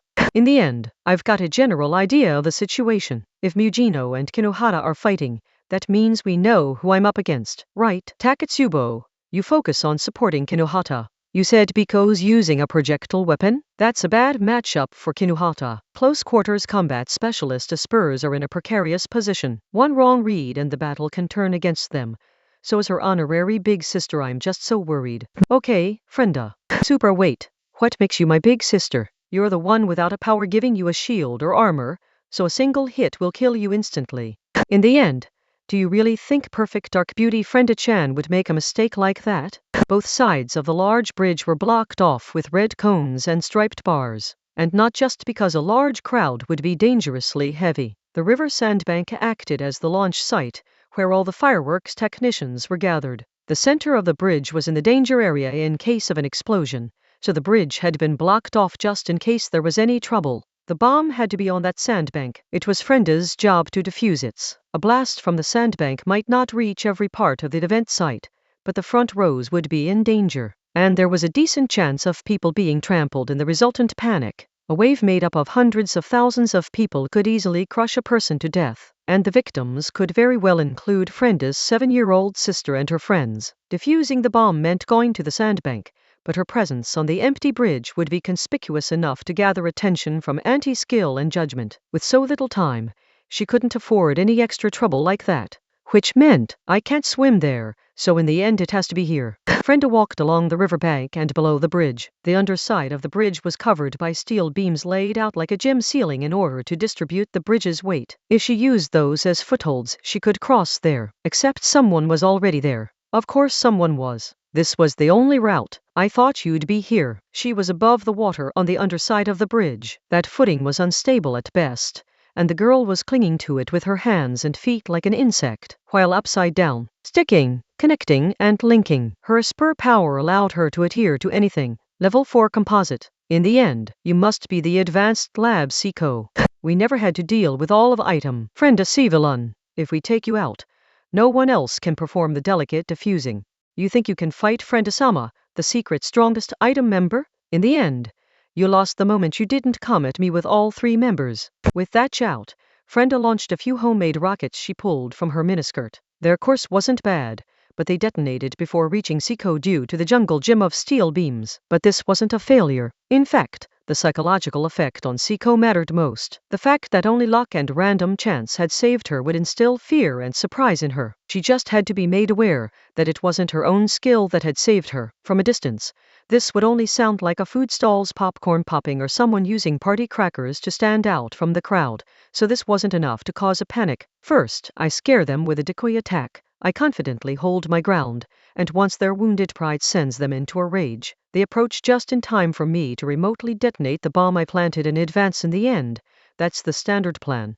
The dust in the air split as Seiko rushed sharply in. This was much sooner than Frenda had anticipated. She didn't even have time to scatter traps on the steel beams using magnetic suction bombs. The standard plan was based on some optimistic assumptions. It wasn't too reliable in a lethal battle. You expect me to give a bomber time? By then, Seiko was already right in front of her. She jabbed her small palm artlessly toward Frenda. Composite let her adhere to anything. Exclamation. Frenda couldn't dodge. Just before Seiko grabbed her right wrist, Frenda flipped her poncho up and wrapped the hem tightly around her hand. That was better than having her bare hand adhered to. She felt a powerful tug. They were already close enough to touch. Their faces were less than 100 cm apart. What? In the end, did you want to handcuff us together for a chain deathmatch? She detonated her bomb regardless. A bomber who complained that bombs were useless at close range wasn't second or even third rate in Academy City. The direction of the blast was easily altered using metal plates and such, so with the right connections you could blow away only the enemy even at close range, such as pressing it against them with your palm. 0-inch bomb. HWA haha. Behold Frenda-chan's genius. In the end, watching that kung fu movie marathon with Kinohara was worth it. That really doesn't matter. A voice slipped into her ears. It wasn't that Seiko had jumped back at the last second. She had kept her feet on the steel beam as she rotated 180 degrees around to the bottom. By attaching herself upside down like a bat, she had skillfully avoided the uppercut-style blast aimed at her upper body. Friend had dropped a few more bombs at about the same time. Siko kicked off the beams supporting her to reach another beam. After all, their field was a collection of steel beams similar to a gym ceiling. Siko's ability to move around and attach to anything gave her a major advantage. But at the same time, you abandoned your shoes. And your socks too. Were you using your ankles when it looked like you were using your hands and feet before? So does your power require direct skin contact? But in the end, you do know your toes have the equivalent of fingerprints, don't you? Not a great power for a criminal. Shut up. I didn't ask for your opinion. And in the end, I already know how to deal with this. That shut Siko up. And Frenda was doing anything but shutting up. You have a close quarters power that requires direct skin contact. That means I can use the tactics I've put together for use against Hinuhata in the sparring sessions that super nice Frenda-chan does for the silly new girl, whenever I have some time. No matter how nimbly you can move in any direction, you can't avoid a blast that forms a complete wall. And if you use irregular movements to try and approach from my blind spot, I just have to create wall blasts in all 360 degrees around me. And more than that, in the end, as long as those wall blasts are holding you back, preventing you from approaching your target, you can't lay a finger on the world's ultra-fragile treasure that is Frenda-chan. To reiterate, a top-rate bomber could trigger explosions at extreme close range without harming themselves, which meant they could use explosions for defense. And Siko whispered atop the steel beams, I can stick hands together, preventing you from escaping. I can attach my feet to my footing, preventing myself from slipping off. Yes, Siko made her point clear. Did you think I would be classified level 4 if that was all I could do? Siko waved a plastic ruler in her hand. Clear specks sprinkled from it. She had scattered something into the air. Some kind of white smoke spread out unnaturally. Frenda immediately caught on. In the end, that isn't just smoke. Is it some kind of acid? Exclamation. Frenda held her breath. She abandoned her offensive stance and jumped back on the unsteady footing. Siko laughed. In just a few seconds, around half of ruler had already dissolved. Breathe it in and maybe you'll figure out what acid that is. Nice joke. In the end, I'm not letting my windpipe and lungs dissolve. With sulfur, you can create sulfuric acid. You can find the ingredients even in a beautiful city filled with clean air. The other likely candidate was nitric acid. The chemical formula was HNO3. Hydrogen, nitrogen, and oxygen could all be found in a river or the air. Is she choosing what element she wants to adhere to? And that's a powerful acid smoke, right? In the end, that's such a dangerous way to use that. An unpleasant straining sound rang out. The steel beams supporting the bridge's thousands of tons were crying out in protest. Not even acid smoke should have been enough to make the bridge collapse so suddenly. There was another cause. By removing the carbon from the steel beams, they return to being pure iron. That makes them soft and less sturdy. Didn't think my adhering power could be used this way, did you? Frenda didn't bother listening to the end. Her vision was shaking too much. The steel beams supporting the underside of the bridge spanning the large river were breaking, which meant her footing was collapsing. But Frenda did not plunge into the dark river. Damn!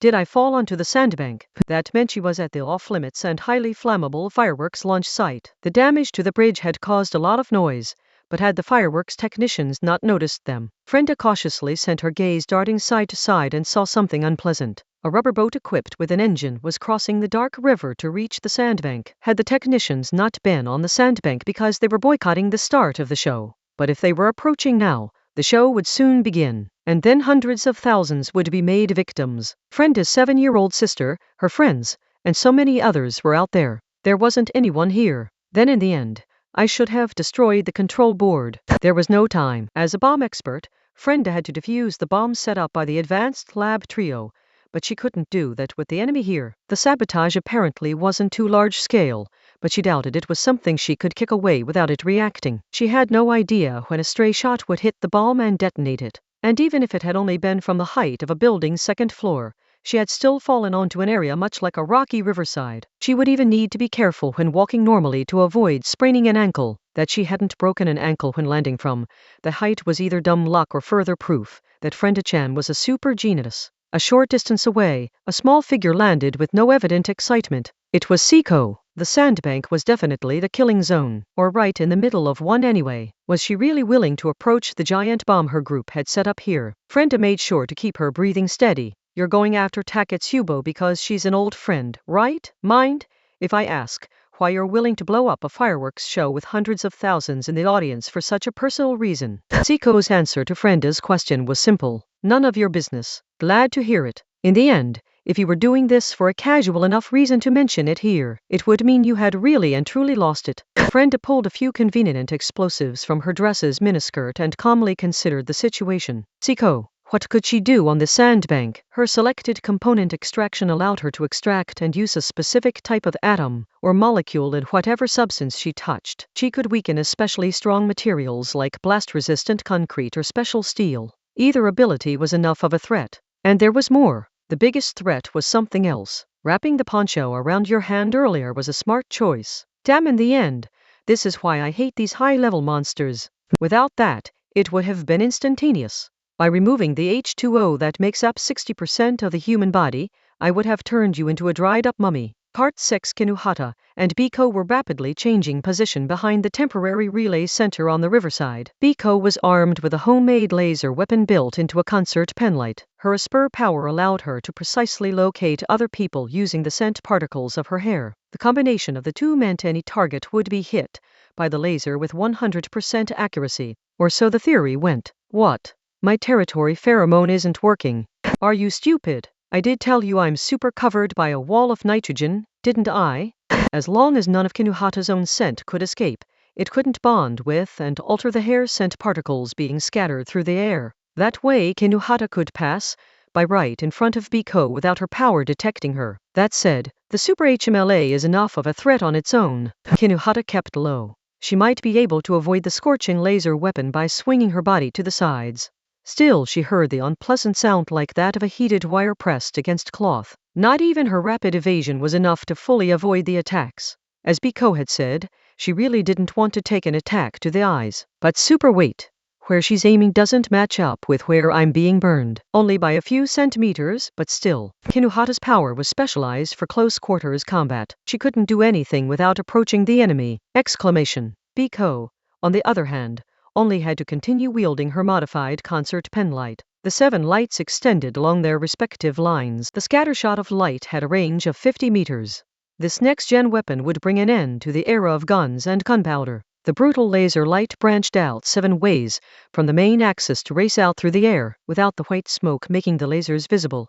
Kinuhata Sei would have either had her eyes burned away or her clothing set alight without even knowing what was happening to her. Biko laughed loudly and did not let up on the attack. The laser light raced side to side again and again. Dry ice? Smoke. So what if you can see the lasers? If you think it's that useful, then just try and survive. The deadly cutting light suddenly bent about 5 meters in front of Kinuhata. Unnaturally so. Biko's surprise was wasted time. If she had instead thrown herself down to the left or right, she would have survived another 3 moves.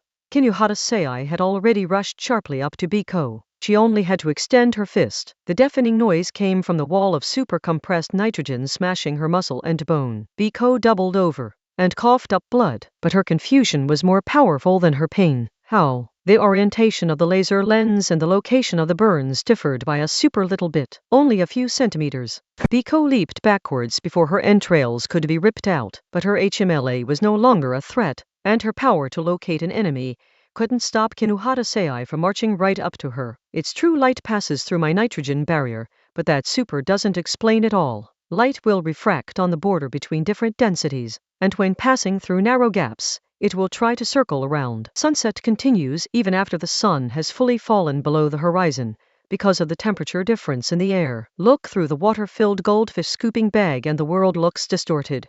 Mist showers create rainbows. It's all caused by the same thing. Light is super easy to bend.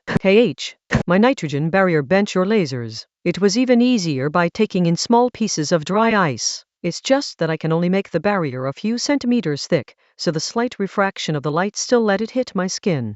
That's super all it was, stated Kinuhata Sei. She then spread her arms a little. So I super only needed to mess with the air over a wider area. Dry ice sure is convenient. With it, I can bend the lasers at the border between densities enough to keep myself safe. Yes, scattering the dry ice smoke around at the start had been the right move. That did more than just make the invisible lasers visible. It changed the conditions of the air by adding an impurity. Take that far enough and the temperature and carbon dioxide density difference created by the dry ice could bend a laser weapon. There was no such thing as a perfect weapon. One might have an advantage after its debut, but countermeasures would eventually be developed. Your power can only concentrate nitrogen, so it shouldn't be able to scatter anything over a wide area. Oh, did you absorb only the nitrogen in the area to move the scattered dry ice particles through the air, like creating a corona or fog bow? Trying to calm yourself by super helping me give the answers? Just keep panicking while I rip you apart.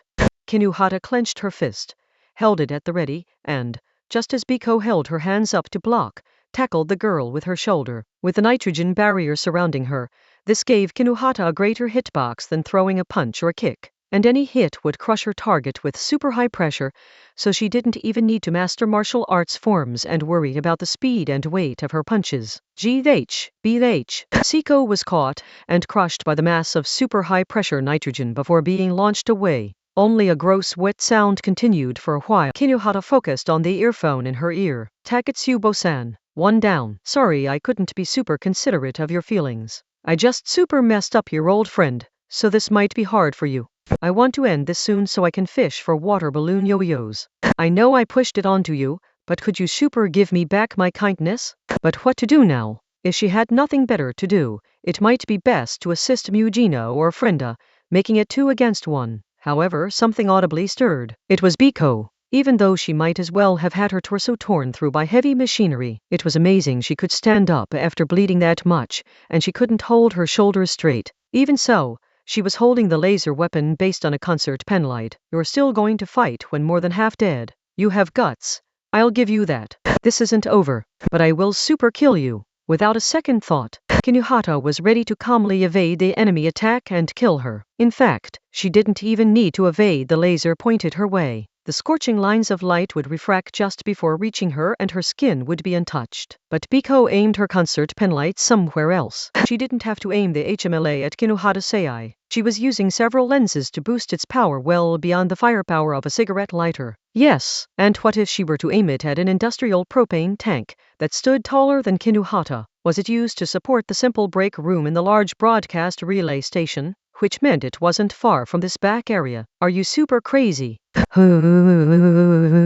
It detonated, but the mic performance at the live stage a short distance away kept anyone from hearing it. Part 7 Frenda Sivalon had fallen from the underside of the bridge and onto the sandbank in the middle of the wide river. She immediately threw the bomb in her hand. Instead of fleeing, Siko caught the bomb. By touching the explosive itself, she could break apart the atoms, preventing it from detonating. Bombs couldn't win this, no matter how hard she tried. Something must have broken inside her, because Frenda Sivalon fell backwards. She landed on her rear and slid backwards. Lipstick, foundation.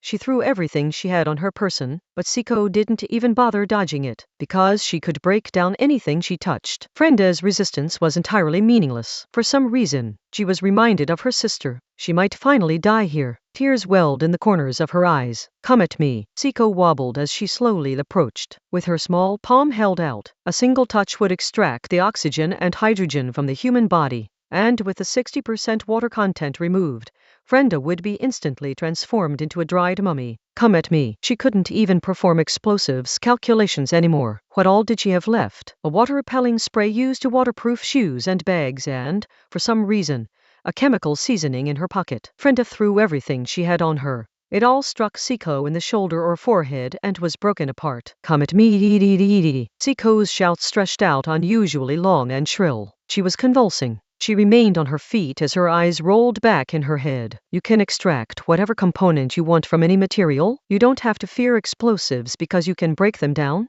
After throwing so many items, Frenda finally breathed a gentle sigh and explained what had happened. In the end, this is what happens when you throw around that dangerous power without understanding the basics of chemistry. The water-repelling coating is made from carbon fluoride, and the seasoning is made from monosodium glutamate. But atoms don't just hang around in their pure state. They will bond with other atoms to stabilize themselves. She wasn't expecting a response. In fact, she was out of ideas if Siko did do anything now. This was really meant to confirm that Siko was unconscious. So if you use your cheating power to wildly break things down like that, the fluorine and sodium will combine to create dangerous sodium fluoride. You surrounded yourself in a colorless toxin that causes respiratory distress and convulsions when breathed in insufficient quantities to cause acute poisoning. She got to the end of her explanation. She had confirmed her safety, and she was feeling silly now. She took a deep breath before continuing. But that's still better than breathing in the even more toxic fluorine. Do you see the skill difference now? There was a compatibility issue here after all. Aren't you supposed to be a step above other level 4s? I wish I could ask you how it feels to be bested by nothing more than a level 0. Really? You were wide open from the moment you started making nitric acid and throwing around chemical smoke without any protective equipment for yourself. Idiot. Why would I start by throwing my lipstick after falling in the ground when I had plenty of round river stones around me to throw? Loser. Did you really think you could outdo ultra-cute friend Chan when it comes to chemistry knowledge of all things? Wahaha, you stupid dumpus. How'd you end up with so few brain cells? Normal Chan of House Common. Were you an orc in your past life? Or a goblin? BWA ha ha ha. This was your surprise attack. So you should have done your research and known what my specialty was in advance. You clumsy weakling coward. At any rate, the threat had been eliminated. The fireworks show had yet to begin. Just barely. How could she approach the many launch tubes and focus on defusing the bomb without being interrupted by the ignorant technicians? Frender ran some calculations with both her cute public face and her dark hidden face. Or so she thought. Just then, Seiko's body jerked. No, she had gone limp with her eyes rolling back in her head. But she hadn't fallen yet. Frenda was dead if that girl managed direct skin contact. She would be instantly mummified as all the water molecules were removed from her body. Yet Seiko was trying to collapse on top of her at close range, with her arms stretched out, giving her the greatest surface area and making it that much harder to avoid. Was she aiming for mutual destruction? Ka! Exclamation. Ka! Part 8. Behind the idol concert stage. Mugino noticed some lights in the distant darkness out of the corner of her eye. The number of artificial lights at the river sandbank was growing, presumably for the work there. Meaning, looks like the stubborn fireworks technicians have finally given in. Scoffed Eiko. It's going to explode now. So how about you turn tail and run like the filthy villain you are? What the hell is Frenda doing? She'd better not have screwed it up. Mugino worked to keep the panic off her face, but she couldn't leave here and head to the sandbank in these circumstances. She was dead as soon as she took her eyes off this enemy. It was 1 against 1. But Mugino Shizuri had a question as she faced Eiko. Eiko's power boosted the destructive power of her attacks during a cross-counter. She knew that couldn't be explained physically, so it was probably possible with a psychological power. Because anyone who wielded a weapon or a spur power was aware how painful and terrifying their attack was. The power probably took the image in her enemy's mind, flipped a target of the pain from herself to her enemy, and then brought that imagined pain to the surface, to a level that could cause physical wounds. It's a powerful card to have in your deck, but I have my doubts that's all she can do if it is a psychological power. Controlling people's bodies, or rewriting memories, or personalities like we saw in that stadium before seems more convenient to me. Yes, but a power like that shouldn't be able to ensure a successful counterattack every single time. She couldn't be reading Mugino's mind with a psychological power. That would mean she could easily die from a failed cross-counter against a deadly attack. Why would she risk her life like that? This didn't just apply to Meltdowner. Bullets were everywhere on the dark side and they too could kill. There were several different ways to stab or slash with a knife, making attacks hard to predict. To be blunt, no amount of training would bring her cross-counter success rate even to 50%, and in a battle where weapon reach and body weight differed, it might be as low as 10%. And this was in the world of real combat where a failed attack meant instant death. So how had Eiko survived to this day? There was a trick to her consistent victories. Mugino Shizuri suddenly spoke. A microwave speed gun? No, that isn't it. It would have to be something more sensitive than that. Maybe a drum style or a rotary prism style? Oh, you figured it out? Eiko didn't seem particularly concerned. Don't underestimate analog tech. It can produce precision and speeds unreachable by switching signals on and off with semiconductors. Ultra-high-speed photography, huh? The octopus shutter. It's sensitive enough to divide a single second 20 million times. And by reading the images into a machine as data, you can ignore the effort needed to develop them. Eiko pulled something from her breast pocket. The single-lens optical device was about the size of a ping-pong ball. It used 8 octopus-like metal arms to skillfully station itself on her right shoulder. So what if you know about it? Eiko smiled. and stated the fundamental problem. You still can't escape the 1/20 millionth of a second cage, no matter what. How could you when that's much faster than the transmission speed of human nerves? There's nothing you can do with a power that requires you to consciously choose to shoot. I can monitor every one of your movements from beginning to end, so my cross counters always hit. Dare to use your power now. If you still want to try it, then give it everything you've got. Level 5. But if you do, I hope you're ready to at least lose your upper body. Part 9. The smell of blood scattered around. Part 10. On the riverbank lined with food stalls, Takatsubo Riku's breathing stopped. It was Ako who ultimately showed up. She had fought Mujino Shizuri and emerged entirely unscathed. That overwhelming result felt like a recreation of the legends spreading about Academy City's #1. The blatant killer intent she was radiating caused a stir around her, and who knows what she would do to the crowd just to silence them. Takatsubo immediately slid down the riverbank, on the opposite side of the audience. There was only a makeshift parking lot there.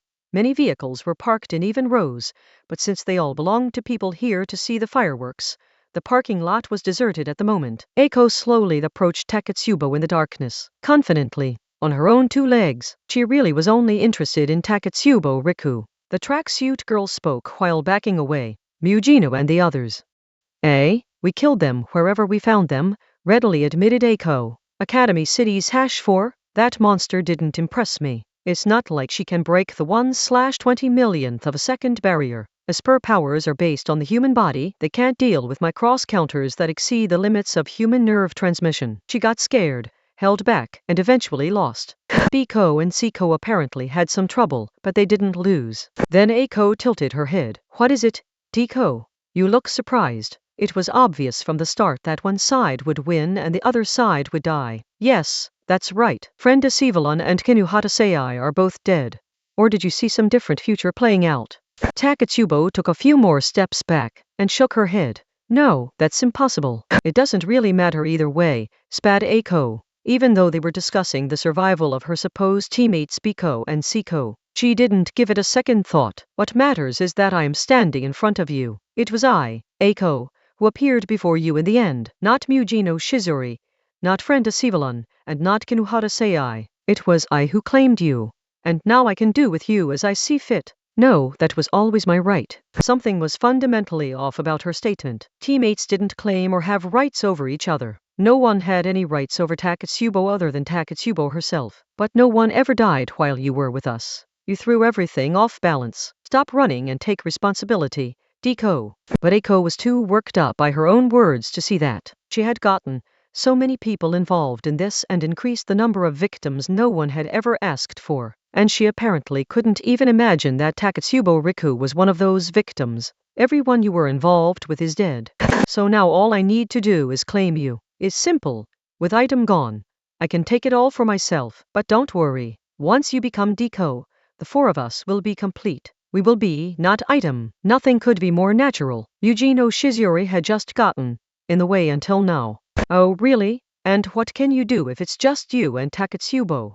Both girls' eyes were drawn in a different direction, toward Mujino Shizuri. Her hair and clothing were covered in mud and blood. If she was still breathing, she could have saved her life by slipping into the shadows and escaping. Why had she instead dragged her heavy body back here? For what purpose? That thought badly irritated Ako. That was supposed to be their position. They were supposed to become 4 and find success. Ako spat out her next words like they were filth. You were alive. Not just me. The bomb on the sandbank didn't go off, did it? Frenda and Kinuhata both won. Sounds like it was a close thing, though.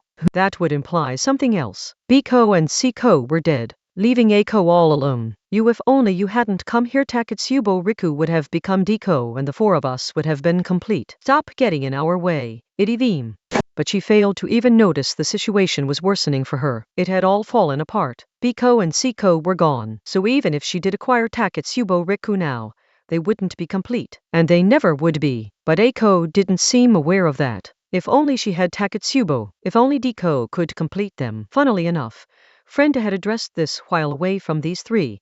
If you were doing this for a casual enough reason to mention it here, it would mean you had really and truly lost it. And come to think of it, what was Ako's concept again? Self-hypnosis. As long as she continued to believe she couldn't lose, she could push her power specs beyond their limits. What a sad creature you are, spat Mujino with no apparent expression. Infinite possibilities? I can do it. I can't lose. She was wandering the front line filled with the confidence with no actual chance of success backing it up. That was suicidal. They were similar because they were four-person teams. Hell no. They were nothing like item. Part 11. Eiko snorted with laughter.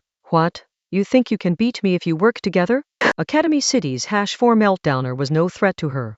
In fact, the more powerful it was, the greater a weapon it was for Eiko. What good was adding Taketsubo Riku? Don't make me laugh. Try as you might. A fighting spirit will get you nowhere in this world. It's impossible. Based on the structure of the human body, my octopus shutter can follow human movements in steps of 1/20 millionth of a second and detect any dangerous attack, so no one can escape my cross counters. Mujino Shizuri, I will kill you, rip you apart, and present the utter hopelessness of your corpse to Taketsubo Riku, while grabbing her by the hair and rubbing her nose in it. Don't worry. Taketsubo Riku pulled something from her pocket. It resembled a mechanical pencil lead case. She flicked it open with her thumb and sprinkled a white powder onto the back of her other hand. That was body crystal. She licked it up. This time, I'll use it for real. Taketsubo's heart throbbed hard in her chest. That ultra-high-speed camera operated at 1/20 millionth of a second. But that was only the mechanical substitute for real skill. AIM Stalker was an AIM diffusion field scanning power that Taketsubo Riku took the extreme risk of using body crystal to enhance. Did Eiko really think she could outdo that? Mujino. The tracksuit girl's tone of voice had changed. The girl could clearly view something deadly with her oracular eyes. It doesn't matter where. Just continue firing anywhere away from her and outside the range of what counts as a cross-counter. At times like this, Mujino Shizuri did not argue with Taketsubo Riku's oracles. There was trust there, enough to let the girl watch her back without hesitation. Eiko was left all alone. She wanted Taketsubo so badly, yet they didn't share anything like this. What does that matter? This isn't something you can trick by adding in a feint before your attack. I'm tracking your actions down to 1/20 millionth of a second. A massive number of images are being detected at all times. No tricks will ever let one of your attacks hit. Listen. I will tear them all down with my cross counters. Eiko raised her voice, but she could not break free of this strange situation on her own. She was an expert in cross counters, so unless Mujino fired Meltdowner to try and kill her, Eiko couldn't make any attack of her own. This is fine. This is fine. This is fine. This is fine. No matter what they do, my octopus shutter will break down their actions to 1/20 millionth of a second and analyze them, so they can't possibly escape. Here it comes. Eiko ducked and dodged before frowning. Nothing happened.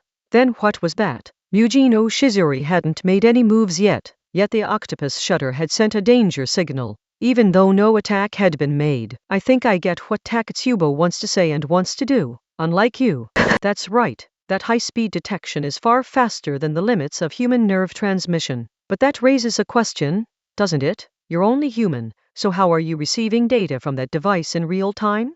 Eiko was receiving data from the device, yet she didn't appear to be viewing an LCD monitor or listening to earphones. In that case, Eiko had to be receiving the ultra-high-speed camera's data from the metal octopus-like legs touching her skin. It was using electrical stimulation, just like a low-frequency therapy device. If she were viewing a monitor and reacting to that, she would lose all of her time advantage, so she had needed a communication method that essentially linked into her reflexes. Meanwhile, Mujino Shizuri's meltdowner was made of a massive number of electrons. Firing over and over into empty space would electrify the air itself. So, if Eiko's skin was tingling from the start, she couldn't accurately perceive the stimuli actually coming from the machine. But how could you, damn it? Eiko cursed, openly. She had to be abysmal at poker. Her 1/20 millionth of a second advantage was gone. Without her cross counters, any attacks would hit her like normal. And Mujino Shizuri and Taketsubo Riku spoke at the same moment. They hadn't pre-arranged this, but their voices joined as one. You're dead meat. You're dead meat. Part 12 Flash. The deadly beam only needed a split second. Part 13 The sun had finally set, and the fireworks were launching into the night sky. Since there had been no major explosion after the show began, Frenda must have diffused the bomb. The lights and booms in the sky above were irrelevant. It was a quiet moment. No threat remained. The tracksuit girl could have shut her eyes here and been in no danger. She had regained her ordinary life. She could sense that even as she lurked in the shadows. Viewing the bright circles in the night sky, she staggered on her feet and leaned sideways against Mujino. Maybe it was the body crystal, but the body heat passing into Mujino was unnaturally high. Even so, Takatsubo Riku smiled a little and spoke. Now we're partners in crime. We were from the start, weren't we? Epilogue. The true center of the Deihasei was underway. It was a hectic day ruled by blue skies and fearsome direct sunlight. Even so, the city was peaceful. There were no villainous plots or bombs. The past wasn't baring its fangs against anyone. Yum, yum. So this is what they're doing now. A crepe. And the obvious mayo puts you at ease before the hidden anchovy-style flavor hits you. I thought I had mastered the art of the mackerel. But in the end, mackerels contain endless possibility.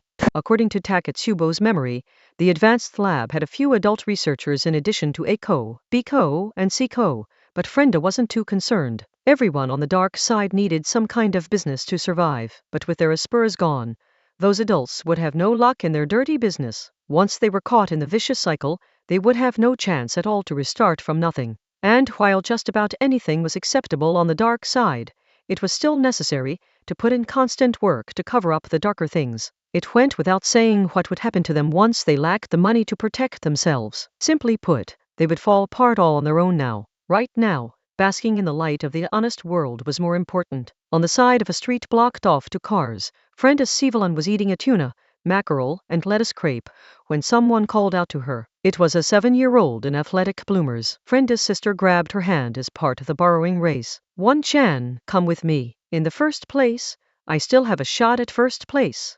Let's see. You're looking for a grown-up sexy woman? Damn those teachers. In the end, why would they ask first graders to borrow that? Whether it was to help her sister win or to protest to the teachers, Frenda ran with the 7-year-old, along the street flooded with spectators. She happened to catch a glimpse of Mujino Shizuri and Takatsubo Riku through a gap in the crowd. The light was the light and the dark was the dark. Her eyes met with a teammate she entrusted her life to in the darkness. But at the moment Mujino chose to ignore her. Expressionless Takatsubo Riku, however, formed a megaphone with her hands and shouted, as loud as she could manage, "Go for it." Mujino looked over at her in shock. Kinuhata smiled bitterly while leaning against the railing of the pedestrian bridge overhead. They didn't stop Takatsubo, because they had protected the ordinary city where she could do these things. And knowing the value of what they had risked their lives to protect might just give them the strength needed to survive. Little by little, those shadowy girls were becoming involved in the honest world they had saved. Afterward, if you picked them up one at a time, welcome back. If you bought them all at once, welcome. This is Kamachi Kazuma. Item has reached volume 5. Oh, and that's the same as the number of people in item if you count Hanano. This one was all about Mujino and athletic bloomers. No, wait, it was about the previous year's Deihasei. Of course, this sports festival was from the perspective of the dark side, so it highlighted some fairly dark aspects. It might be fun to compare this version of the Deihasei to the one in OT 9-10. The most obvious examples are how the fireworks show that was a symbol of salvation in the main series became a trigger of mass murder here, and how the cheerleader outfit that Kamo-sensei worked so hard to wear was used as camouflage by an enemy. This one also shined a spotlight on Takatsubo's past. She might seem like the most sensible member of item, but she is actually the most mysterious. And some of that was finally revealed. But well, with the dark side involved, the official records can be altered and power can be boosted with special equipment, leading to the creation of a lot of what you could think of as level 4.5 spurs. Makes you wonder what the ranking would be like if it was ranked by pure strength rather than applicability. That the scariest thing this time was technology rather than a spur powers was one thing I really liked while writing it. In my mind, that's how it should be for Academy City. Ultra-high-speed photography, a high school girl's homemade laser, and a pain stimulant that increases the human sense of pain by 350 times. I included a lot of ridiculous weapons to grab your attention as you read the book. I had all the crimes this time be focused on creation and erasure. For me, the heart of crime fiction isn't the violent scenes themselves, but the moment in which something happens that shouldn't be able to happen and the absolute rule of law is broken by cleverness and brute force. For example, changing one's face with plastic surgery or erasing one's fingertips. But what do all of you think? Nothing would make me happier than knowing you enjoyed the contrast between the students working up a healthy sweat below the pleasant September sky at the Deihasei and the bloody battles on the dark side. I give my thanks to my illustrator Noritsu-san and to my editors Miki-san, Anan-san, Nakajima-san, and Hamamura-san. With the extreme contrast between the business of the athletic festival and the criminal atmosphere of dark sports, and with sportswear both high-tech and nostalgic, The illustrations must have been difficult. Thank you yet again. And I give thanks to the readers. Yes, that's right. Athletic bloomers are still in use in this world, which means our Earth will be flooded with them once technology advances 20 or 30 years. A more obvious example of this issue is the folding cell phones. This is a work of fiction, so if I don't want something to disappear, I can keep it alive in a more advanced form. I just hope all of you are willing to accept it. Thank you for continuing to read these books, and I will end this here. I had the most fun writing The Chase with the Cheerleader, Kamachi Kazuma.